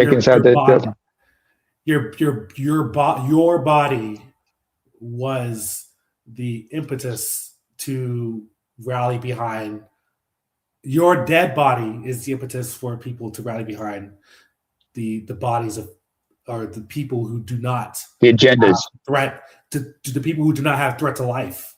See, the threat to life aspect is the key, because it shows what people think of the value of a black male's life, right?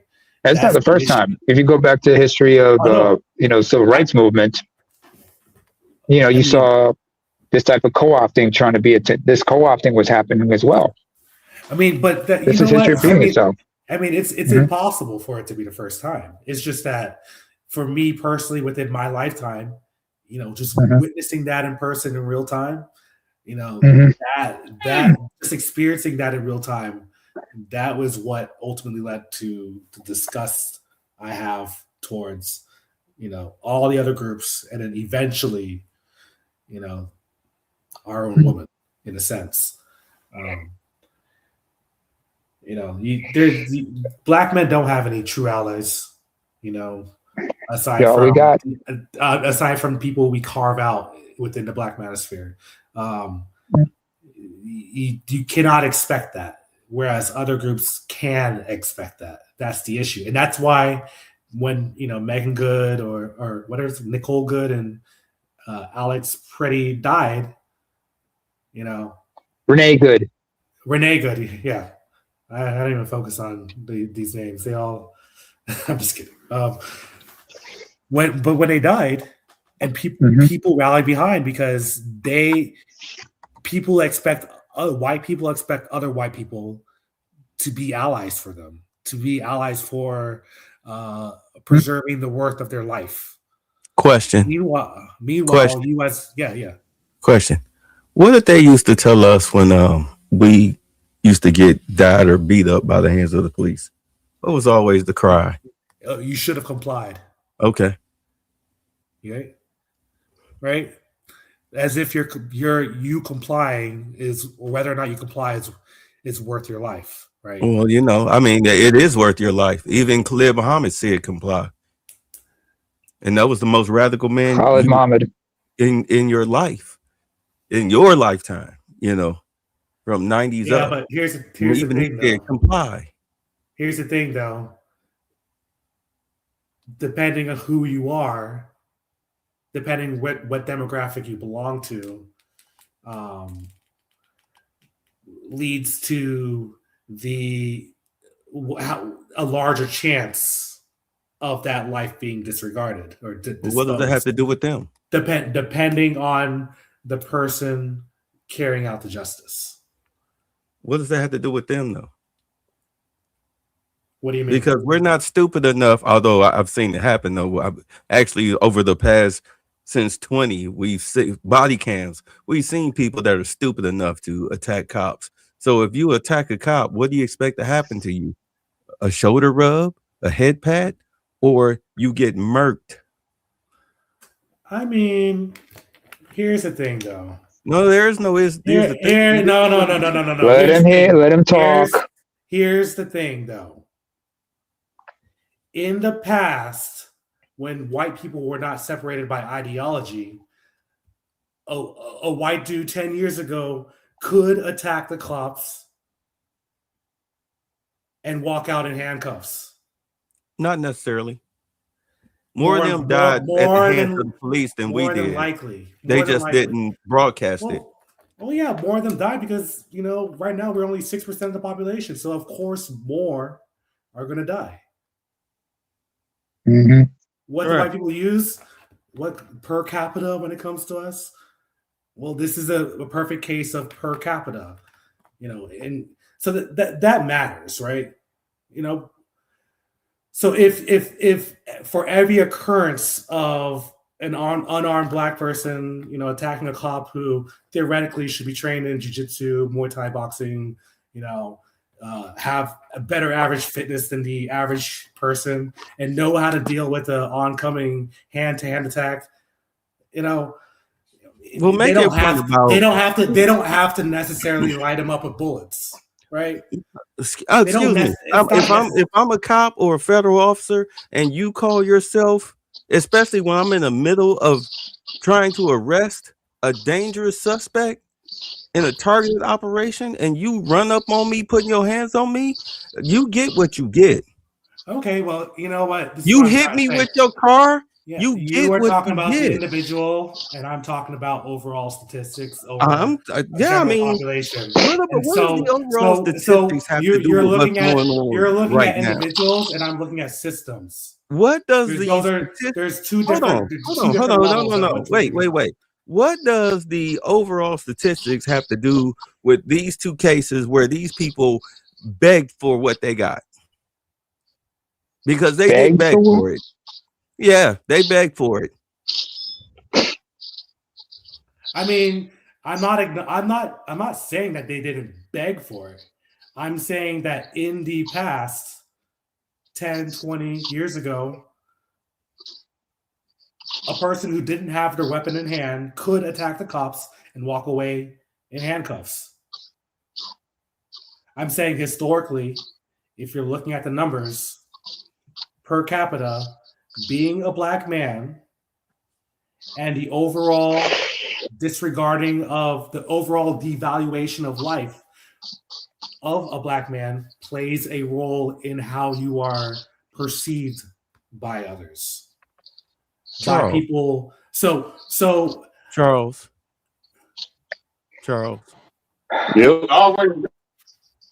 Question. So not everyone. Hold on. I'm asking Charles a question. Let's ask the resident police officer, former military. You there, sir? Charles. I'm here. Go ahead. All right. You got your gun in your hand and a chick is gunning her car right at you and she makes contact. What you doing? I'm gonna hit. So I'm trying to get out the way, and I'm gonna shoot at you. Okay. All right. You're trying to take down a child rapist, wife beater, and suspected murderer. You've got some fat white bitch all in the way, blowing her goofy rape whistle with some skinny little homo. And you trying to get them out of the way because, you know, there have been incidents where these criminals have shot at ICE officers. It just happened last week. So I'm trying to get you out of the way. And then the skinny little goofy little homo comes up putting his hands on me from the back. I am not talking about an individual. I'm talking to Charles. Suddenly now, you guys are in a scuffle. 5 or 6 of you are trying to arrest this guy, and anybody will tell you even a 5-year-old can give a grown man a scuffle. Suddenly, one of your people yells gun, a shot goes off. What normally happens?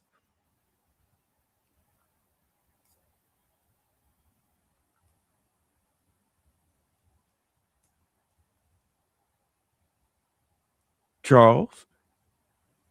Go ahead. What normally happens? You're in a scuffle. 5 of you are in a scuffle. One of you guys yell out gun, and then a shot goes off. You see an object in the guy's hand. Gun, pow. Especially if you're grabbing for a gun or you're reaching for something, you're probably going to get shot. Okay. So what is the argument concerning that in black people? That has nothing to do with us unless we're stupid enough to attack a cop with a knife in our hand and they blow our brains out. We get into a fight with them on the side of the road because they pulled us over doing 100 miles per hour for 10 miles. And we resist arrest. And he goes through all 4 chains of submission. Hands, mace, taser, baton. You're losing the fight.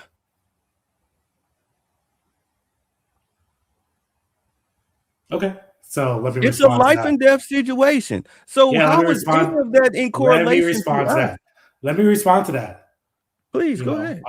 In either case, I agree with what Charles would do because his life is more important than someone coming to attack you. You know, just like if someone were to come into my house and try to attack, I would not. I would try to protect my life over the attacker. That being said, if you're looking at a population level, when it comes to some of these white people, these white perpetrators, especially in the past, they be doing some dumb shit and be walking out in handcuffs when they should be dead, is what I'm trying to say. What Preddy did, walking in with a gun, you know, I think that was dumb. And I think that was the most likely outcome given the entire situation. And personally, I would never put myself in that situation just looking at the news because I value my life, right? But what I'm trying to say is looking at the general picture, the perception of Black people as being more dangerous, Black men as being more dangerous and more menacing has resulted in higher aggression historically. You know, and personally, I would prefer to have more Black police officers to help mitigate that bias. I Because if live someone here. needs to, I live here in if Atlanta. so, if someone Hold on, needs, wait a minute. if Hold on, someone, hold if on, someone, hold on, hold no, on. I didn't finish. I I live didn't here in finish. Let him Atlanta. let him I finish. did not Let him finish. I live here finish. in I did not Atlanta. finish. Shut the Let him fuck I did up. not finish. finish. Shut the I fuck did up, bro. I not. know I you did not told not disrupt. somebody I did to let not somebody interrupt finish. you. No, I I did understand not that. interrupt you I for the just want to entire. interject. I just No, want to no, no, no, interject. no, no, I no, live here in no, Atlanta. no, These black no. I cops get shoot it. black I people get. all day, every day. Okay, okay, So it ain't okay. got nothing to do with no white No, officers. no. What I'm trying to say is, sure, there can be bias in with the race of the officer, but the fact that if there's more black officers, I would want to have their ethnicity at least help mitigate whatever biases, so I can say, so that we can all say, hey, well, that black man was probably doing something stupid, and not have any question with regards to the race, because there's always going to be there's always going to be racial bias, right? There's always going to be racial bias within American society, and So, question: have body cams done justice? Has it been a detriment or positive to black criminality?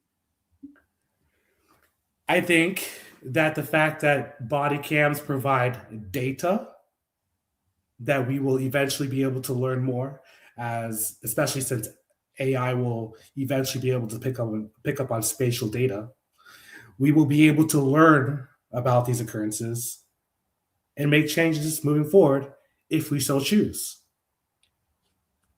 So I think Changes to what? I don't. It's policy, a camera. It's a body cam. There's a lot of information that you get from cameras, and the Right. information can be used. But you're not answering my question. I mean, you sidestepping my question. Yeah, I said I know. I know why you sidestepping my question, because you got that victim mentality. I hate to tell you this. I hate to tell you this, bro, but body cams have been a detriment to black criminality because it shows just how we act when we get arrested. For some reason, over the past, I know why, but over the past 5 years, getting arrested is racist. Why would showing how we act be a detriment when that could be a conversation starter within the black community? What's the conversation that would start? Well, what would be the topic? First of all, having that information, being able to gather that information and have examples to talk about. It's like not what? Just something that it's just not conjecture. It's like it's something. I mean, you're talking in circles, but you're not saying anything definitive. Like what? Okay. What would be the number one question? Showing the need to change. What change? What change?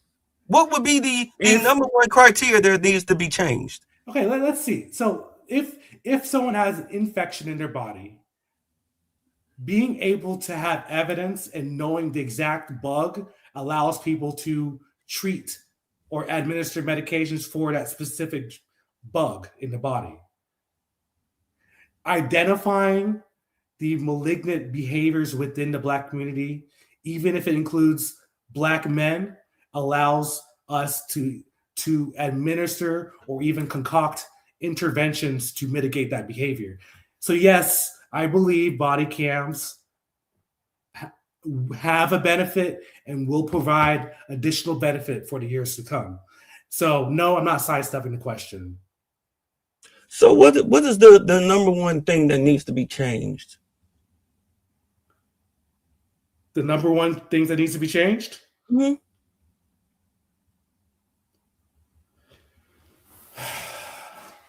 I mean, the number one thing. Excuse me. Yeah. Excuse me. Let me interject on this one. No, let him finish. I want you to let him finish. I'm letting him get it out. Let him get it out, then you go ahead, because I already know where you probably want to go with it. But let him go ahead. I want to hear it. So back to the question. What's the number one thing? What's the number one thing?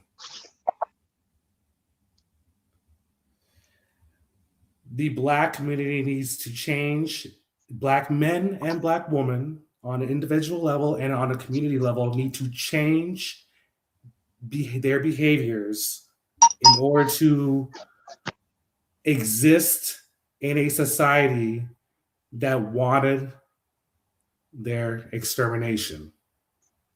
That wanted their and have implemented laws to do such. Okay. All right, go. So yes. So if that means pulling up the body cam, showing how Black men act in the presence of law enforcement, and making changes, then so be it.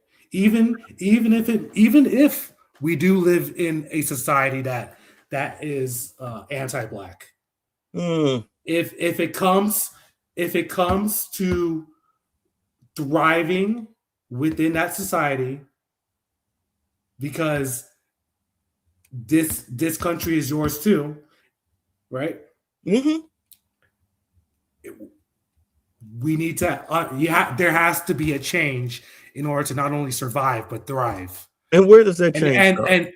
But the change, where does the change start? The change starts by looking into the past and looking into the things and looking into the things that were done during the Reconstruction era that caused white people to get so angry and so mad that dozens of cities, economic wealth, centers of wealth, are at the bottom of lakes, destroyed to put highways through, and turn into parks like the Central Park. Looking at the past to realize what got white people so mad that they had to stunt the growth of the community. Bruh. I used to teach this shit. How much fucking past do we need to look into in order for us to stop acting like plumb fucking fools when we get stopped by the police? How much past we need to look into?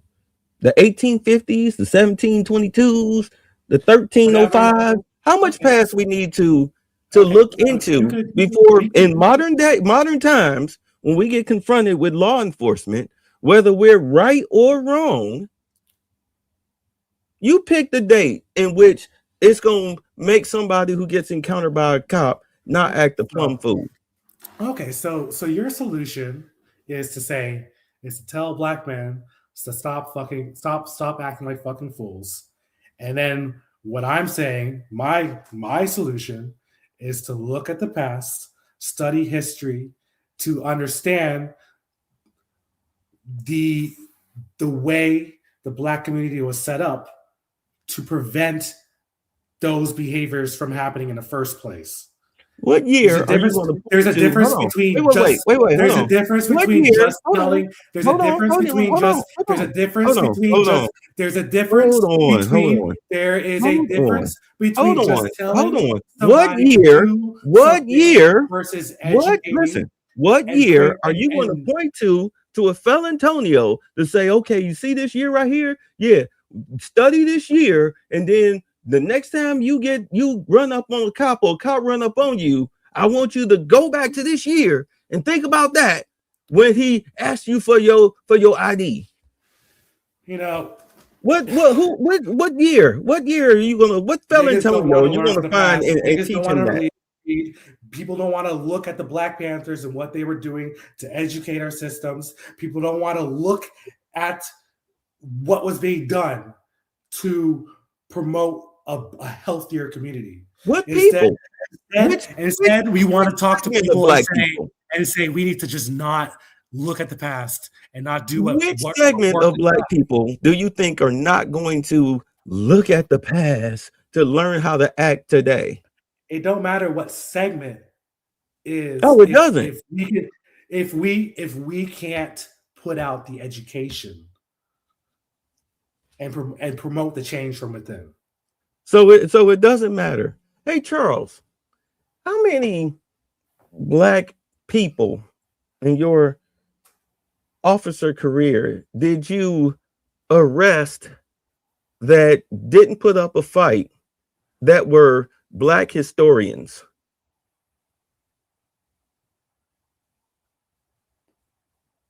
You know, you don't have to count 2 plus 2 to be a mathematic. You know, you don't have to know the times table. No. See, because see, you have a theory. Hold on, you have a theory, but yet we have somebody sitting here who has over 20 years of practical application, which is the host of the show. So there's your theory. Let's ask him, based on his 20 plus years of practical application, if it applies. What's the issue with that?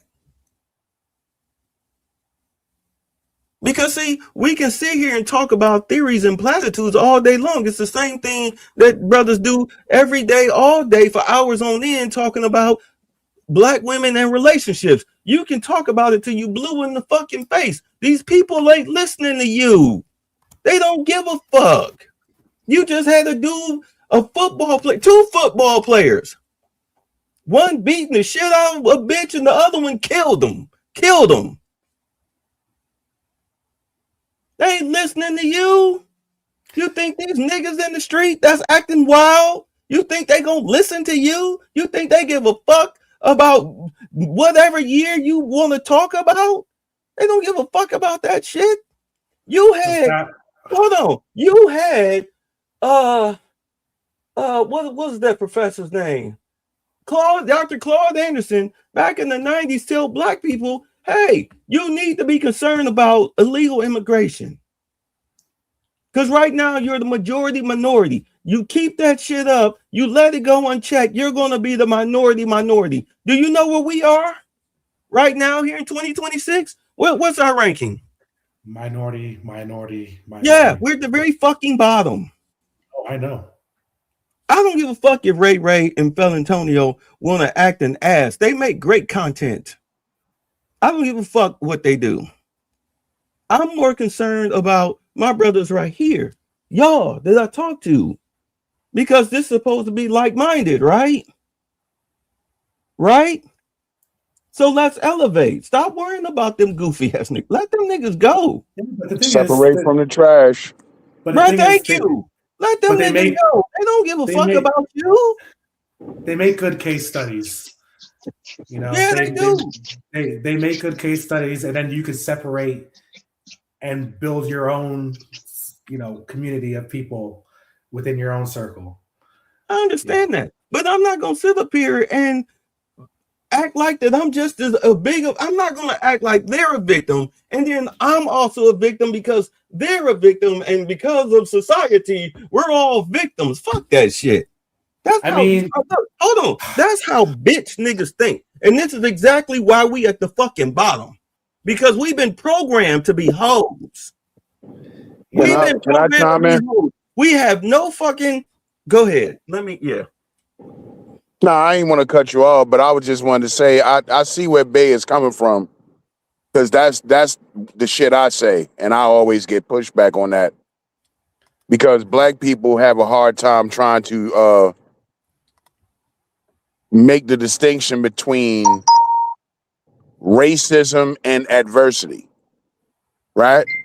Yeah. Like, okay, so it goes without saying that America has racism. The planet Earth has racism, right? And it ain't going to go anywhere.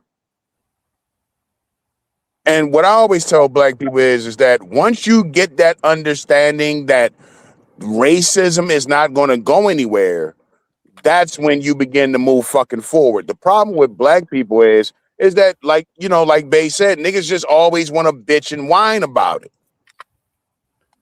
You know, y'all was talking about Black Lives Matter a minute ago. What started with police brutality, it turned into inclusion. You know what I'm saying? It turned into woke, right? None of that shit did anything about police brutality, though. It's the co-opted. But maybe no tangible solution. But ABM, that's what I'm trying to say. I'm agreeing with you. I'm saying you can acknowledge what's going on in society, but you know, not have that victim mentality. Just understand what's going on. Understanding your environment to adapt and to thrive. That's all I'm saying. Yeah, I mean, people with common sense understand that. To Bay's point, people who get pulled over for whatever the fucking reason is. Okay, let's say the white cop is racist, right? He pulls you over on some bullshit, right? Okay, common sense tell you you're not going to win this no matter what, right? Well, yeah. So why turn a traffic stop into what, a felony assault on a cop?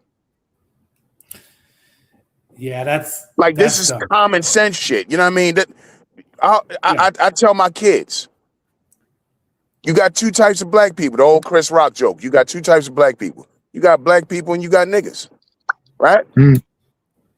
I mean, which one you want to be? You know, Like With me, that I'm being just gonna go said- ahead and take my fucking ticket. Man, listen, man, I live in Baltimore, man. You know how many times I've been pulled over? Motherfuckers is searching my car and shit. You don't hear me talking about, hey, I never gave you consent and you need a warrant and all that. Bro, I done already had my stop and frisk ass kickings. Okay? yeah, I mean, I know I'm not dirty. Go ahead and search the fucking car if you want to, dude. I mean, I ain't got time for this shit. yeah, don't. I mean, I'm not going to fucking force the issue. The rest of these motherfuckers, like, you know, too many of us, and you know, it's not all of us, obviously, but it's enough to where as though the shit holds us down. It holds us back. When the YN with the shiesty mask breaks into my fucking car, that's not white supremacy. There's things that is white supremacy, and then there's a lot of shit that don't have nothing to do with it. And like Bay is saying, I don't want to have yet another history lesson to tell somebody, hey, you shouldn't be breaking in my fucking car. Or you shouldn't carjack me. Or, hey, if you're going to sell dope, can you at least not do it in front of my fucking house? Go sell drugs in front of your mama house, motherfucker. Yeah, I think That's not white supremacy, and I don't want to have another conversation about the fucking plantation. It's fucking 2026. At this point, the people who don't get it, they're not gonna fucking get it. That's why we have to separate from our trash. Every fucking race does this. except for us. Again, I live in Baltimore. You go talk to white people. Go talk to some white man from Perry Hall and ask him about white people in Dundalk and watch what he tell you. Charles know what I'm talking about. They call them trash. That white man from Perry Hall will call white people in Dundalk trash or Middle River. Oh, that's trash. That's fucking white trash, and I don't want them nowhere near me. Yeah, you're correct. You're correct. Yeah, you know what? I'm gonna say this. My approach was wrong in a sense because, you know, I should be focused on delineating and focusing on what I can do for myself, my family first. Yeah, Bro, we've all been there. That's all we can do. Like they said, you can't. These people don't want to hear shit, bro. Black people been talking since Frederick Douglass, man. The issue is you know what I mean? We've been doing this since Frederick Douglass, and motherfuckers just don't want to fucking get it. The issue for me is that, you know, I want to have empathy for the greater Black community, right? So, you know, there's all these grand ideas about what needs to happen, what needs to be done, but you know, I've learned even just recently online with these conversations that there's just no saving them. There's no help. There's no help for them. No help at all. No. Like you look at them and you try to talk to them, and it's like you're talking to a brick wall. A brick wall. There are people that are beyond help, and you got to let them go. They got to figure. You know, some people. I'm sorry, Neyma, go ahead. But I was just going to say, these are the same conversations. I grew up on this shit in the 90s. Mm-hmm. Like, these are the same conversations. You talk about Khalid Muhammad, man, that's early 90s. I remember Ice Cube and Pop used to run around with Khalid Muhammad. I will say I'm also realizing that that narrow-minded approach to race as well prevents you from getting opportunities. I think for me, the other day I was on LinkedIn. I reached out to a white person kind of in the field that I'm interested in, and he took the time out of his day. It's complete stranger, mind you, took the time out of his day to have a video chat with me about where he was going, what he was doing, and I sat back and I thought to myself, I've really I haven't had that many people take the time out of the day, to offer advice, and that interaction gave me value. Now, granted, I'm not going to be like buddy with this guy, but the fact that they took the time out of their day versus we talk to our own, and you just get disrespect, just straight disrespect, callousness, treating you like you're worth nothing. And for me, someone I'm already apprehensive about approaching because he's a white man, showed some sort of value, just regular, how you and I would show each other value, just kind of recognizing that kind of individual value of a person. Whereas with our own, you don't see that, especially when it comes to those types that are prone to having a lack of impulse control when it comes to interacting with law enforcement. Just the other day, I think a couple months ago, I was driving with a expired registration, right? Oh, I took my ticket. The cop was like, cop was like, you know what? I hope your day gets better. I look at the ticket, I read it closely, and he didn't fill out the part where you couldn't contest it. So I just went ahead and contested it. I took care of the registration. I've been meaning to get a new car, so I bit the bullet, got a different car, solved it, and the ticket is a non-issue. Now, had I started acting belligerent, you're escalating a situation towards violence. I'm still a 6'2", 225 pound black man. I would still be a threat to a man who's a stranger who doesn't know how to react. So yeah, the way I conduct myself is to decrease being perceived as a threat by any man, to include a fellow black man in that situation. Right. absolutely. So yeah, I do agree with you. I do agree that the behavior that is being showcased on body cams is something. I guess it doesn't help, but I think for me, it still helps to show Body what's cam. going on. The main thing with body cams was trying to catch the police with something. What ended up happening?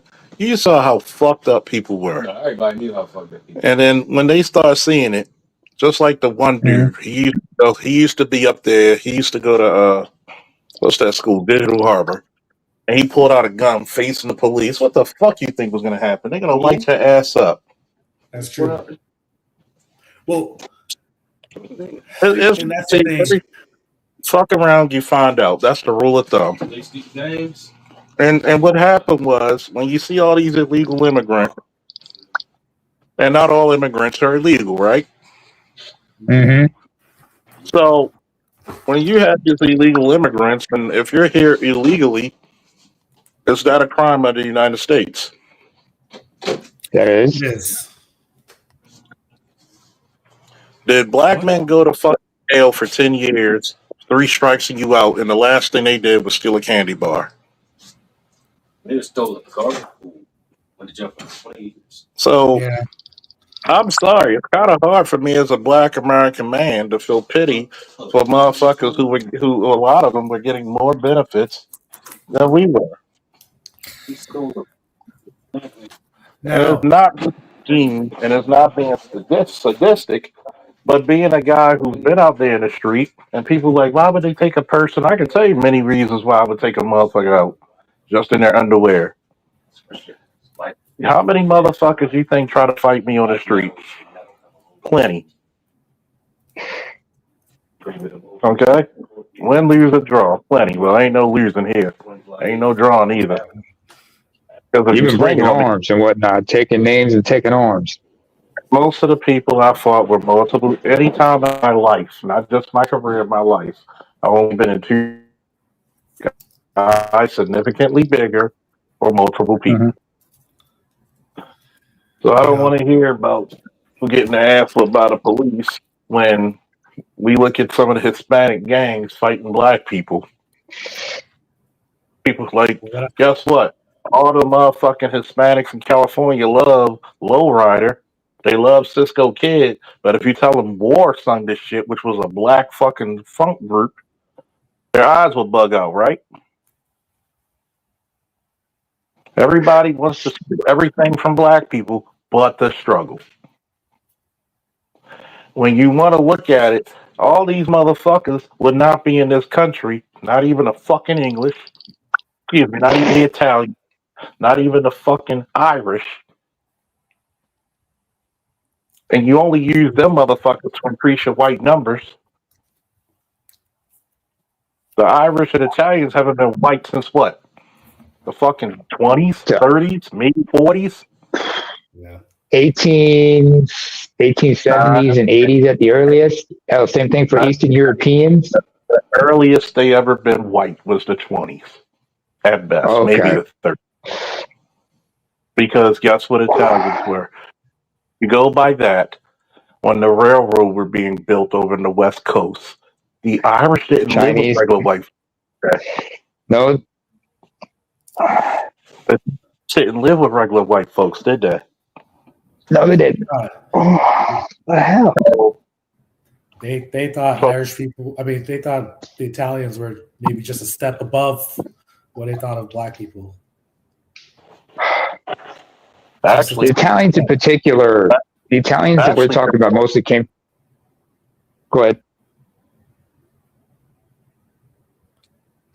Charles, go ahead.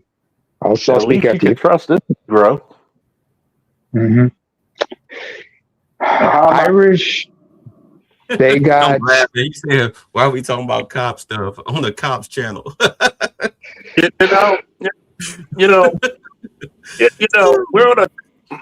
What's up, Josh? If you want to come back up, hit the link in the chat.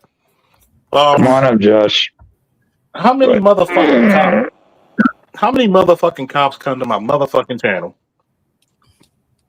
Josh, Mike, who LAPD SWAT one time, didn't he? No, what's his name from New York? Yeah, Dr. L, Josh's brother, who's a former lieutenant, Terrell. I mean, there's numerous people who've been fucking law enforcement. Hell, some of my exes and female friends were cops on my channel. Y'all didn't even know that, did you? He's probably a new guy. Over there, You know, making all them weird noises. either you beating it raw, or you beating it soft. Which one is it? Right? What the fuck?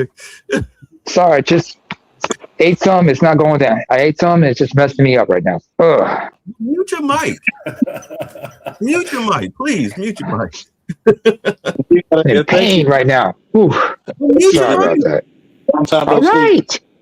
Thank you, Jadea. There's another thing that people we just talked about it was Spider-Man. Suicide by cop. There's a lot of people who are chicken shit enough to not take themselves out. Not saying I support suicide, but you'll go call the police because you don't have the guts to do it yourself. I want you to realize that a lot of these fucking people that come into these fucking protests are not good, honest people. We have to know this shit very well. And what happens is, when we go to these places and people say, oh, we see the people getting the shit beat out of them. Guess what? Let's look at when we get the shit beat out of us. Does anybody blink a fucking eye? No. Nobody but people that were capitalizing off of our deaths. Like black men in mansions. No. So it's kind of hard. Do I want people to be mistreated? No, but it's kind of hard to have empathy for them. But it's very hard to have empathy to some of these people who will go to some of these meetings with some of these brown folk. Not all, but a good amount of them. I could show you a video with these three women, Hispanic women. These three fucking Hispanic women were calling the brother who was videotaping them a nigga with the hardest of ours. Wasn't there a yeah, I saw that. Yeah, I saw guy that. that I was saw going to that. cosplay as a black man, and he was like, "Hey, I'm a mayate," and I was like, "What?" Yeah, Yeah, there was one, and it was a guy, and a Latino called him out for that. No, But yeah, you always got to call us to help you. But when black people say, you know what, fuck you and fuck your world, we're wrong for that. The liberal in them comes out. And Why? I don't know why black people don't seem to understand that the white liberals, that is the Confederacy. Those are your original races. Those are the ones that still have you in chains today, mental chains. They're the ones that have you sitting up here talking like you a fucking victim. The Dixiecrats. Not only that, but I remember when the whole Roe versus Wade thing happened with and everybody was mad at Clarence Thomas, like he the only Supreme Court justice. White liberals was calling him all kinds of niggas. Oh yeah. I was hearing this in real time in Twitter Spaces. I don't buy all that liberal bullshit. I mean, white liberals. Like they put it on him, like he the only nigga up there. Like yo, you know it's other Supreme Court justices, right? I mean, they're still whites, right? So, I mean, they're still a part of the society, no matter, even if they talk like they're allies. I mean, you can't trust them, just like you can't trust their conservative counterparts. I'm going to say this. A white man is a white man is a white man. Okay? You're going to learn this lesson to everybody listen to the sound of my voice. If you think you got to struggle, show me what other ethnicity will trade their spots with a black man right now. Don't read the head at once now, nigga. I'm laughing because I'm talking about Chris Rock. And I'm rich. Tell me what ethnicity, what other race, what other gender would trade their spots with a black man, right? If black women are so fucking oppressed, would you trade your spot to be a black man? That's a good question for them. And why do you think Charles Faulkner Jr. is not invited on some of these shows? Dave Chappelle checked a white woman in one of his specials about that shit. How the fuck are you oppressed and a minority when white women are the overwhelming majority in this country? How the fuck? And they are the biggest voting bloc. How the fuck can you come to me and say that shit? Man, if you're going to allow white people to give you the most simplest funky shit to confuse you with, then you deserve your oppression.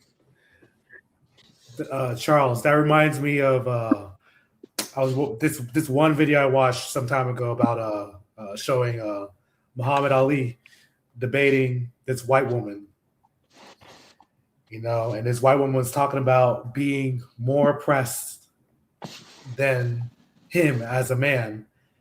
And Muhammad Ali pointed out that she could own property in downtown Chicago. He can't. And this is the world heavyweight champion. This is a nigga who got more claims, who've accomplished more. Do you know what white supremacy really is when you think about it? It's welfare for underachieving folks. Exactly. Put that on a t-shirt. I'll wear it. Welfare. Underachieving, mediocre white folks. That's all it is. It's for mediocre, underachieving white folks. Because if you put, anybody read a history book lately? Yeah. What the fuck did white people invent that they didn't steal? The You know, that's the patency. beauty of that GI Bill that they don't talk about. That's the underlying beauty of that GI Bill. Oh, stealing You itself. you go to war, you come back, we'll take care of you. We give you land, a house, a job. You know what I'm saying? All you got to do is just be willing to die for it. Am I lying?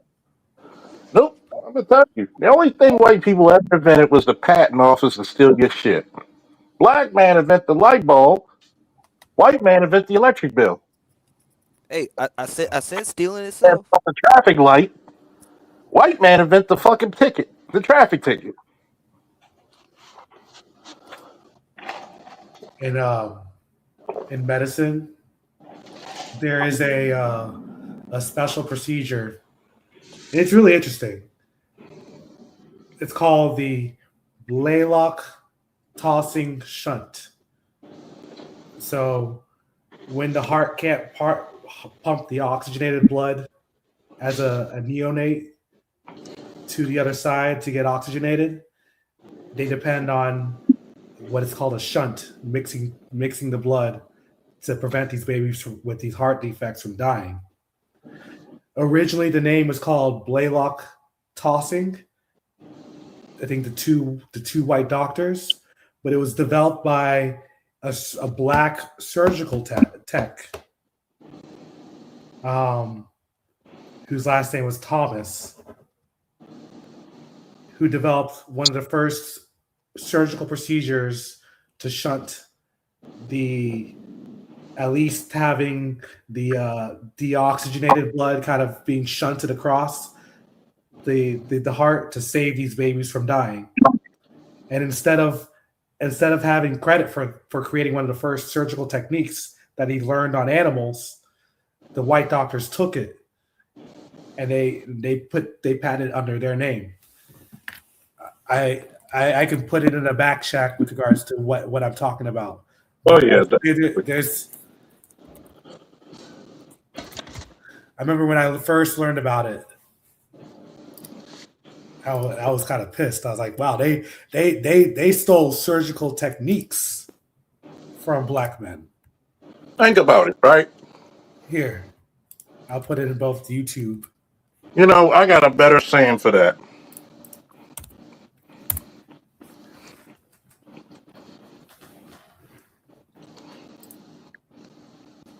I got a better saying. White supremacy is just welfare for white mediocrity. I said it. Oh, that's so racist. No, it isn't. If you really thought you were superior, would you finagle the fucking programs in your favor? Nope. Superior people don't need guns and tanks in order to assert their dominance. Because if you notice, when you put black boys in the competition against Asians and whites, Hispanics, if you give them the same length of time to train, same length of time to study, same length of time to be tutored and taught, historically black boys do better, right? I take that back. Actually, you do need it. You need it because your enemies, you got a stick, they come with a gun. Yep. You know what I'm saying? So I take that back. I was out of context. And I apologize for yelling at y'all. I didn't mean to do that, but you know, I expect people over the age of 30 to know these things, but that's fair. You know, it's called being passionate about what you're speaking about. So you know, yeah, I know. Like I said, it's my cross to bear. But go on, I'm sorry. Yeah, that's fine. Yeah, I totally agree, Charles. It is welfare for mediocre white men. And that's one thing we need to keep and hold in touch with. There is no white man that is so far superior with black, even in Greece. Ancient Greece said we're babies compared to what Egyptians and Nubians were teaching. And they had to burn down the Library of Alexandria. Exactly. When white people get jealous, they destroy everything. You notice that historically? Didn't the Greeks would send their Yeah, most they sent talented to their like people. the secret schools? Yeah. They sent their people. Archimedes, with the Archimedes principle, I remember reading an article where they discovered the same principle within some of the manuscripts that were recovered from like notes within the Library of Alexandria, like from there. Like they were just copying stuff and then repeating it. Like they stole a lot of stuff from ancient Egypt and the Nubians. And the Egyptians, they themselves say that they are a carry on from even an older society, probably prior to the flood that occurred. So I mean, there's a lot, and that's before white people took over the world. And you got to realize that a lot of these people who told you, remember, if you're a superior, you don't have to make up pseudosciences like Drapetomania and nigritude, right? Everybody know what that shit is, right? Mm-hmm. You don't have to make that shit up if you're really that superior, right? All right.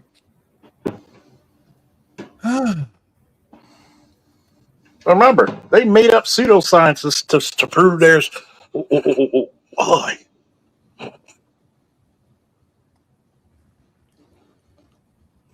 And this is the part where I tell people, for the longest time, if your young men ain't got jobs, and I know I don't like to use the word ain't, but if you ain't got a job, if you ain't got any direction, why is your black ass not in the military taking some of them goddamn courses and knowledge and getting them GI Bill benefits? Or better yet, if you under the age of 35 and you're in decent shape, you don't want to do military shit, join ICE. They paying $120K a year, up to a $60K signing bonus, and they help you out with your student loans. If you a single man, you 18 years old, or between 18 and 35, you directionless, you living in a 2-bedroom garden apartment, and you 2 months behind on your damn cable bill and shit, and get up off your ass and go fill out the application. And hope you drop a clean P with no felonies on your record. Get your ass out there and go make some fucking money and serve your goddamn country. I mean, you doing If you don't have felonies, bro, you should be in wherever at this point. right. like dog, that's the shit that hold black men back. Bro, you got a clean record. You can do whatever the fuck you want to do. Ooh, I wish I could live this shit all over again. The worst advice my father ever gave me was that I had no place in the white man's military. And I believe that shit. And I wish like hell I would have felt like, I don't give a fuck. I wish like hell I would have listened to that. What did I always tell you? And no offense to anybody's parents or relatives when I say this, I think that's the worst shit you could ever say to a child. Yeah. Because you're stifling their growth. You're limiting them. And the crazy part, how you going to sit here, and I tell this to any veteran, how you going to sit here and you get these benefits and you don't have to pay for none of your medications? You don't think you want your child to do the same? We should have a monopoly over this shit. You know that old man, he got stage 4 prostate cancer that spread to his bones. He don't pay for an ambulance ride, cancer medications. He don't pay for shit.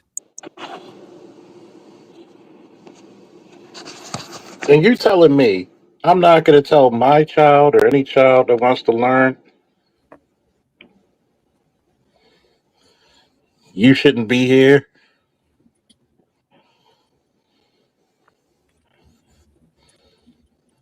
That is That ridiculous. that GI Bill is gorgeous. I can get a house with no money down because of my father's GI Bill. Yeah. The VA home loan is it's an easier way to owning a house. It's very it's very good. Especially nowadays when the average price of a home is damn near $500,000. Yeah, Well, prices are dropping, but I'm still waiting. I'm gonna give it another year or so. We Pops just used bought a his GI house. Bill. They taught the military taught him to do a trade, and then he used his GI Bill to get his associates in robotics and became a specialist. Yeah. The GI Bill, people can go to law school. People, if you have, there's what's called a yellow ribbon program, so that anything that is not covered by the GI Bill, some of the schools will cover the rest of the cost. There's so many benefits. If you have even just 0 to 10% disability rating, you get free healthcare at the VA. State of Texas and other states, no property tax. Well, many good state benefits. If you're motivated, you join the military, the sky is the limit. It really is. I tell people, I said, you want to beat back racism?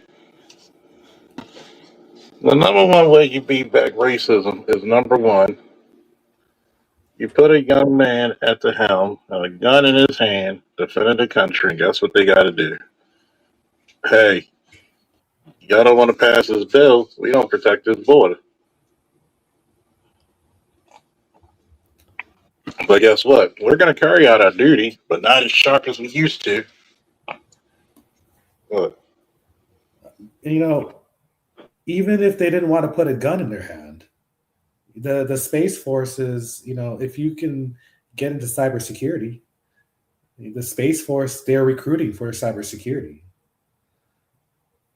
in the Air Force.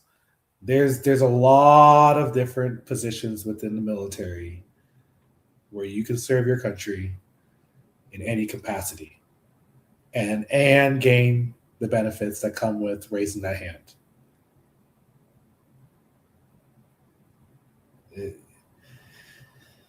Let me say this, and I'm gonna take my ass to bed.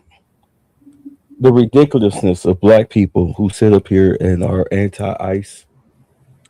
I mean, the stupidity of you.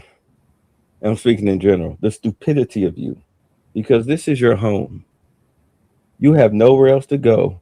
If the democracy, or excuse me, if ICE arresting black folks too. That's what they say. that's what they say, but they ain't got no Africans, Nigerians, South Americans, people who don't belong here, yeah. But my point is that if this capitalist society falls, and do understand the next in line that's trying to take over this place are the Chinese and the Islamists, the Middle Easterners, as well as the Russians. But the Islamists are already entrenched. They're already trying to build their enclaves. If it falls to democratic socialism, which is nothing but Islamic communism, I'm gonna tell you right now, you're sitting at the very bottom of you're sitting at the very bottom of almost every category in this United States. Where do you think you sit? Where do you think your black ass is going to fare in this whole situation while you out here got your fat, goofy ass walking in the middle of the street with your arms up, getting tackled by ICE because you think you doing something. You're fighting for rapists, pedos, murderers, thieves, human and drug traffickers. You're fighting on behalf of them. What do you think would happen if the Trump program, the that he has set for the United States, what would happen if he failed? What do you think you would say? You think that white people will finally give you that pat on their head? You really think them white liberals who call you a nigger when you don't do as they say, you think you gonna get that head pat? You think these fucking Muslims, you think they're your fucking friend? You think these fucking Hispanics The liberals been good to me. and the fucking Africans, you think they give a fuck about you? I know black. You think they give a fuck about you?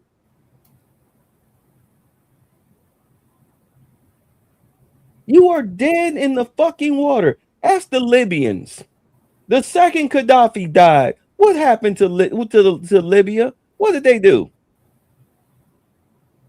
The very second. Y'all, come on. We history buffs, right? What happened to the Libyans the second We're Gaddafi all black, died? my brother. We're all black.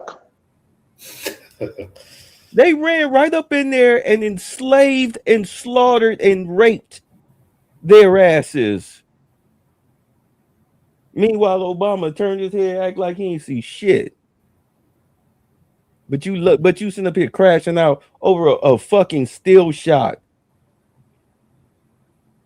Fuck that nigga and his fucking husband.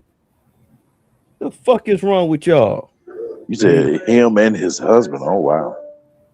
I mean, Shout out to Mike. God damn! I swear to God, man, we mean, gotta Obama stop did. surface Obama- dirt. Hold on. Obama- Hold on. We gotta stop surface dirt thinking. We gotta stop surface dirt thinking. I'm done. Good night, bro. Y'all be safe. All right. I mean, for me personally, I think it's okay to have some critiques. I think everything is okay. I mean, it's okay to have some critiques. I just personally, I don't feel the need to risk my life and put myself in front of, law enforcement and put myself at harm's risk, for people who wouldn't do the same for me, right? That's so, I can see people's side from the left, with their critiques, but I just go on about my day and focus on myself. That's So you anti-ICE? No, I'm not anti-ICE. I think it's okay to critique them at times. Things aren't always going to be perfect, especially with that situation. It's not going to be perfect. We're not going to be able to perfectly kind of solve the issues of American society in light of having to compete with China. I think that Trump is going to be the focus. I think he's going to be looked at as the bad guy, of course.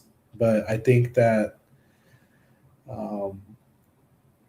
a lot of people will agree with what he's doing because there is a logical reason in preparing for the future, right? You got the birth rates going down. You got the system being drained, and then you have other countries we're competing with who are showing signs of military aggression. So, it would only make sense to fashion society in a way that ultimately results in that specific society's success. And unfortunately, not everything is going to be clean.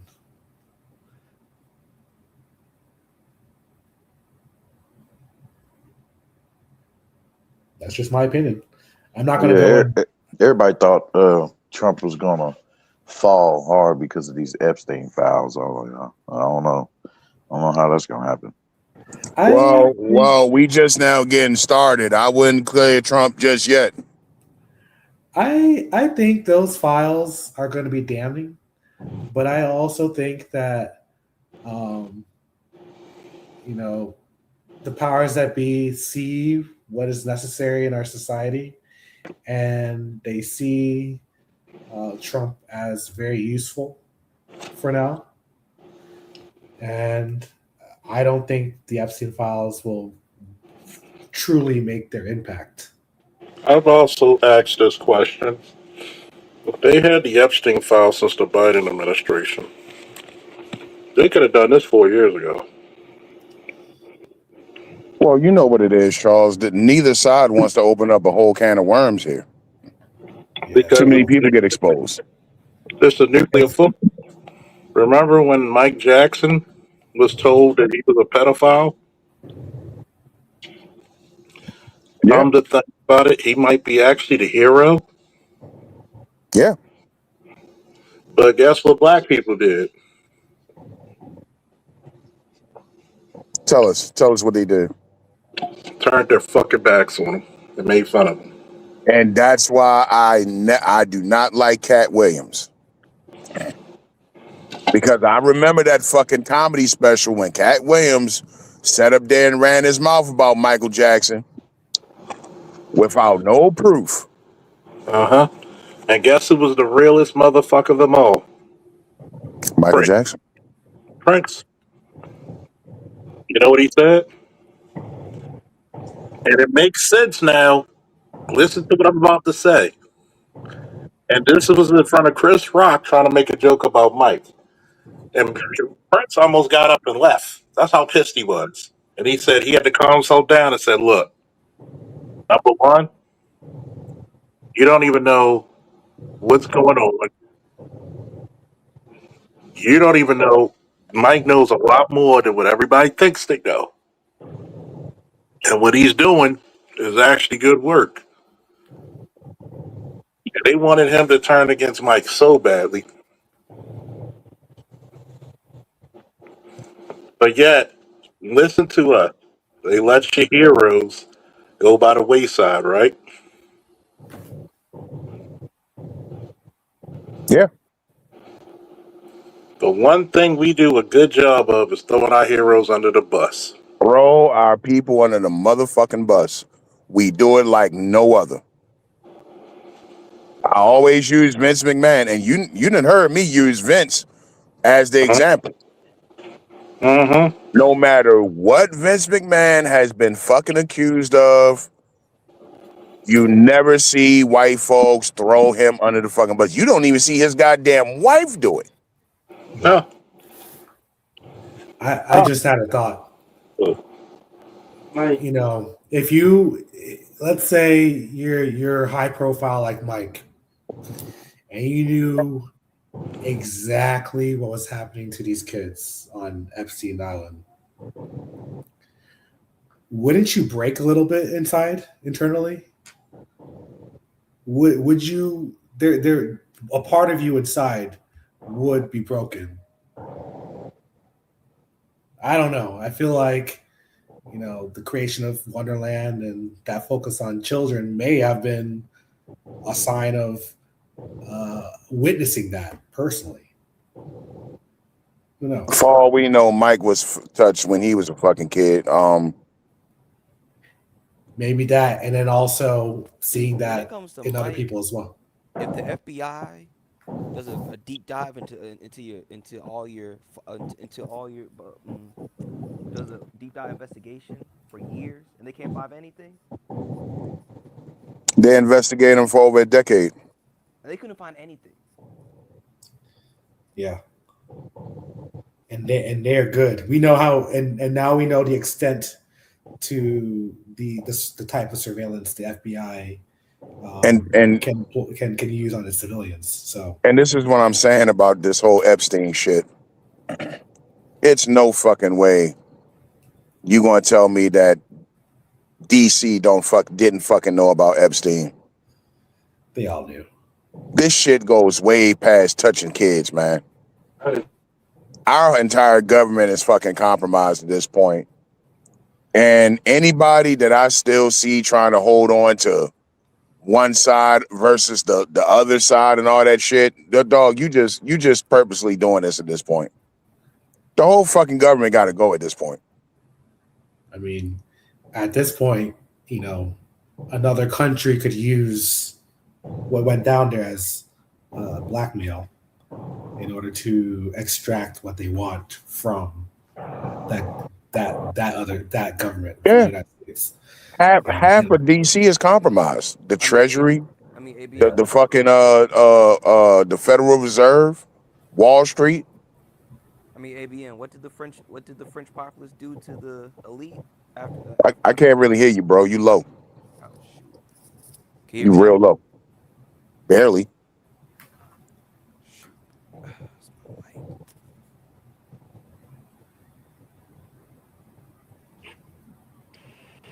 Am I coming in now? Much better. Oh yeah, you clear as hell. Yeah. What did the French populace do with their elite after a certain period of time and certain money wasn't being allocated? They had a purge. They had a purge.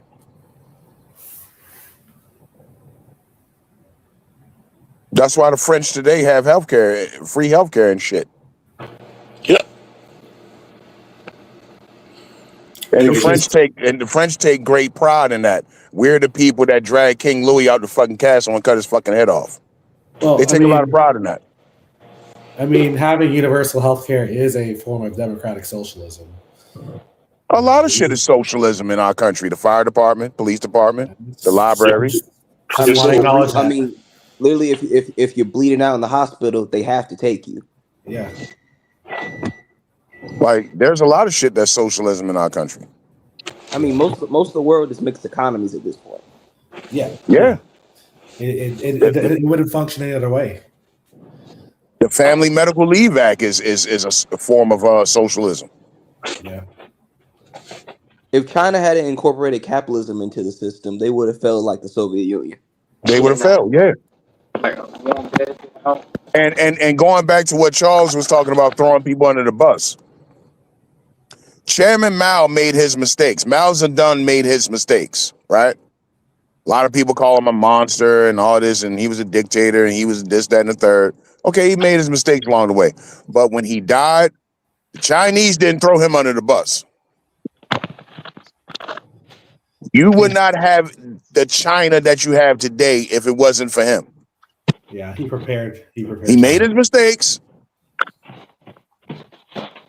But when he died, they killed his wife and shit. No, she killed herself. But again, they didn't throw him under the bus. Does Russia still hold Stalin at a high regard? No, not really. No, not really. Especially because in fact, I think it was not Khrushchev. It was Gorbachev that did the de-Stalinization. Am I right? no, it was Khrushchev. Originally It was Khrushchev. Khrushchev? Yeah. But here's the thing. And BJS had told the story.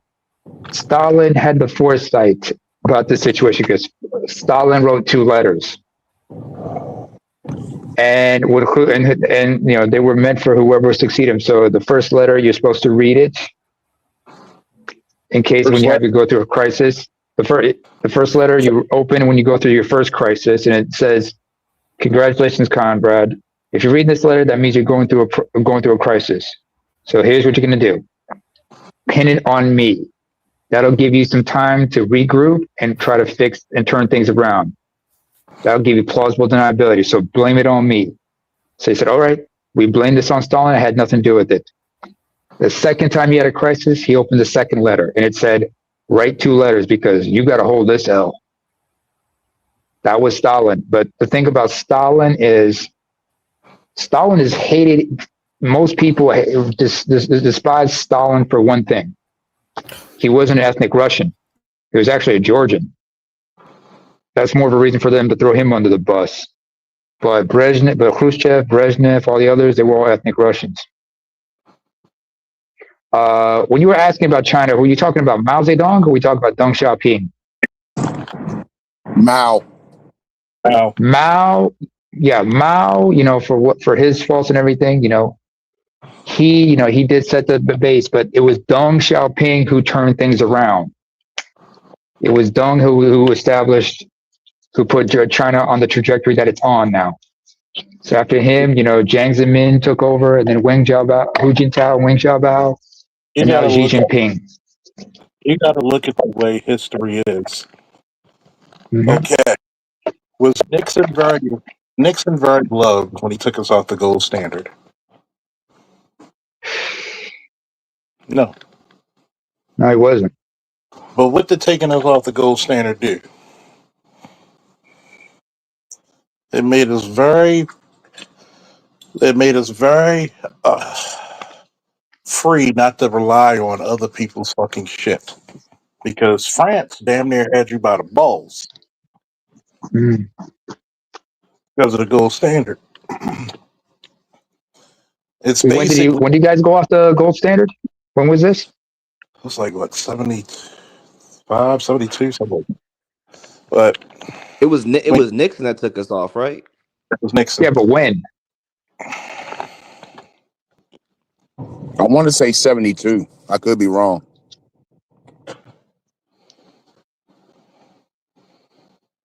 So this is when you developed the fiat currency, and then after Yep, we had this, you had the Yom Kippur War, and then yep, you ended up with the petrodollar. I'm just yep, chaining the events here, folks. August 15, 1971. 71. Okay, So you thank got to you. realize when you get off that gold standard, how many countries could hold you hostage over their gold? Not that Because many. once again, why was Libya target? The gold. It was because guess True. what? England, well, United Kingdom had 4 times the gold, but they also Hmm. had 5 times the population. So who would have ran out of gold first? UK. It's like this. I could go through historically a lot of people that historically think about it. Nobody calls a lot of our presidents tyrants, but one of the most beloved presidents of all time is Obama. That motherfucker had a hit list, didn't he? I would say JFK more than anything, but Hell, that's what they calling Trump right now. Everybody's like, he's tyrant. He's a tyrant. Get in your Bibles. He's a tyrant. But let's look at this, right? Another beloved president, George Washington. He had more slaves than Egypt. Him, Jefferson, Madison. Let's not forget about what kind of a person Andrew Jackson was. Oh, he was basically a Confederate. Old Hickory. He was a what's Confederate. who's old Yeah. boy that was the head of the Republicans, but he just recently retired, or is he still active? You talking about Michael Steele? No. Old white guy, like he's pretty much they got him in a Oh, you're wheelchair. talking about He's what's his name? Mitch head of the something. House of the Yeah, Republicans. Mitch. What's his name? Yeah, Mitch McConnell. There we go. Mitch Mitch The McConnell. closest person I can From think of that's Kentucky. closer to Andrew Jackson is Mitch McConnell. Mm-hmm. Oh, Closest, but he's from Kentucky. He's the closest person to looking like a Ninja Turtle without a shell. But Actually, looks more like Sifu Oogway from Kung Fu Panda. Yeah, monkey. Without the knowledge and wisdom, But go ahead. You gotta look at it. The mustache man. We all know who the mustache man is, right? Very true. Class. If he did not do heinous things to a certain ethnic class, how would the 20th century revere him? Anybody give up? Perhaps a benevolent dictator, just like old Fatso in Italy. In Germany, they probably they still celebrate him as a nationalistic hero. He would be he if he never did anything. Let's say he would have just kicked that certain ethnic group out. We know what ethnic group we talking about. Wink, wink, nod, nod. Right. Yeah, yeah, I know. So if he would have just kicked them out, Hmm. would he be revered? He probably would be, but what would be the after effect of them being kicked out? I mean, it's not the Well, first time he's been kicked out. and Russia was a Jewish state for like 500 years. When you have a history, unfortunately, Mhm. this is not anti-Semitism because guess what? I'm probably more Semitic than most Jewish people. I got you Now, beat on that one, but yeah. and yeah, so guess what? Me and Jesus know each other very well. Hell Wait, yeah. haven't they been kicked out like 100+ countries? They've been kicked out throughout the centuries. Okay, let me put it to you this way: when you have a historical context of always coming to other countries and fucking up their financial infrastructure, because back in the day, nowadays, if you tell a bitch you a banker, she about to suck your dick right there while y'all eating. Back in the day, Hmm. being a banker was a really shameful thing. So of course you give your shameful Yeah, jobs to the early Christians and Catholics believed that touching money was a sin. yeah. Because of like Jesus did, how Jesus ostracized the moneylenders in the temple. Yeah. That's why. Have That's you why. ever That's heard of the why. That's merchant why. event? That's why a lot of. Wait, wait, That's wait. why a lot of. Lost, lost, Hmm? lost. You ever Yes, read Shakespeare? Or have you ever seen a movie of Shakespeare? Have you ever seen a film adaptation of one of Shakespeare's plays, The Merchant of Venice? I haven't seen that one yet. I've read kind of the more the ones up front. I gotta read the rest. Uh-huh. I still gotta read what's the But one with that the one in Moor particular. as the main But that character? you mean Othello? Yeah, I still Othello is gotta what I'm thinking. read Othello and everything else. There's a movie about Othello with Lawrence Fishburne as the main character from the early '90s. But the Merchant of Venice is very important because remember that's where some of the stereotypes regarding small hats comes from, and that's where the phrase "pound of flesh" also comes from. Thank you, LAPD SWAT. Not to mention, there's a historical reference for those folks because when they were living in parts of Western Europe, when they ventured out of their neighborhoods into other places, they had to wear a red cap. A red cap they had to wear whenever they went out, just so people could identify them such. Similar to when under the Third Reich, they had to wear a yellow armband. So this has been around for quite many years. Hell, the Inquisition is another example of that.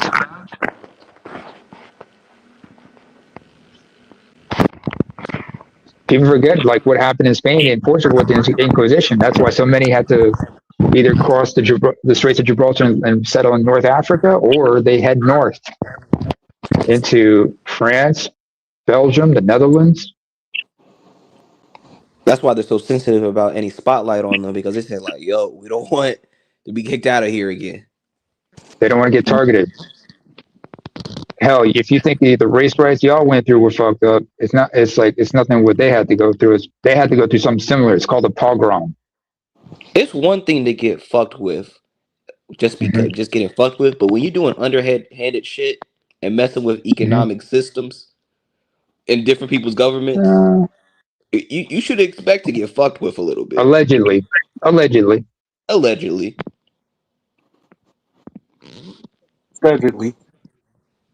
Mm-hmm. So, but there's always been that view, and because remember, a lot of them were involved in like professions like that because one, they were barred from owning land. Many of them were barred from owning land or getting involved in agriculture. So most of them were involved in other professions, like where they could be mobile, carpentry, metallurgy, stuff like that, banking, finance, other things like that. Oh, they were they were skills pissed where when they can Louis go from place to place. Yeah, they were pissed when Minister Louis Farrakhan released all them books. Nice. I'm sure they were. Hey, not as much as they were fearful of Khalid Muhammad. Yeah. And the Release what and the books? and the the hidden history Mhm. between small hats and the black and the black and black people. Hell, I Like, and the would crazy No, go thing, as far. I wonder what it I'll go back. entails. the crazy thing is he used their own scholars. So Mhm. that's what I don't get with the mainstream medium putting that particular label on him when he used their scholars. They got to control the narrative at the end of the day. That's what it is. And he's been able to fight it off as best as he can, even though the battle's not over. Secondly, I would also say for those of us who are familiar with the small hats, how much disdain they had towards black people, especially in the Middle East, because a lot of them did not have any empathy for some of us for those of us who were subject to the trans-Sahara, trans-Indian Ocean, trans-Red Sea slave trade. Let's look at it this way. Mm-hmm. It's hard to feel sorry for others when you got to spend time feeling sorry for yourself. And by the way, Lost, how you like them pictures? Took me a while to get them created, but I fell in Really love. great. I looked at the mirror once because you see her But super. She's like but catching. definitely when the series blows up, you definitely need to make some special edition like cards. You know how um how Pokemon or like something like Yu-Gi-Oh or like a card game will have like specialized character cards. I can Oh see yeah, like Mm-hmm. you releasing a special edition cards to sell on. oh yeah. Not only that, but you know, Damn, I thought I was supposed to Mm-hmm. get something. I didn't get shit, son. Damn. yeah, that's chlamydia. But I sent it to you. I'm sending it to you a couple of pictures now. But man, it's but back to the situation and the conversation at hand. When you look at global economics, historical economics, there's a lot of things that happen when people compare struggle to struggle. Notice we don't get to hang on certain things. Mm-hmm. We're not given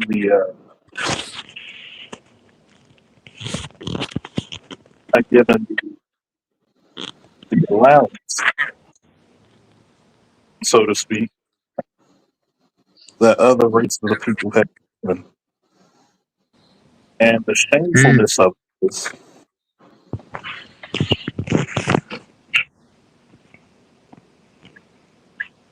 black people galvanize each other economically. Notice there's always a hidden hand that's got to come in it.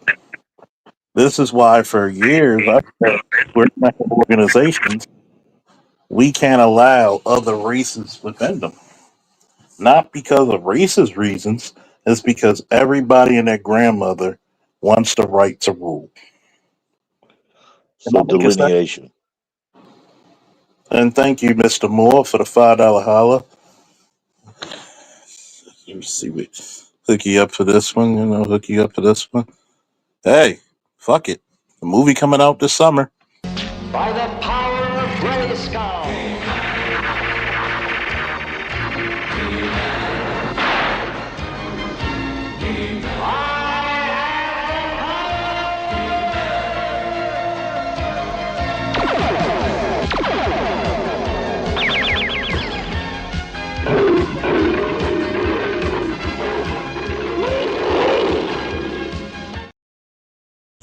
That theater gonna be packed out when we go see it. Motherfucker ain't no Dolph Lundgren though. Nah, even though Dolph Lundgren look like yeah. But Swedish bastard. What'd you say? He looked like what? like goddamn He-Man. Yeah. He did look like He-Man, despite his height and everything. But then again, I have to be a little biased towards him, you know. Svenska You said, jävla. you said despite his height, the He-Man. Despite being a tall, towering Swede and everything. Do you know how tall He-Man is? Isn't He-Man like 8 feet tall? He's about 6'10" in comics. Oh, he looks bigger in the cartoon. Almost 400 pounds of muscle. I mean, do you know how big a lion is or a tiger? It's about 3 to 4 feet at the shoulder. It's about like, was it 12 feet long? Battle Cat's And it's about 600-700 pounds. Battle Cat is 9 feet at the shoulder. Everybody was tripping about the pronouns that they threw into the that they seen in the trailers. Yeah, I peeped his name that. tag and shit. That him. Don't ruin it. That him. Whatever the hell him. It was a he/him. Yeah, him. Of a nod to not only who he's gonna be, but it's also a nod to like I think a lot of movies really, in my heart of hearts, are gonna start making fun of wokeism. Are they going to do the same? But are they going to do this Like a movie woke justice? Easter And if they do, yeah, they might. No. What I mean is, if they did a She-Ra movie, would they be pulling off the same bullshit, or were they going to be like, no, this is black female empowerment type shit? Well, I think that honestly, you have to look at what's coming out of it and what it is and what it ain't.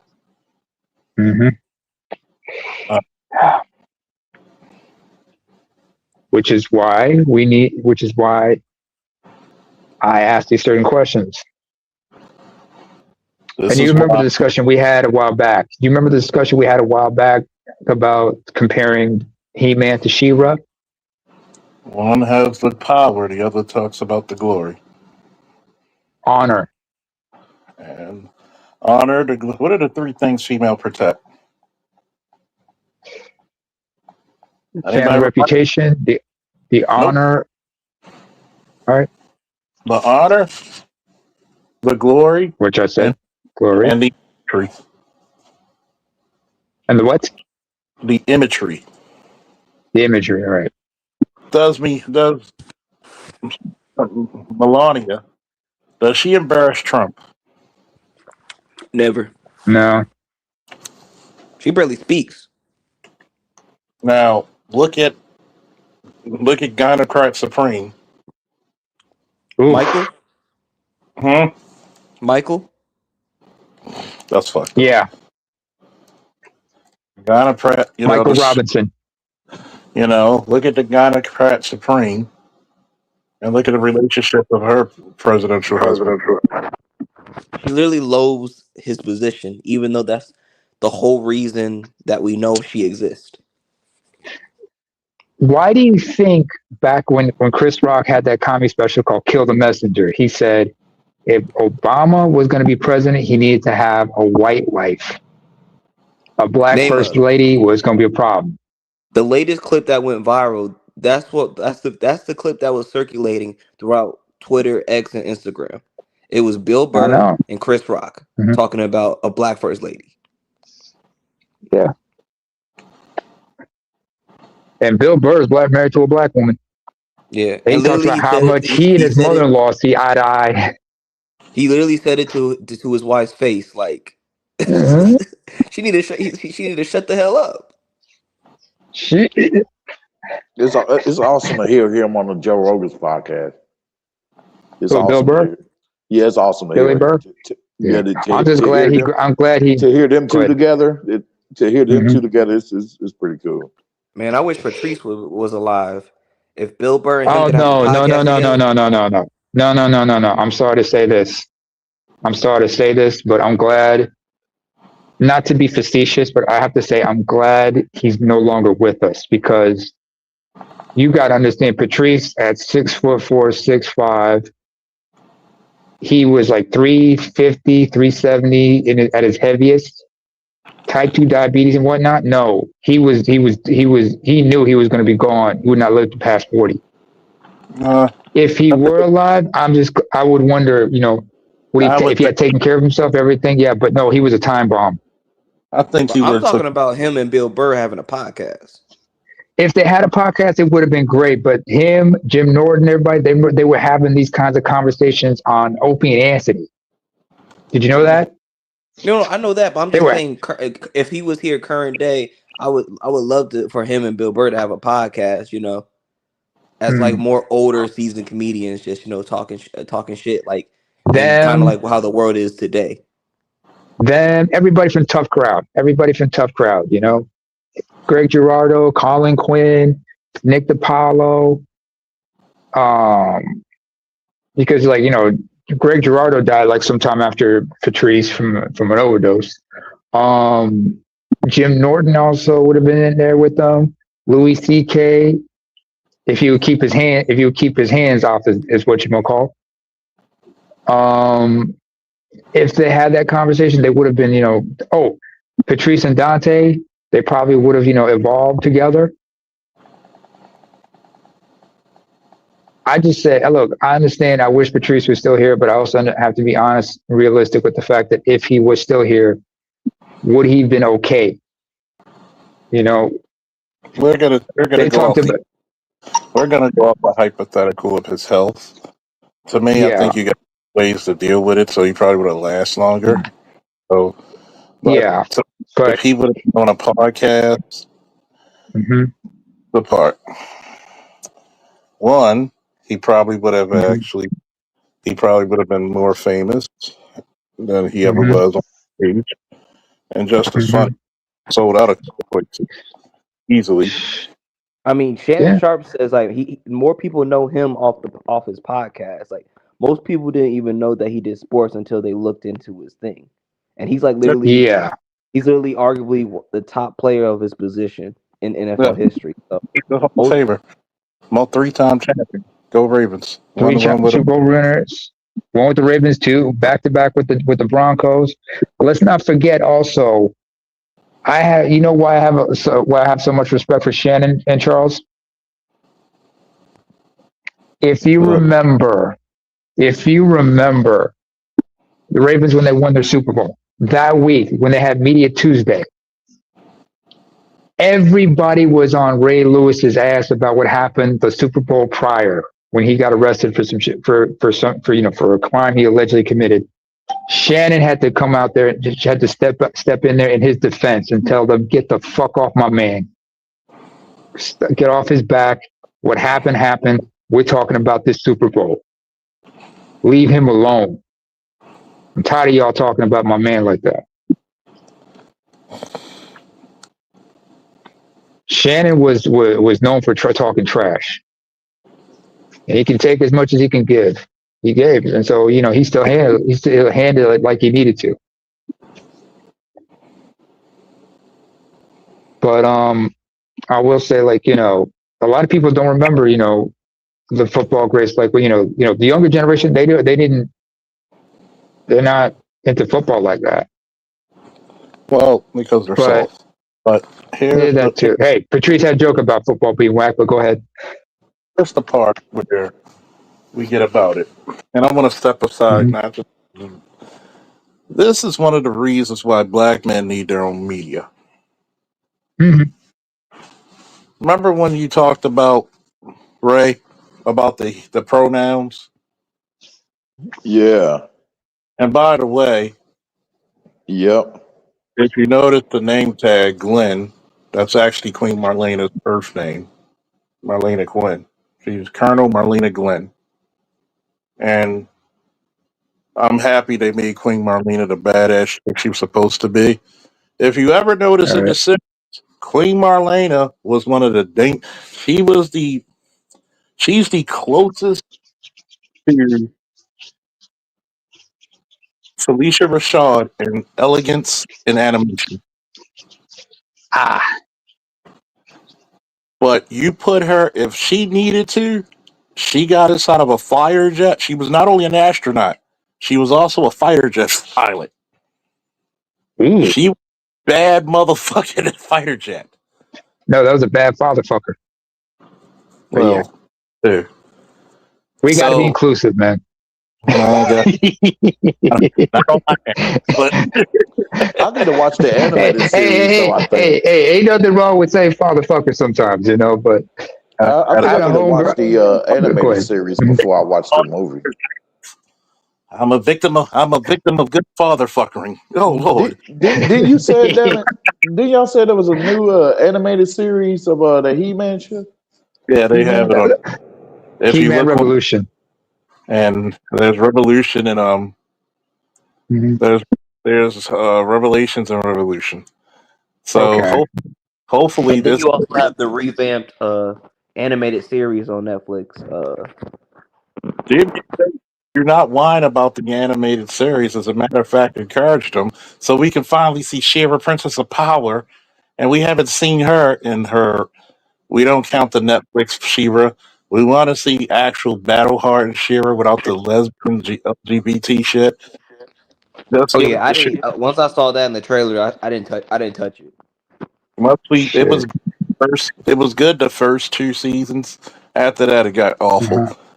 And what happened was people don't realize who Charles Faulkner is. I am a Wonder Woman fan. I am a John Burns She-Hulk fan. Mhm. She-Hulk in the 80s and 90s was one of the funniest fucking characters, but she kicked ass. She's really one of the best Avengers ever. She's much of a kick ass. Did you know she was also a member of the Fantastic Four? No, I did not. She took over Ben Grimm's spot when he went on hiatus. Oh, the So, thing. All yeah. right. So she was so loved they rolled her into there and she fit. Mhm. She-Hulk, when you saw her in that series, was not the same character in the book. She would never disrespect Bruce. Even though her and Bruce are first cousins, she looked at him like a brother. She is the first person to comfort him because she knows how he feels. Mhm. So She. that when you write female characters, what made She-Ra Princess of Power so epic? She was kick ass. She could do all the shit He-Man could do, She but was pretty much revolutionary. she was a revolutionary. He-Man was the sheriff. She was a revolutionary, which made her different compared to other female heroes. Number two, she never forgoed her femininity. No. When He-Man, which is Adam, when he was holding up a mountain to save some people on Eternia, and she yelled out, my brother Adam. That's the only time she ever called him Adam while he was in He-Man form. And she went to Mhm. go for him and threw boulders off of him and hold him. She She's his never. twin sister. First of all, let's not forget that. Very important there. And then on top of that, the greatest. If I could give a class right now on how to write a female hero, Mhm. or period, but definitely a female hero or heroine, look up the episode. It's on YouTube for free. The Stone and the Sword, She-Ra Princess of Power. She All had to right. go through trials as Adora because the gem cracked in the middle, and she had the powers back as She-Ra. Which I said that is the greatest episode ever. And they said you didn't do it just for the powers of the universe. You did it to help a friend. So that's how a female gets her respect from men. If a woman gets it in mud and get it back in blood, men will respect her. Not Mhm. the bitch, And not the Damn right. not and the that's what I bitch. don't understand about this. That's what I don't understand about this. What do you call it? They dang, what's the word for it? Describe What's it. that? No, what's that? It's like they have this energy about them where they have this this peen jealousy I forgot the name of the Penis envy. yeah, the Phoenix Envy. Like they see the power and the glitteriness of the award, but they don't see the background of all the work and all the They just look. sacrifice They're just of surface everything. level. It's surface level. They look at this shit. Secondly, when they wrote those characters, both the He-Man and the She-Ra characters, they were relatable. You know what I'm saying? Especially for She-Ra. She was relatable. She did not forgo her femininity or her own humanity. So little girls, when they saw her, they could see themselves in her. Unfortunately, these last few years with the woke, whatever that means, with the whatchamacallit trilogy they had out with Star Wars with the Rey Skywalker character, She's it was called a Mary Sue. Literary a Mary term, Sue. Sue, meaning the universe Mary Sue. bent will to make her. She can never fail. Even when she fails, she still makes it. When you It's look at unrealistic. She-Ra as a character, Hmm. she failed. There, that one episode I told you about where He-Man and She-Ra teamed up, Hmm. bad guys actually won that episode. Even though people got away safely, the bad guys won. Hmm. And they learned how to hold that L and be like, "We'll deal with them next time. Yeah, We'll get back." Tila got her ass whooped a couple of times. Hmm. It doesn't take away from her capability, No, but it also says there's a tier list.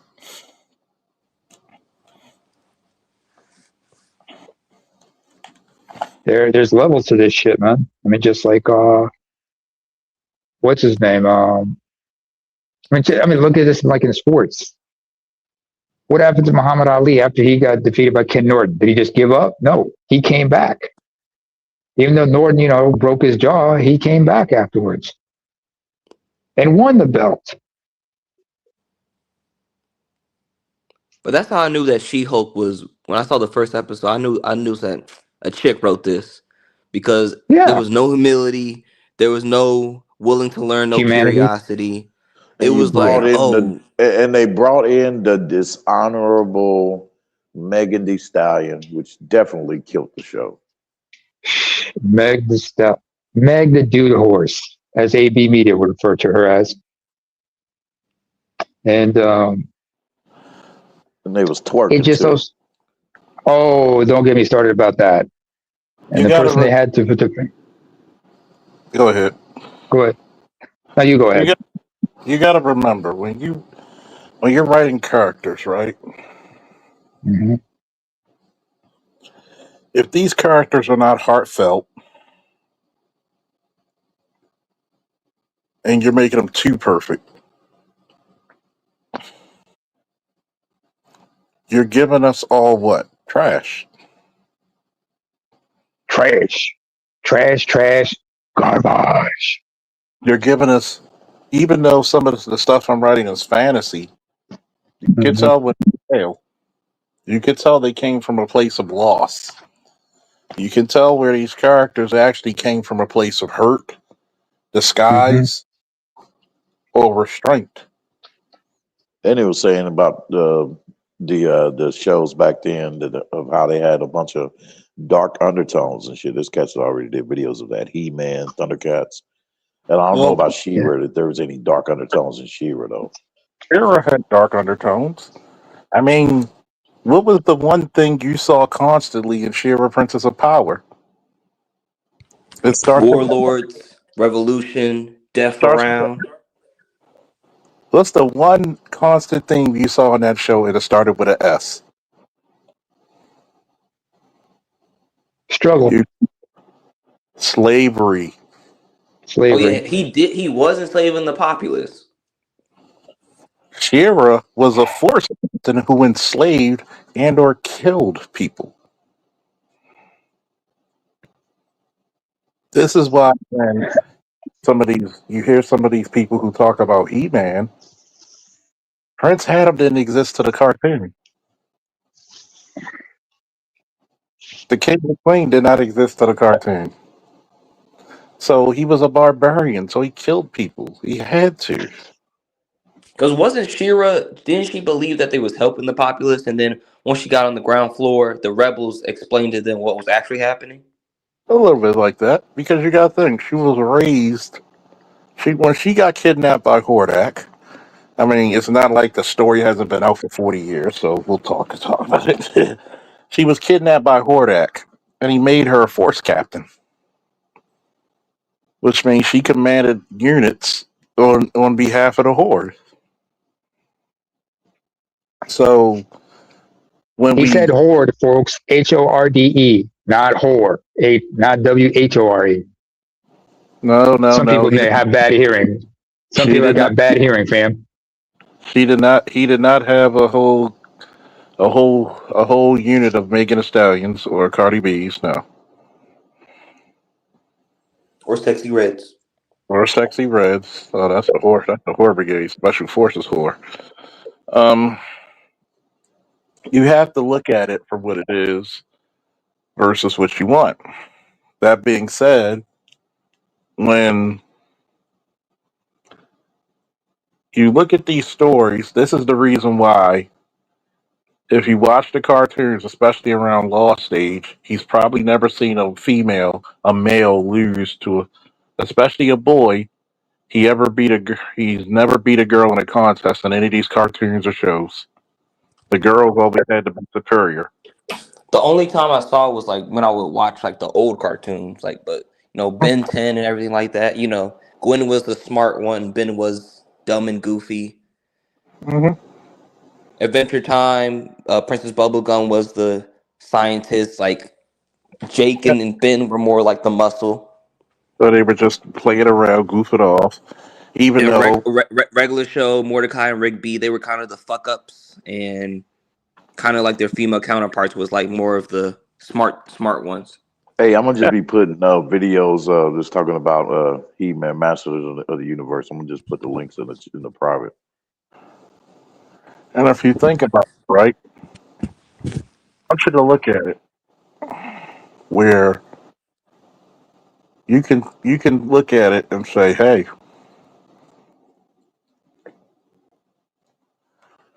how does this affect little boys? You just put little boys in a particular mindset that they could never compete with women. Excuse me. And with that mindset, what did you do to little boys? You crippled them. You crush them. You give them a sense of inadequacy. You destroy their self-esteem before they can develop it. On top of that, you give girls a false sense of superiority. You make them think that no boy is good enough for you. Lost. I'm sure for your generation, you might remember there was a animated series on the Cartoon Network called Kim Possible. That was Disney. Sorry, Disney. Kim Possible. What did you learn from what they show? Yeah, what did you learn from that series? Ron, the heroine was. I will say the male character in that he was a coward and he was more. She had to save him, but by the end of the series, he was able to hold his own and he saved her in the end.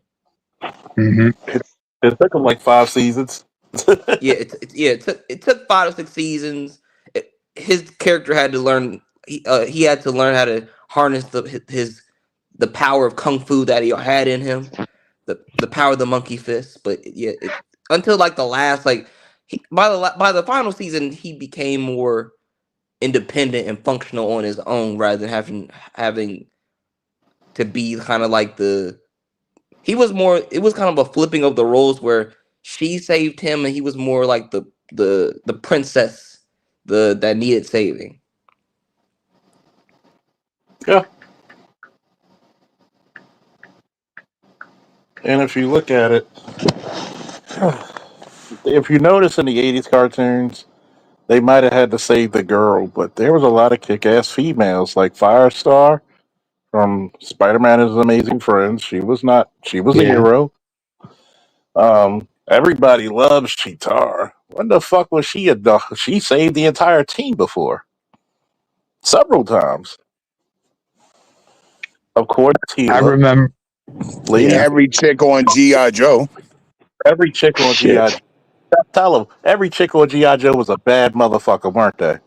Scarlet, if you fuck with Scarlet, Lady J will put a Velma, Mhm. fuck Scooby Doo, from a lower tier. every chick How on G.I. about holding wait? her How own. about also? Yeah, I'll give you one more. If y'all remember Police Academy, both what's their name? Callahan and Hooks. Y'all remember Police Academy? That's before my time. Yes. Yep. Yeah, remember Hooks? You know, she had this little voice. She can handle things. Inspector, you got on her nerves. And of course, there was Callahan, who was Tackleberry's equivalent in a sense, especially in the series. Both of them were like carrying bazookas and whatnot. They were a couple of Boy, badasses. man, hey, I just found three things of He-Man and that I just put it in the chat. Dude, there's so much Yeah. shit in here about He-Man. Like I just sent you the link of talking about the dark and adult, the hidden dark and adult truths of He-Man and other But I mean, characters. off of Conan. If you think he's dark, And wait, Police Academy, the movie? The animated series is as well as the movie series, the movie franchise, but also the animated series. Okay, I've only seen the movies where old boy would do like the voices and everything, the sound effects. Michael Winslow as LeVar Jones. Yeah, Okay, I know who that's you're talking everybody. about. I know who you're talking about. The one where like when she would shout, she would get everyone to attention. Little black woman, the little black woman. That's Yeah, Hooks. yeah. And then, of course, the white one with the sunglasses. That's Callahan.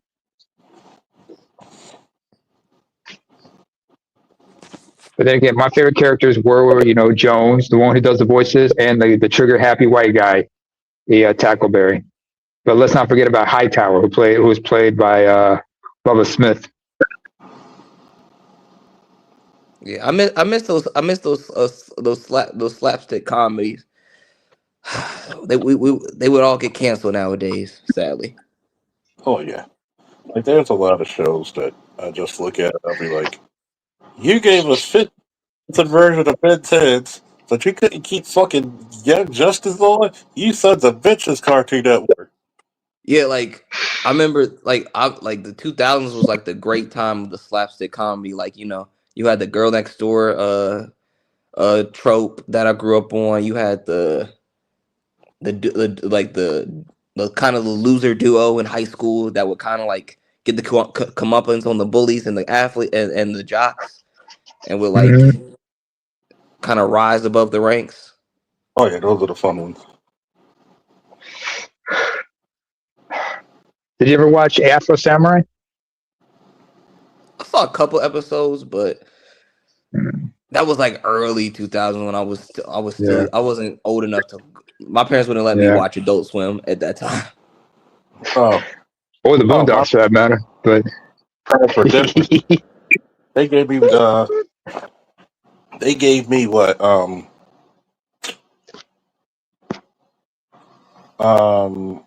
who tell was him it? what it was like growing up in the 80s, Charles. Tell this youngin what it was like growing up in the 80s. Gave me the novel, The Dark Knight Returns. And if you read The Dark Knight Returns, no, that's sure as hell. You shouldn't read that book unless you're 30. So much cussing. I was like, ooh, I learned at 8 years old what a fat this motherfucker was. Thank you, Green Arrow.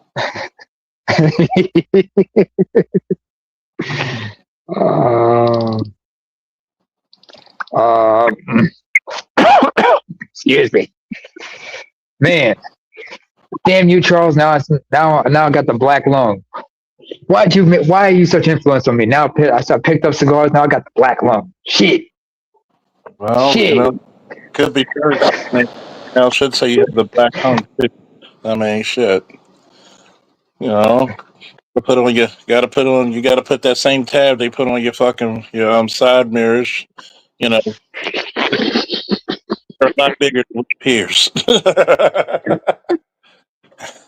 So it's funny because from literary state, it shows you how a lot of people just can't fucking write.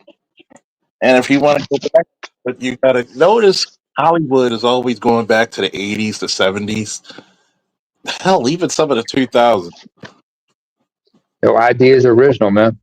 They ran out of good ideas. Mm-hmm. You know, I'm gonna think I'll put these links in the chat though for your audience.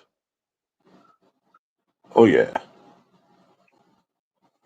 By the I way, just found one talking about the origins of a King Grayskull. Oh yeah, he black. But also Yeah. I don't believe that they ran out of ideas. It's just that they don't. Mhm. Back then, they would throw money to and let the writers and the directors and the studios experiment. Like they're so tight with the purse right now. They won't let anybody really do anything. Like I'm seeing more like out of the box stuff and more interesting stuff come from like the indie film industry. And the They're same thing for scared. the pornography industry. It's always empty. But a little light dark humor.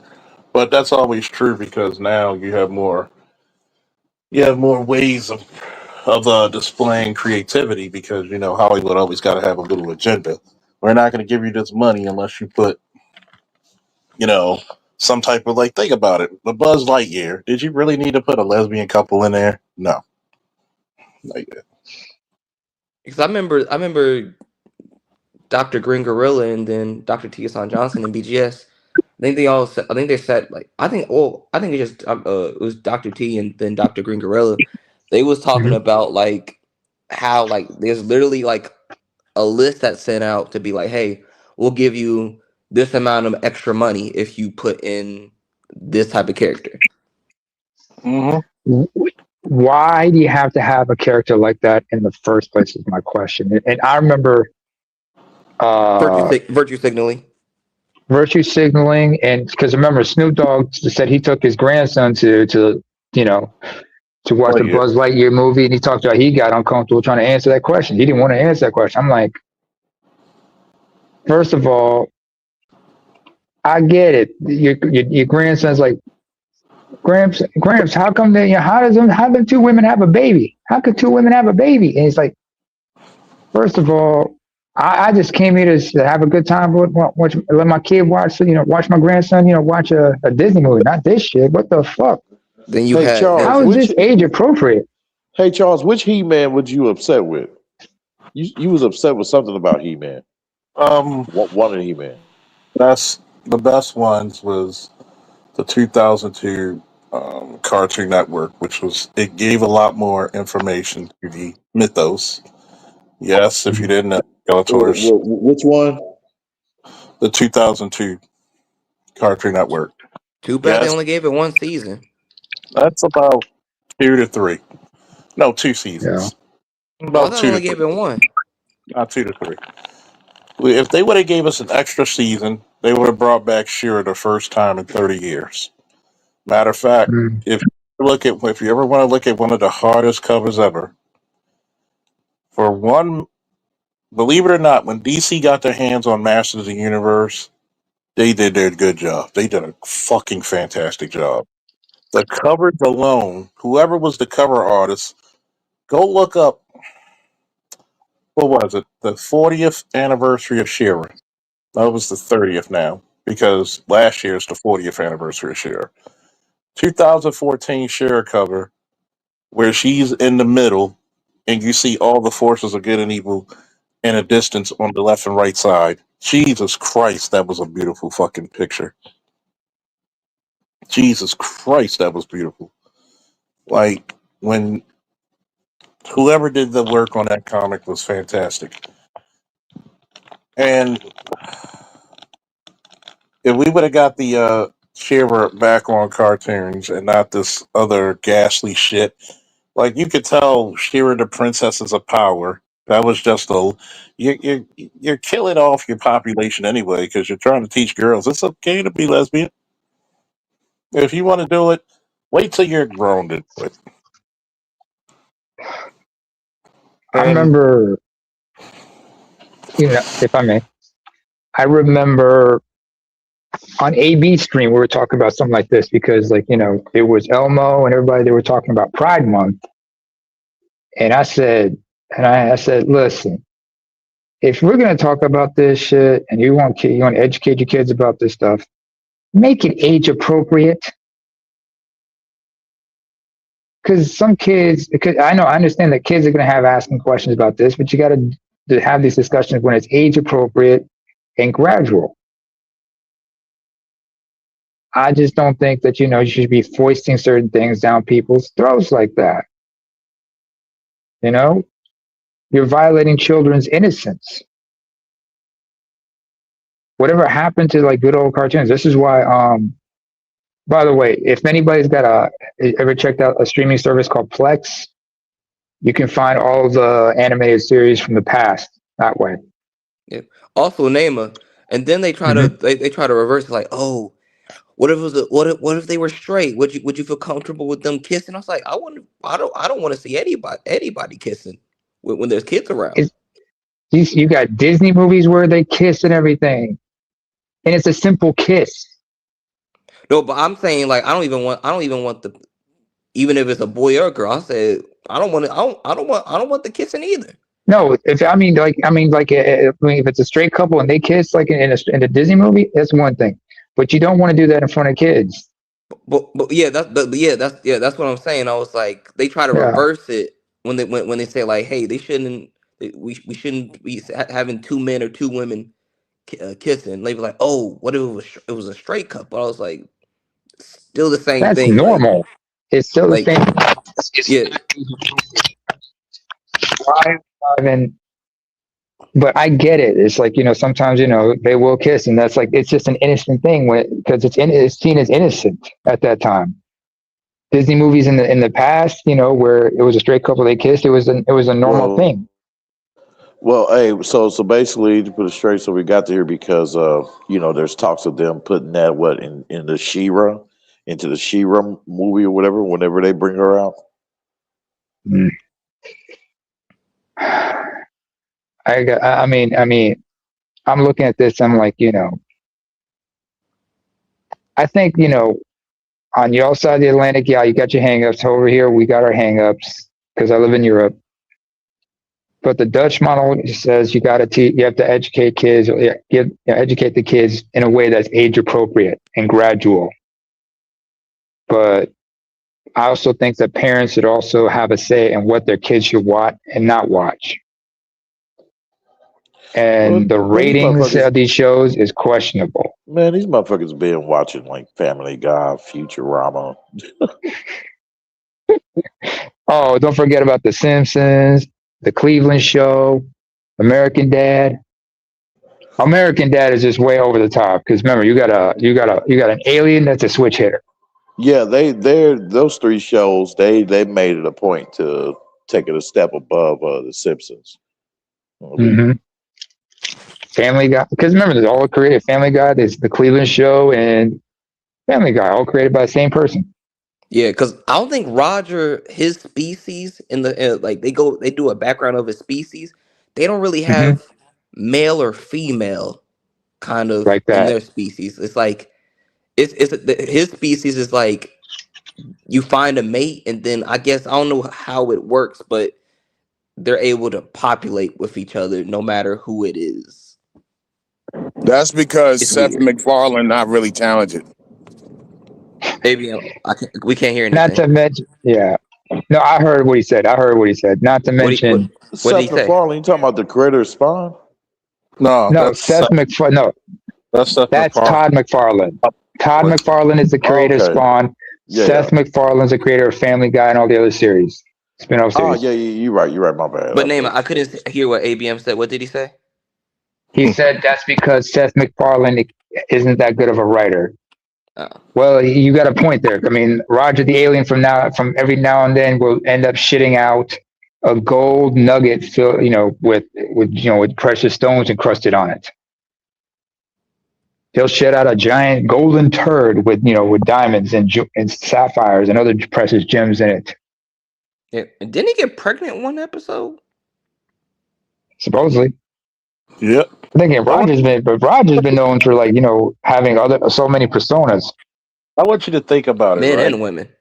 I want you to think about this, Men and right? Charles, women. we can't hear you. Oh, I can hear him. I can hear him. Okay, I think I just need to step back out. Yeah, you gotta step back out. Your audio is acting fool. I'm gonna tell. That's why South Park did that episode about that two-part episode when they was making fun of Family Guy. Mm-hmm. Seth MacFarlane really all his shit is just really slapstick. Like the thing about The Simpsons was The Simpsons had really good writing. Mm-hmm. Family Guy just just childish jokes and shit. You know what I mean? It's nothing too heavy. That's why they got to do the gay shit and all that other shit. Yeah. It's juvenile. It's pretty much puns and jokes all throughout. Mm-hmm. I want you to think about this, right? Look how long a show like South Park and Family Guy been out. But McGruger had to struggle to get fucking three fucking seasons of the Boondocks. Which you can't tell me the Boondocks wasn't getting hits. The third season he wasn't even involved with. Exactly. And that was the third season, and the reason for that was McGruder wanted to take his time with each episode. But, Adult Swim and, whatchamacallit, they were rushing him. And he was like, let me take my time and do this right. Because he was basing each episode had a reference to a certain news, something in the news, as well as something from history. McGruder was very strategic in what he was doing, but he wanted, creative control, which he had a right to because this is his project. But, the animators, everything had no patience. I never really got into South Park like that. I couldn't. I know everybody else was. I couldn't. Hey, everybody likes what they like, and that should be respected. If you ain't feeling it, you ain't feeling it. Doesn't mean you hate him. So Ray, it's cool. You ain't got the South Park, I get it. Just like how like some of these shows, people be surprised. They'll be like, "Oh, you're American? Well, are you from this country? Well, how come you don't like this and this?" Motherfucker. I get weird looks because I admit I'm not a big fan of certain things. But Ray, if you may not like South Park, but you gotta watch the Wokeverse because that shit was funny. He said the Wokeverse. Yeah, they had Kathleen McKinney. I don't know if I'm saying that right, but the old girl that was the CEO of Disney.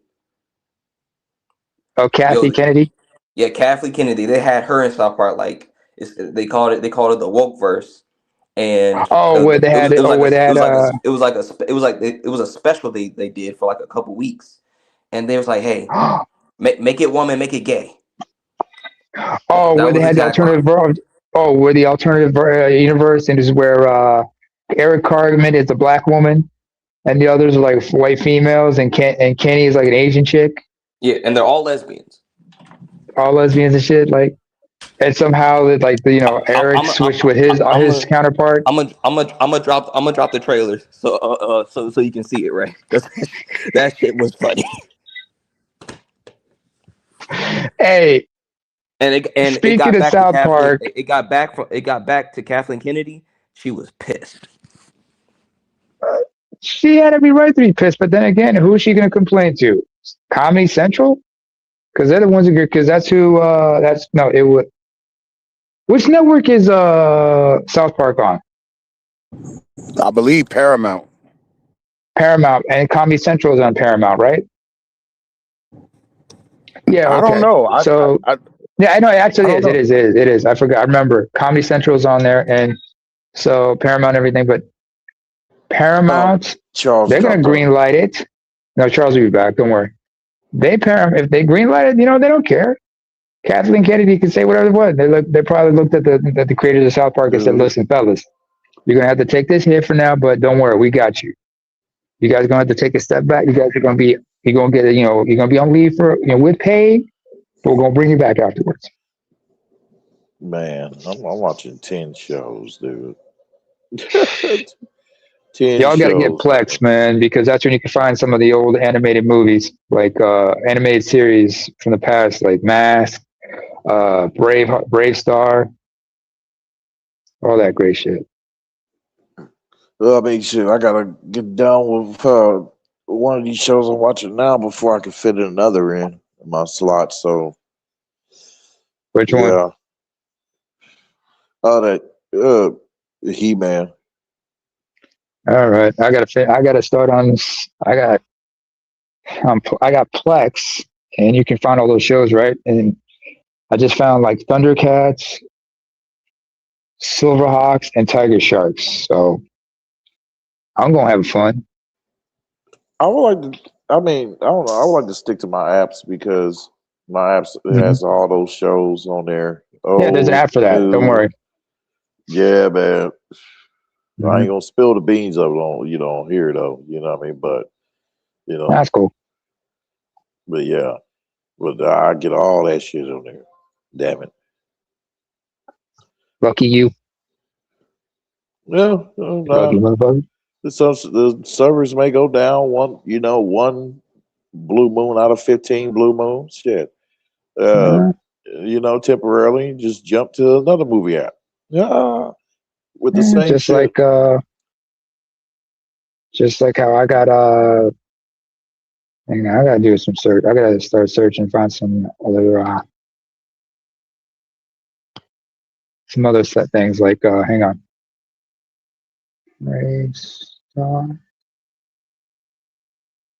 Yeah, I found it. Found the series and the movie. And to watch this.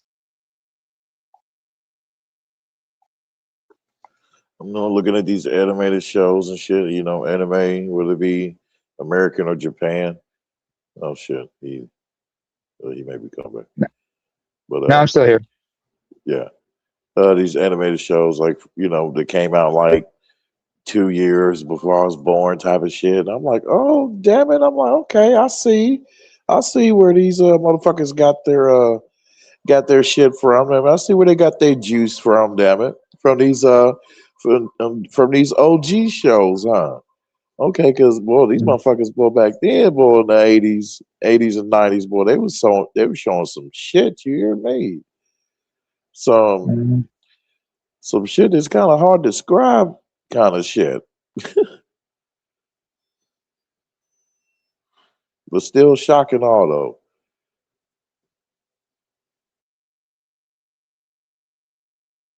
Indeed. Whatchamacall? I mean like titles, like other than Ninja Scroll and all that. Like the Devilman. I never seen none of the Devilman yet. That's on my list. All right. That's cool. Excuse me. Throat's a little hard, a little sore. What was I gonna say? All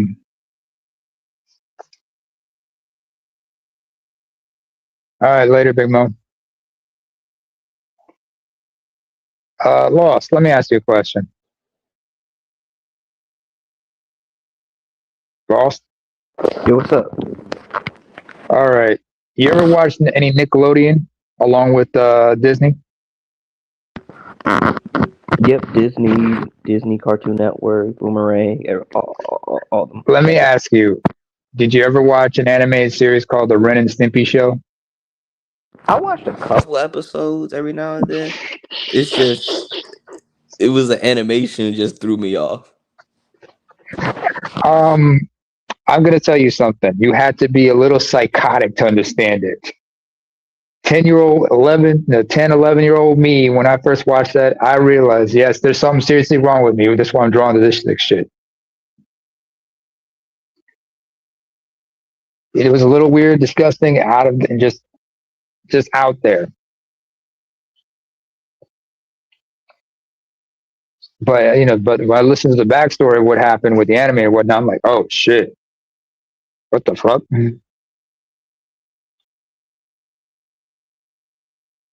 So I realized, all right, that's messed up. Oh well. Who remembers Eon Flux?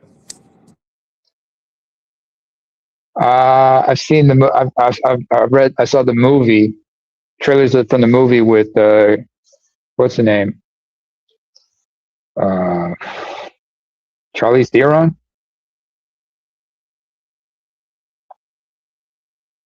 The cartoon on MTV back in the day. That was my shit. Oh, that was your shit. For all you All right. anime lovers, y'all love anime. I don't never hear nobody bring up Eon Flux.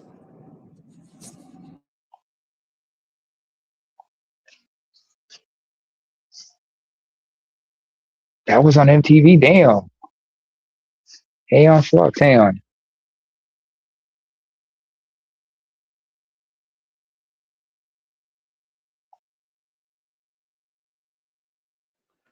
That was from Aeon Flux. Yeah, 1991. I remember seeing that one. That was a very intriguing little sci-fi anime.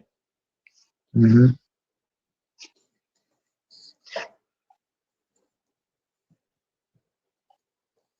But it didn't intrigue me though, like Ghost in the Shell did. Oh, Ghost in the Shell. All right. Yeah, Ghost in the Shell went deep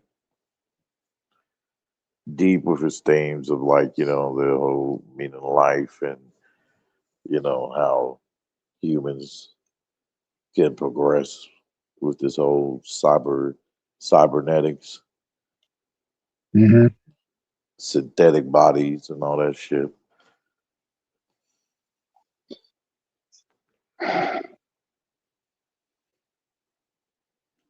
That's wild. And the mystery and the suspense behind it is just, yeah, it gets wild. So it definitely has a lot of replay value. Another show that's on my replay list. I have a replay list.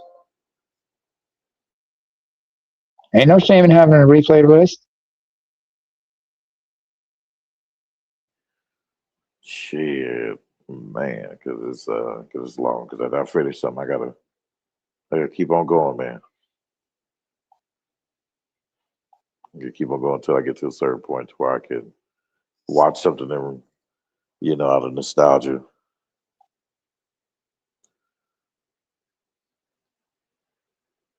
Mm-hmm. And then I hop back over my train. So taking a break from Fallout for a minute because Yeah. because it's like I don't know, I want to take a little bit of notes for these episodes. I think it's just hell, like 8 or 9 episodes. Yeah, and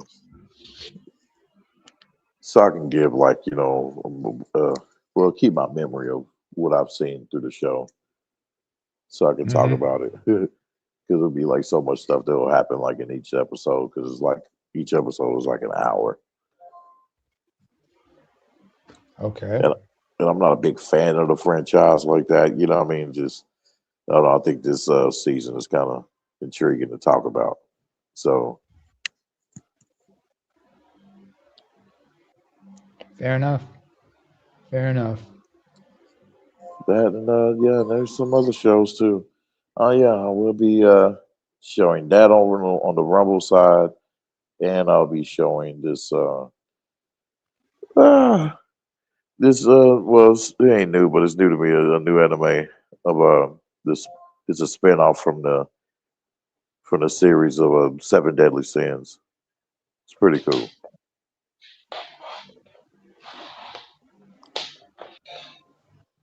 Wow. It's like 16 years, as it says, after the main story or whatever. So, but it just it turns into where you just obvious spinoff. That focuses on these different set of characters, but it still has the signatures in there, letting you know that it's from that world and that land, and and it's from them. It's even in the title, Seven Deadly Sins, four Nights of the Apocalypse. Okay. I like that. Yo, I got some anime I gotta go back and check. Keep forgetting to like watch some stuff. Just been so caught up watching the Olympics. Oh, the Olympics. Okay. The Olympics. I And mean, who else? my favorite events to watch, and you guys might think I'm weird because of it, but hey, it is what it is. My favorite Olympic events to watch is the luge, the skeleton ride, and the bobsled. Well, oh, well. I thought you were about to say that Super Bowl shit. Yeah, because I was told that the Super Bowl is trash. Well, I didn't bother to watch it or watch the halftime show. I might check the replays. No, I might check the highlights of the Super Bowl game, and might watch the replay of the Super Bowl, the halftime show with Bad Bunny. But not really bothered. It's not very important to me. Yeah, a lot of people saying, oh, this is the worst halftime show in NFL history. It's the Super Bowl history. I'm like, okay. Well, I mean, it's fitting. I'm so tired of people bitching about halftime shows at this point. I just ignore that shit. I just paid no mind. I'm like, yeah, I got more things. I say it's fitting because it's like, okay, if the sport, the spirit of the sport, died down to this low point to where like people just it doesn't have or possess the same massive electrifying spirit as it did back then, before a whole bunch of rules and shit came into play and shit to where it's just you couldn't hit a motherfucker this way or tackle him this way. I'm like, oh man. And the passes and interferences too, they tweaked that, and I was like, okay, yeah, I'm over it. Hey, I've moved on to other things, man. I watch the other stuff. You know what I mean? Been watching women's hockey. Cool. UFC, martial arts shit, wrestling. No, I don't UFC because how much that the business model, all that crap. The business aspect of it's kind of fucked it up. I'm talking about martial art, man. The martial art world, man. Yeah, combat sports is cool, but I just don't fuck with UFC. You talking about Dana White?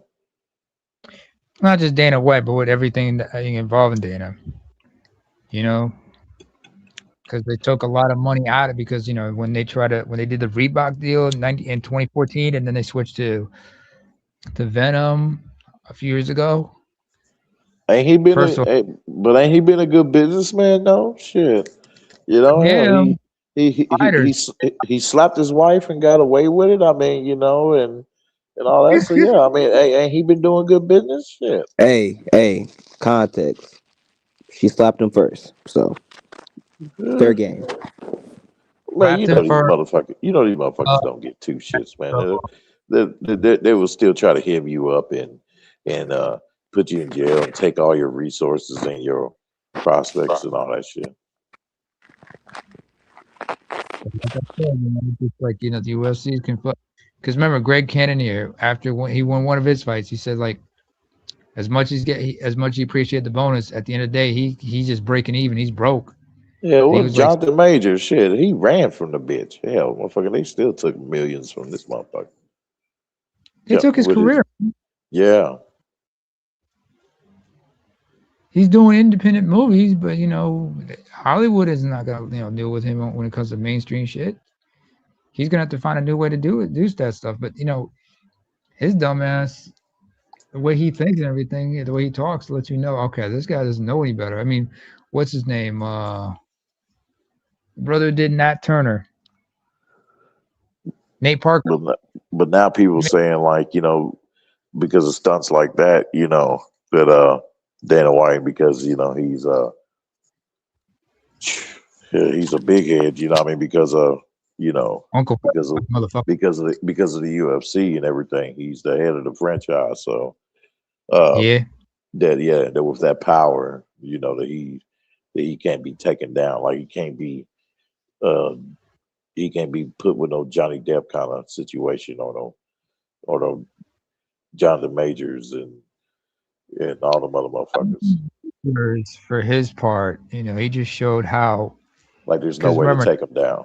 Like, Parker talked about when he worked with Jonathan Major, he had to sit him down and try to school him about this down to the third, but it seemed like he wasn't not thinking. And like, you know, when he did that interview afterwards and with Megan Good, he's like, oh, she like the Coretta to my Martin, man. What? The Coretta to your Martin? What the hell are you talking about? You're not a civil rights leader. And she's not ain't like that. You know, that was a PR stunt. I'm sure. Did they break up or are they still together? First of all. Are they together? Y'all think? Hang on, man. Let me look this up. I'm not sure. Who? Megan Good and Jonathan Majors. Oh, Jonathan Majors? Yeah, I believe so. Last I heard. Let me look this up. Last I heard, I haven't heard anything different. Yeah, there ain't been reports of no problems and nothing like that they've been having, but like that.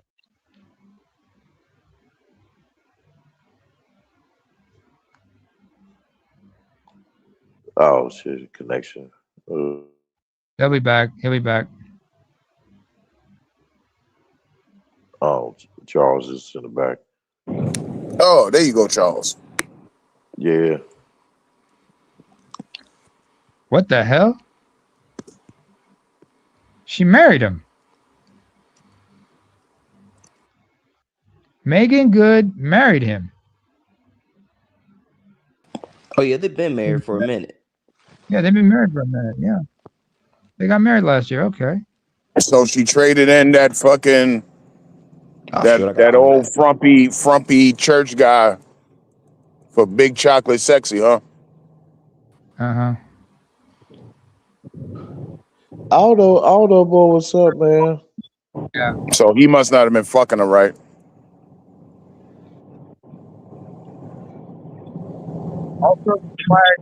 Also, after they did a DNA test, they both acquired citizenship from the country of Guinea. So they're dual citizens and whatnot, and they acquired Guinean citizenship. What the hell? Yeah, I don't know if she was worth what she was doing was worth him divorcing her, but I don't know. So,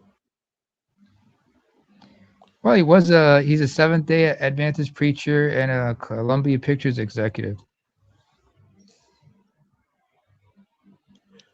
what he was talking about before, what I heard when he was talking about was like over social media pics and shit like that.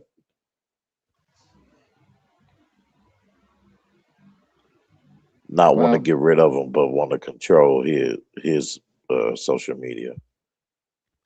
Oh, he wasn't having it. Especially when you're a producer, author, and a motivational speaker and whatnot. He's like, I control my image and what I do with my social media. All right. Well, I know y'all all came across chicks like that too. Fortunate for him, he remarried as well. So he's good. He married a celebrity trainer, Maria Castillo. So he's good. He got remarried in 2024. So, you know, over a year strong. Okay. No, he got married for a minute. So he's good. Yeah.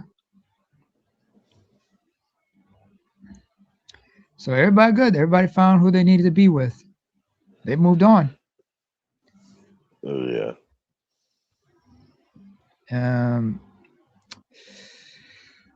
I'll say this, you know, it's just like, you know, you look at some of these things and like, you know, celebrity marriages, they don't last like they're supposed to. They don't last. But I think we need to keep, you know, disregard all that shit and just focus on what needs to be focused on. Yeah. Understand what, you know, that There's some bullshit still out here, and we got to filter out the bullshit. Well, yeah. Hopefully Jonathan Majors man can come back. Hopefully he can come back into the superhero franchise. You know, maybe not with Marvel, but with DC. Where's all the black directors at? I thought representation mattered and all that bullshit. Yeah, Don't just yeah. get a director, take a director. Get a good one. One who knows Black, good black producers people like so full of shit. other right. Like you could have threw him in Sinners. Yeah. Oh, damn, you're right. Damn, you're right. Oh, that would have probably. Do you think Sinners would have blew up even bigger?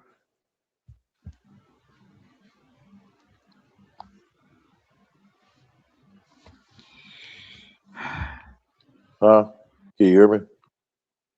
I hear you. I think ABM's doing something, but Yeah, I was responding to him. I'll Yeah. also be back. If Jonathan Majors, if he was in Sinners, would have been bigger than what have got to now. Not really sure.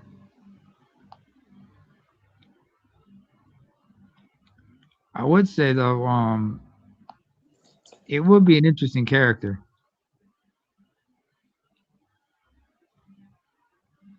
A Negro that didn't turn into a vampire.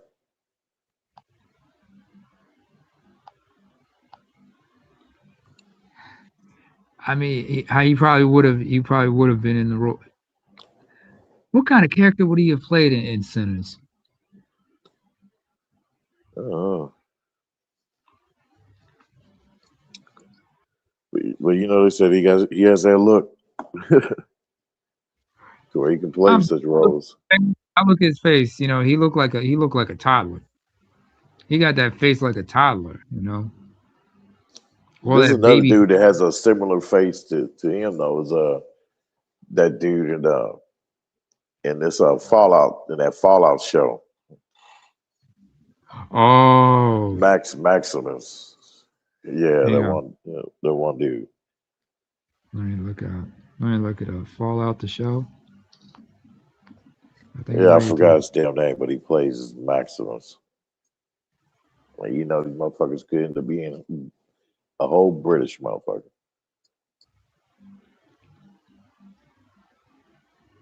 Oh, Aaron Moulton. His name is Aaron Moulton, and let me look him up. Aaron Clifton Moulton. He's from Austin, Texas, actually. Okay. Yeah, he could look like he about to cry and snap on you at the same time. Mm-hmm. Oh, he's married. Oh, he's married to an Icelander. So he lives half. You know, so he lives in Iceland. He look like he's probably like in his early 30s. He's 36. February 28th, 19. He went to Juilliard, right? He has that tone in his voice that he was classically trained. I can hear it in his voice. Yeah, he went to Juilliard.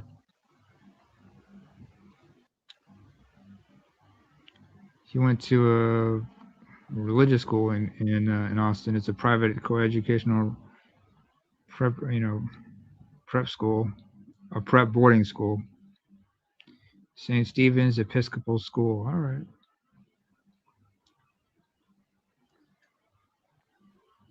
Oh shit, he's doing a good job to me. Aaron Moulton.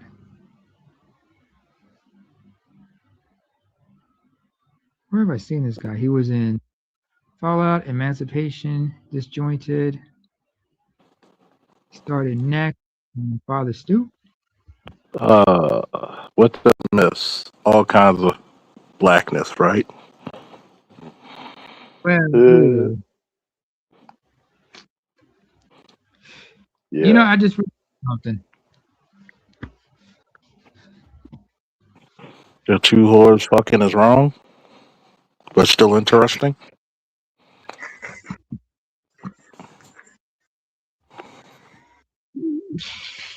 Shit. No, we're talking about how last thing we mentioned was about how if Jonathan Majors was in Sinners, would Sinners have been a bigger thing than it's gotten to now?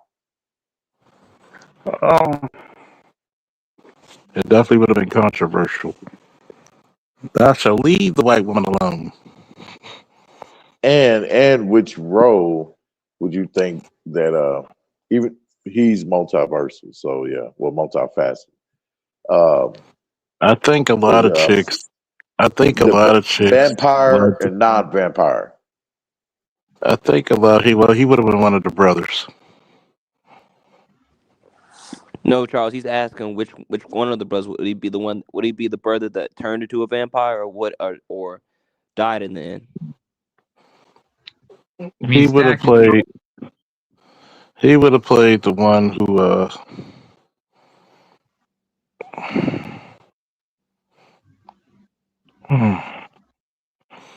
I think he would have definitely been the one who died in the end. Oh, Smoke. Smoke died in the end. Died in the end. And I think females get a kick out of Michael B. Oh, she did hit me back just now. Okay. What's up, Chanel? The fine ass. She lost 50 pounds too. One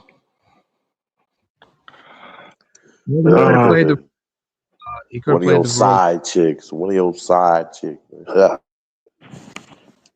Candy Grandma.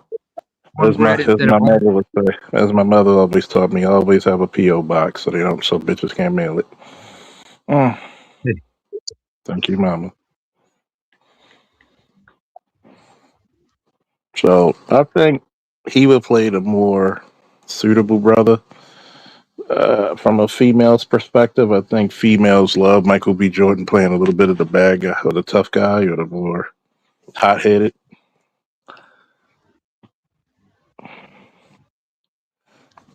So, wait, how come? Huh? Hang on, I'm looking up how tall Michael B. Jordan and Jonathan Majors are. I think Michael B's like 5'10", 5'11". Mm-hmm.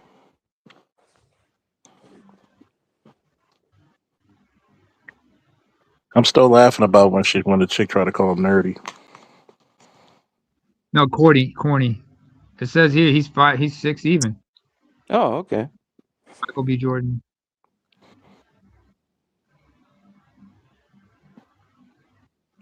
But it's a shame talking that about he corny, but he's making money though, and that bitch, what's she doing? Gossip. It's a shame that one of our most premier male actors can't find somebody, his female counterparts in this industry. Is that the same chick that did that podcast with Stacey Abrams? Yeah, I think so. And she tried to talk shit about black men, and Stacey Abrams shut her down. Oh, Is that the same chick? Yeah, that's her. Oh yeah, you got to give Stacey credit. She shut her the fuck down, didn't she? So whoa. Well, Stacey Abrams, unlike a lot of other of these black female Democrats, she learned a fucking lesson. Mm-hmm. You can't alienate black men and then get pissy when they don't come and fucking support you. Mm-hmm. It's really just common fucking sense. Yeah, getting exposed is stealing that money. Some of these bitches look like they smell sour and shit. I don't like a grown ass fucking adult woman walking around with lime green hair. Looking like something the X-Men should fight. Looking like a fucking Pokemon, looking like a treasure troll. Yeah, remember that shit back in middle school? Polaris and X-Men, doesn't she have green hair? But that's Polaris. We love Polaris. Yeah, light skinned chicks, when they do so much, man, like when they overdo it and shit, yeah, they usually be the ones that stink. I'm gonna tell you what it is. Women, but you already know this. Women dress to try to impress other women, and remember, ghetto culture rules all in our community. You wear a pair of slacks or some fitted jeans. Come on, Loss. Me and ABM gonna school you up in Baltimore. School you down for Baltimore, and we're gonna take you to the harbor. That's a By the in way, Maryland. But I take you look. to get some crabs and shit. But nah, when you But see it, you gonna call him up on the phone? Yo, dummy, pull up to the harbor. well, dummies a generation below us. What they call each other dummy compared to when me and ABM was growing up. A dummy was an extra Fighting an words. extra sexual an extra sexually open female. Oh, Mhm. So when they were calling it, when I hear teenagers and young adults call each other dummy, I'm like, oh, you about to bring a freak bitch over? What else? Okay, do I need to leave? You about to bring the freak bitch? They like, no, that's my man's dummy. Hey, what's up, stupid? I was like, my generation don't play that. We kind of pride ourselves off of intelligence a little bit. We did dumb shit, but we pride ourselves off of that a little bit. So but hey, now they can't read, so now they really are dummies. yeah, pretty much. Yeah, that's stupid. What's up, dummy? Hey, woo. It's kind of funny, like you now. And ask ABM. When we were in our 20s in Baltimore, Baltimore was one of the premier party towns in America, dude. Club Mix was at the height of the fucking shit. You Yep. wonder why. I met chicks from Delaware, DC, fucking Atlantic City, New York, Virginia Beach, both Carolinas, Florida, Georgia, Atlanta, all up in there. Just coming up here, just going to the club, and they like, oh, we here for the weekend, or we here for 2 weeks. Oh, for real? All I got is bubblegum and free dick. And tell me if I'm lying, ABM. Back in the early 2000s and the late 90s, every chick you saw, 9 times out of 10, they all look good and they were fit. It was every 10th bitch might have been a fat one. And most of them were more thicker to chunky than the beach whales we see today. So now you go out, all these bitches look like they. It's just a fupa gallery. I mean, we used to call it butts and guts. Like, how do you look like a bitch who had 4 kids and you never gave birth? And Like, you know what's bad, Charles? The thing is, like, the older women would teach the bigger chicks how to dress and what clothes not to wear. They be dressing up mm, like the skinny chicks. They be yeah, like a goddamn shame. like Daisy Dukes, and then they'll have like the little holster top with their stomach out. Like the skinny chicks Oh will my have like god. what they would be like how the skinny chicks have the holster tops. They'll have their whole gut hanging out with the She tops. I needs was like, what she the needs hell? about she needs a half gallon of gut begons. And the fucked up part about it is this: when you see these bitches, they have no shame. And then their Why are skinny you trying? friends be hyping them up like, "Oh, you look so Mm-hmm. good, girl." Oh, like, I'll be like, God damn, how your stomach hang further than your titties? but hey, Good, no. I don't it's want like that. it's like the old famous girl in y'all city, Meatball. Give me I blame y'all, y'all. give me the thick ones, damn it, but the ones that with the stomach still intact. Mm. Like, God damn. I don't want the stomach to the knees. Fuck all that. And then how you a big girl with fucking orangutan titties? You know them triangle ass titties? Can't do that. And big titties on a big girl do not count. That's like abs on a skinny nigga. Doesn't count. Ugh. I just be like, man, back in the day, it used to be some fine motherfuckers. Now it's like, y'all bitches got all these 24-hour gyms, and I don't see y'all rioting to get up in that. But you always see them picture food. I remember the 2000 magazines, like what thick used to be. Now thick is they build like refrigerators, and I was like you niggas, you don't know what Y'all definitions. This is where I had a little slight disagreements with Dr. Thunder this morning. Well, yesterday morning anyway. Now I said the reason why it's because they were looking at the chicks who were complaining. Garbage men of the dating world really means you're taking abuse, not just the physical looks, but the mentality, the what's the word I'm looking for? The entitlement and the disrespect from these chicks. Mhm. Yeah. It's one thing if your woman's bigger, if you prefer bigger, and bigger doesn't always mean obese. Okay, if you're like me and you mostly dated athletic chicks or chicks in the gym, guess what happens? She's gonna have more muscle than the average woman. She's gonna weigh a little bit more, 15 to 20 pounds, but it looks good to the motherfucker in all the right places. Hold on, go back. Damn it, could I cut out? You said you had a disagreement with Dr. Thunder? Oh shit. Like a What slight was one. It was okay. yesterday morning in a chat because I guess this is the reason why typing may get lost, and this is my disagreement. When it was, I know he wasn't talking about the chicks. I said I'm talking about the men, not just how she looks, but how she acts. That's the worst part. It's one thing if you're gonna take a bad bitch and she's just a spoiled brat. You're getting something out of that because you're getting more status a little bit. I'm not saying do it, but you look better, and you could probably. And if you're not with her, you're probably getting every other chick anyway. But you're talking about not just the looks of the female, but the attitude, the entitlement, the disrespect. And you're allowing this shit just for the possibility of sex. Shout out to Ellen Roger Curry, rest in peace. The possibility of sex. You're doing all this shit, trying to be chivalrous to a unsanctified wench, and you're making a fool of yourself. For what?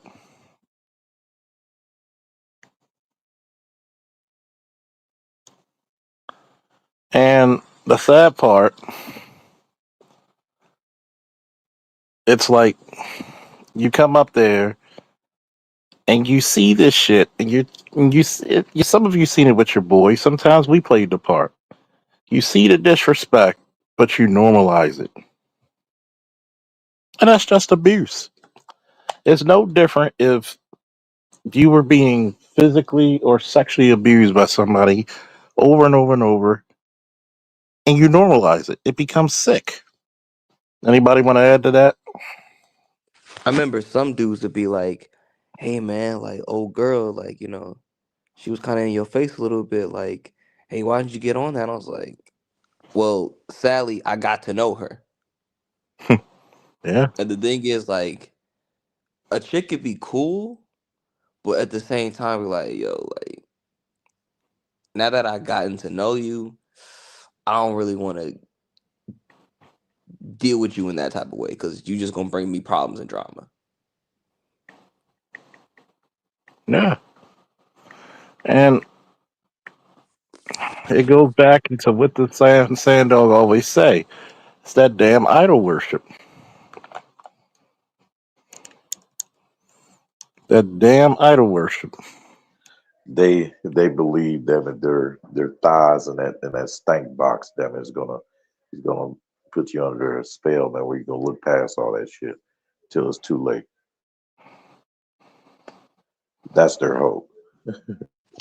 Which makes no sense because a lot of guys are already hip to the game, and a lot of these females, it's like Patrice said, what other intangibles do you bring other than your pussy?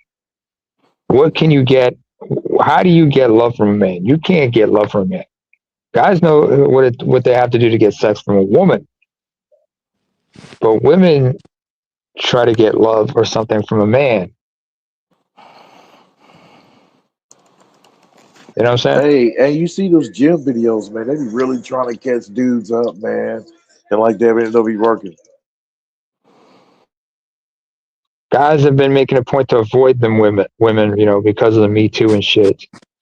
I've been seeing a lot of guys like they'll like have like there's literally like there's this I saw an ad where like a makeshift bed where you pull the bed up and then it becomes a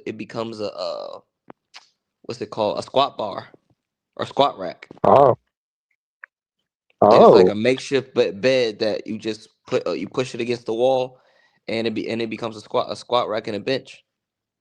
It has all your weights on it. that's brilliant.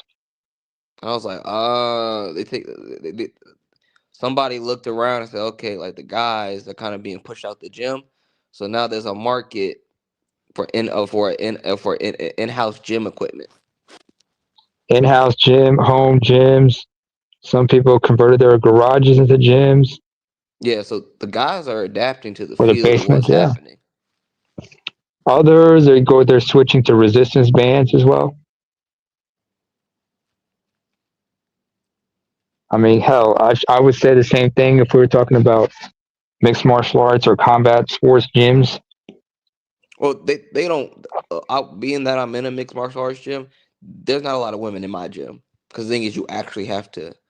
The thing is, you get in enough classes, they kind of run off. But you Yeah. see, they don't show no videos of them doing that kind of shit in the mixed martial arts gyms and shit. You know, it's like I don't know You because see a lot of women usually getting involved in like maybe because they know better. powerlifting. Yeah, Maybe because most they of them know you better. see them. Maybe And because then they know also better. like during the class, there's really no time to actually like set up a camera or anything like that. Like you're too busy in the midst of the class and the workout, pretty much. Like, you know, in a general gym, you can like it's kind of like you're set on your own schedule, unless you have a trainer. But like they can't really dictate in a martial arts gym. No, they can't. In fact, if I'm not mistaken, like most women, I'm seeing a lot of this. Is like a lot of women posting while they're in the gym, and most of them like getting involved in like CrossFit or powerlifting, and you know they just like to post videos there, post their workouts or whatnot, and that's about it. So powerlifting is where it's at for a lot of them. But you don't see a lot of them just like, you know, trying to mess with guys like that or trying to set dudes up like that. I mean, most of them, the gyms are pretty empty.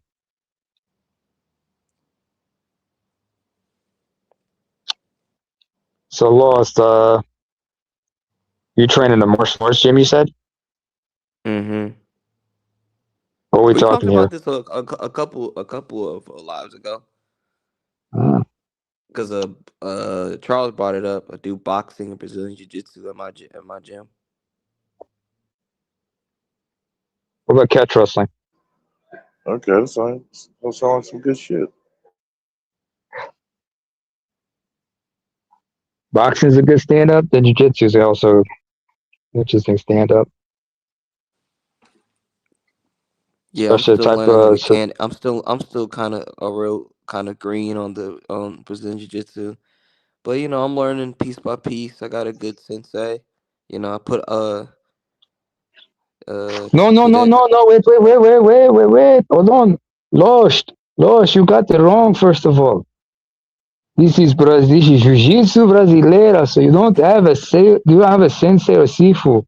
You have a mestre. You understand? It's a mestre you have.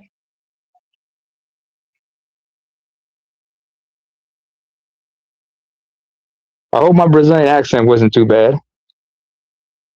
But you know, mestre is the masculine for master. Then there's mestra, which is feminine.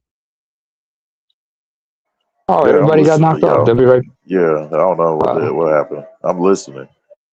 Yeah, but by the way, how would you think of my Brazilian accent? You think I got it on point? I try my best. Everybody fell off. I guess just me and you, Ray.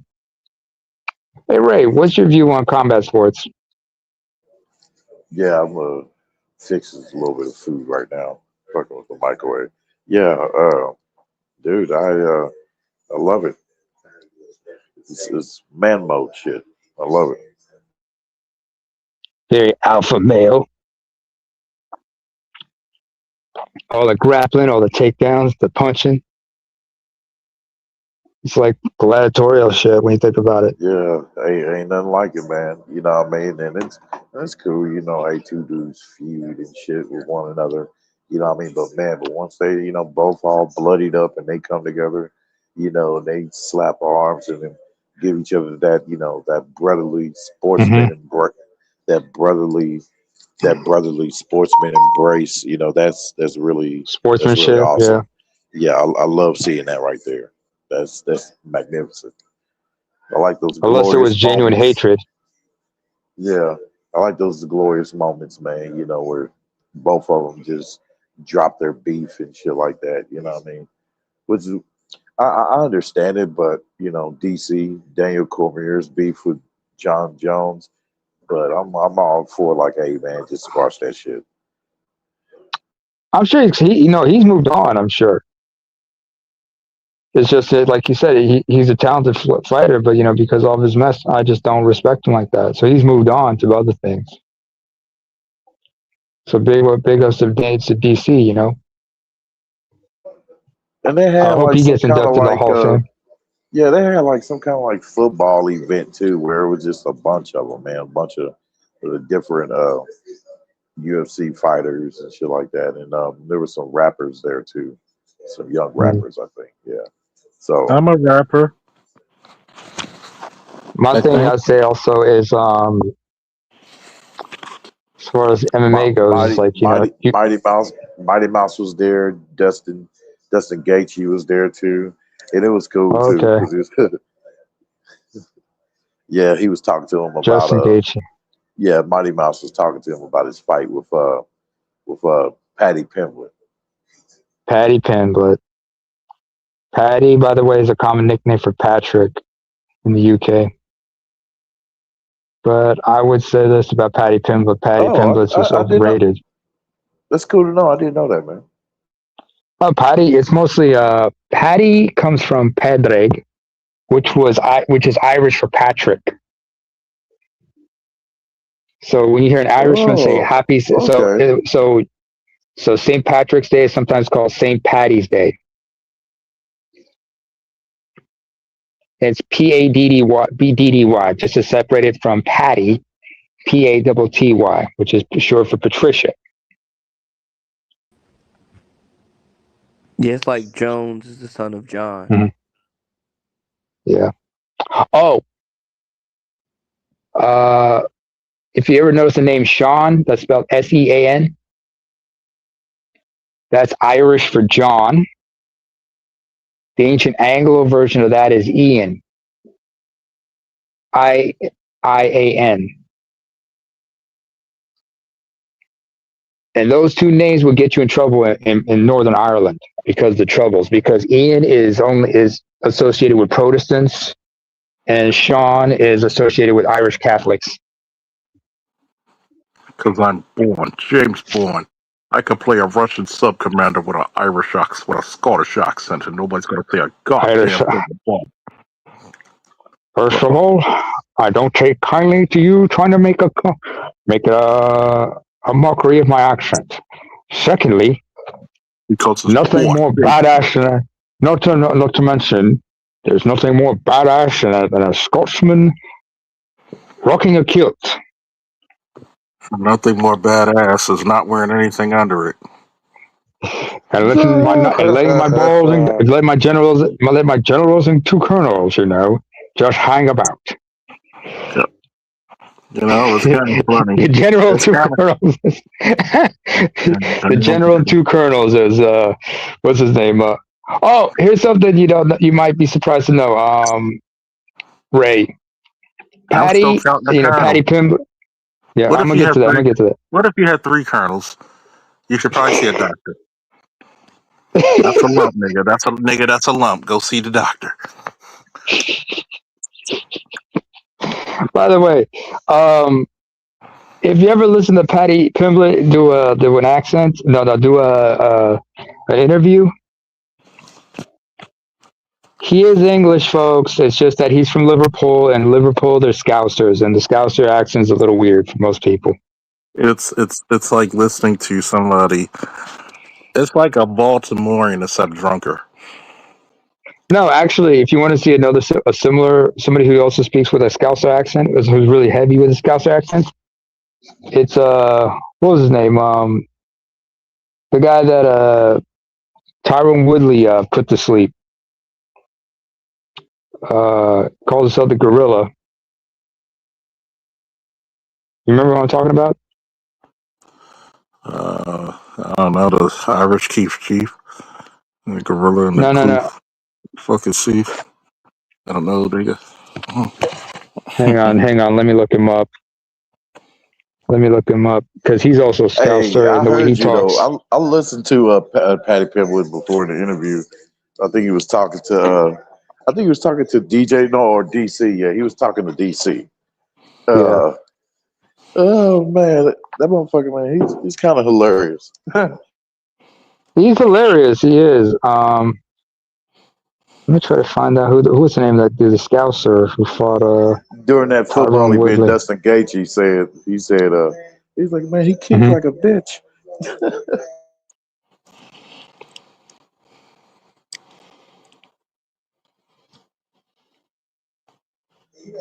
Dustin Gaethje said Patty Pimblett kicked like a bitch.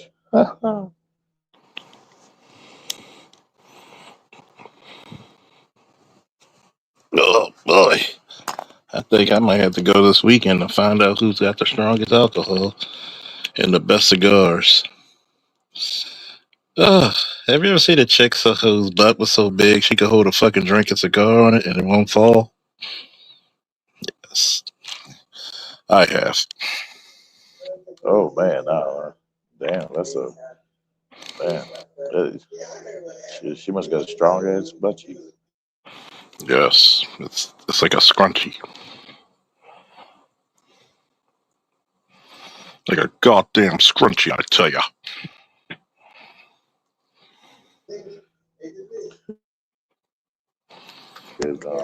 It's goofy, man.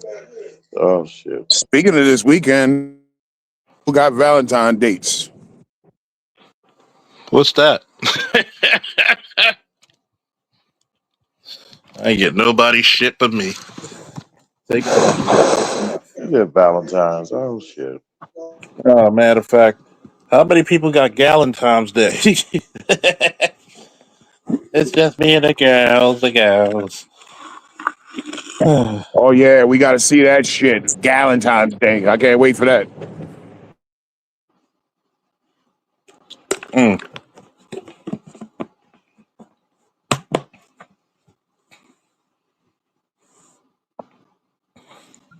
That damn Valentine's Day bullshit. I call the League of Lonely Bitches.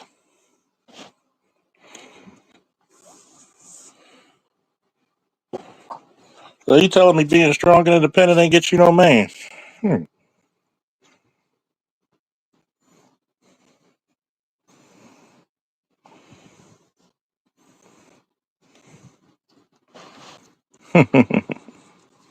I'll be like, I thought you were strong and independent. If you're a half decent single man, go make your money on Valentine's Day. And tell these bitches if they want to date, they gotta pay. You damn right. Back massages, They're gonna say $200. something about choosing peace or some shit. I choose my peace. No, you choose loneliness. I'm No, resting in actually, my femininity. loneliness chose you. Why do you think all of us are so lonely? Because you are. A real man doesn't want to be with you.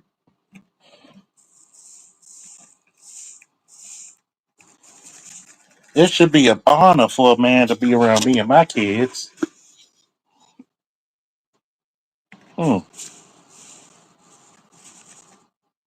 Remember, these are the same group of females that chose a bear.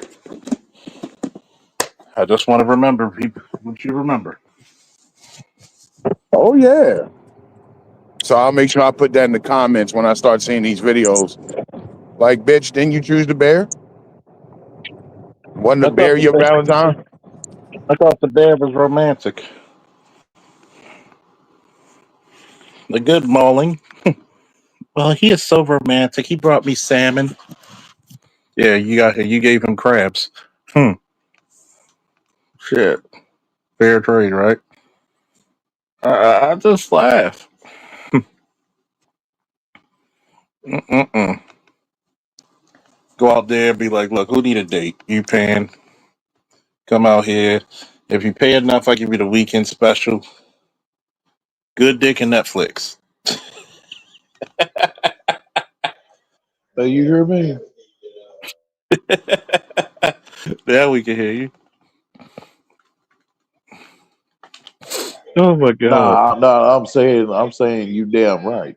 Yeah, that's what I'm doing right now. Yeah, bitch, that's You what you paying get. for the dinners? I ain't paying for no man dinner. Then be alone. I can't help being alone. Oh no, you ain't gonna take me to the Cheesecake Factory, bitch. It's either the Cheesecake Factory, bitch, or Netflix and chill. Uh, take you down to Lyman Street, across from Johns Hopkins. Take you to the sub shop right there, or John. Oh my goodness.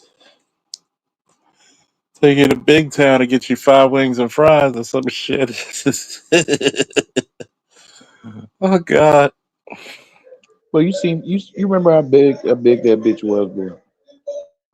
Well, she had to be 320. You know, I'm proud of her though because she did play good defense at the Super Bowl.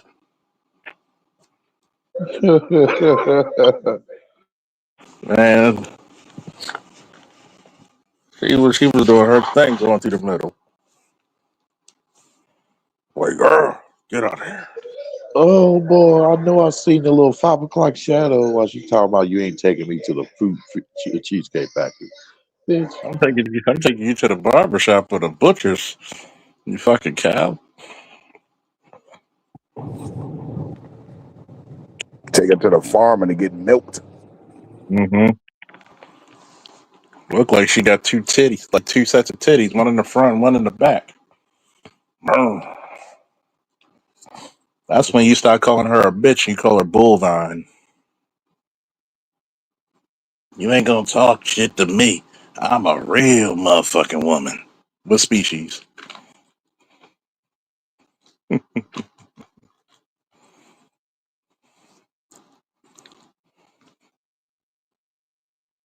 Damn right, boy. I can't be man. These big ass bitches, boy. Big Amazon built bitches. Valentine's Day. That has to be funny.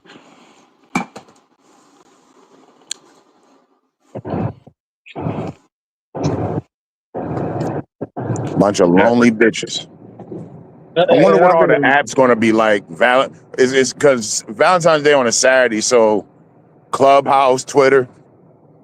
Oh man, so if you're a female and you ain't got a date, Jesus Christ, you're gonna be stuck in your feminine nature. Make sure, okay, fellas, we all got to make sure the house is cleaned up on Friday, because Saturday you're gonna have a bunch of drunk, horny bitches coming up. They gonna be drunk from man lost. I wish I was 25 again, man. Shit, got your own Hell, spot too. hell no, I'm fucking Man. on these drunk bitches, boy. These drunk bitches put a nigga in jail. Not these drunk bitches. They looking for dick, hard times, and even more dick. This Uh, is what this is. what they're gonna do is they're gonna lay low and pretend they was with somebody, Mm-hmm. Man, give me your knowing damn hand. well you was sitting in that fucking house on that couch. Mm-hmm. And you I don't give burn the up. batteries out the rose. Not a bear in sight. You Oh, ain't even oh, got oh no fucking bear. let them dumb bitches get drunk, boy. Hey, bitch, you want me, bitch? Hey, $200. for 10 minutes. You know, she rubbed her fucking dildo down like a number 2 pencil to the nub. And So, numbed herself out. nah, she said, ain't nothing like the real thing, baby. Boy, she putting dick appointments early, boy. Y'all think I'm lying. All you single niggas are gonna see a lot of these bitches hit you up for some supercalifragilistic. No, just watch your feed. Watch the Mm-hmm. bitches on Facebook, Instagram. It's gonna be this amazing shit. Look what Bay got me. Only you don't see Bay. You don't see no bag. And don't be in the pictures where they gonna be trying to look for you. Give me your hand. They take a quick pan and it's in their story. But you know that little boomerang effect? Reverse, reverse. Like, no, Peep, don't peep put that. the peep the empty Gucci boxes and Louis boxes and shit. Mm-hmm. They'll never open them.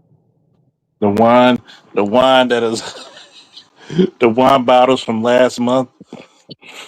Now everybody's so into romance and shit. Like, when did this start? Bitches Hmm. gonna go out here and buy the bag of rose petals and sprinkle it over the fucking bed. Look what Bay did. Yeah, they Like, gotta bitch, go straight for the dollar store. like, Paper cut the mache. crack. Like, knock it off.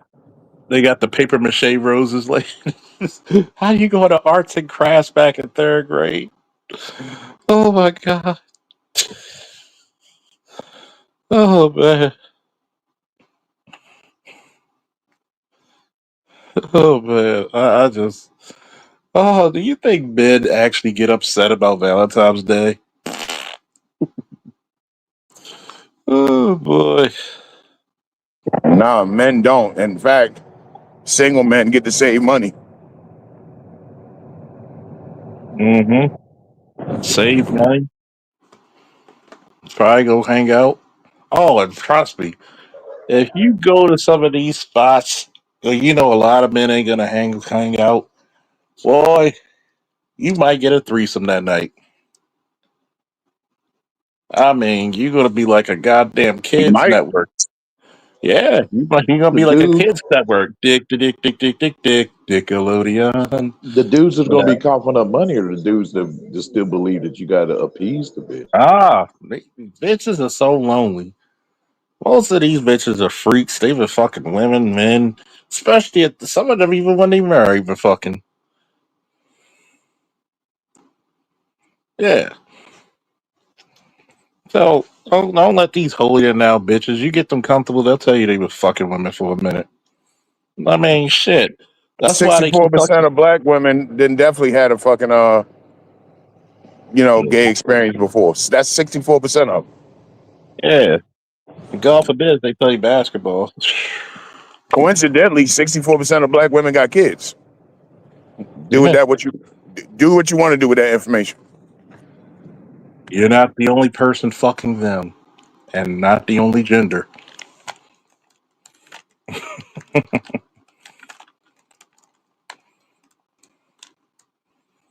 Yeah, you're definitely not the only gender.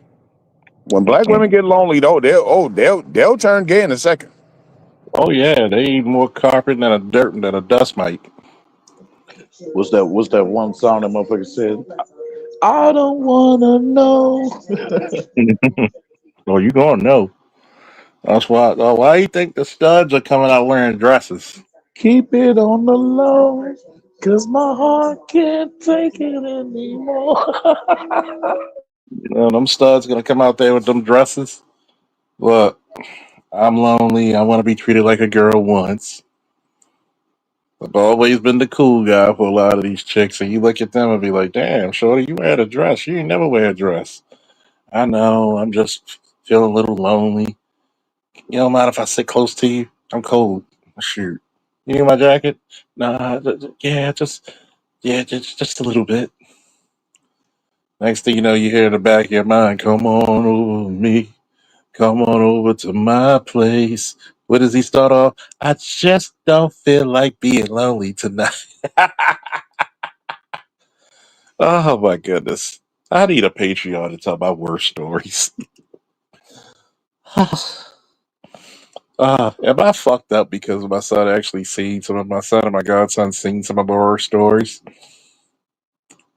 And some of my worst stories they were actually proud of because they were like, "Did you just kick that chick out? And you just got another chick back in?" Yeah, you know you're a national hero, right, Dad? I know, I know.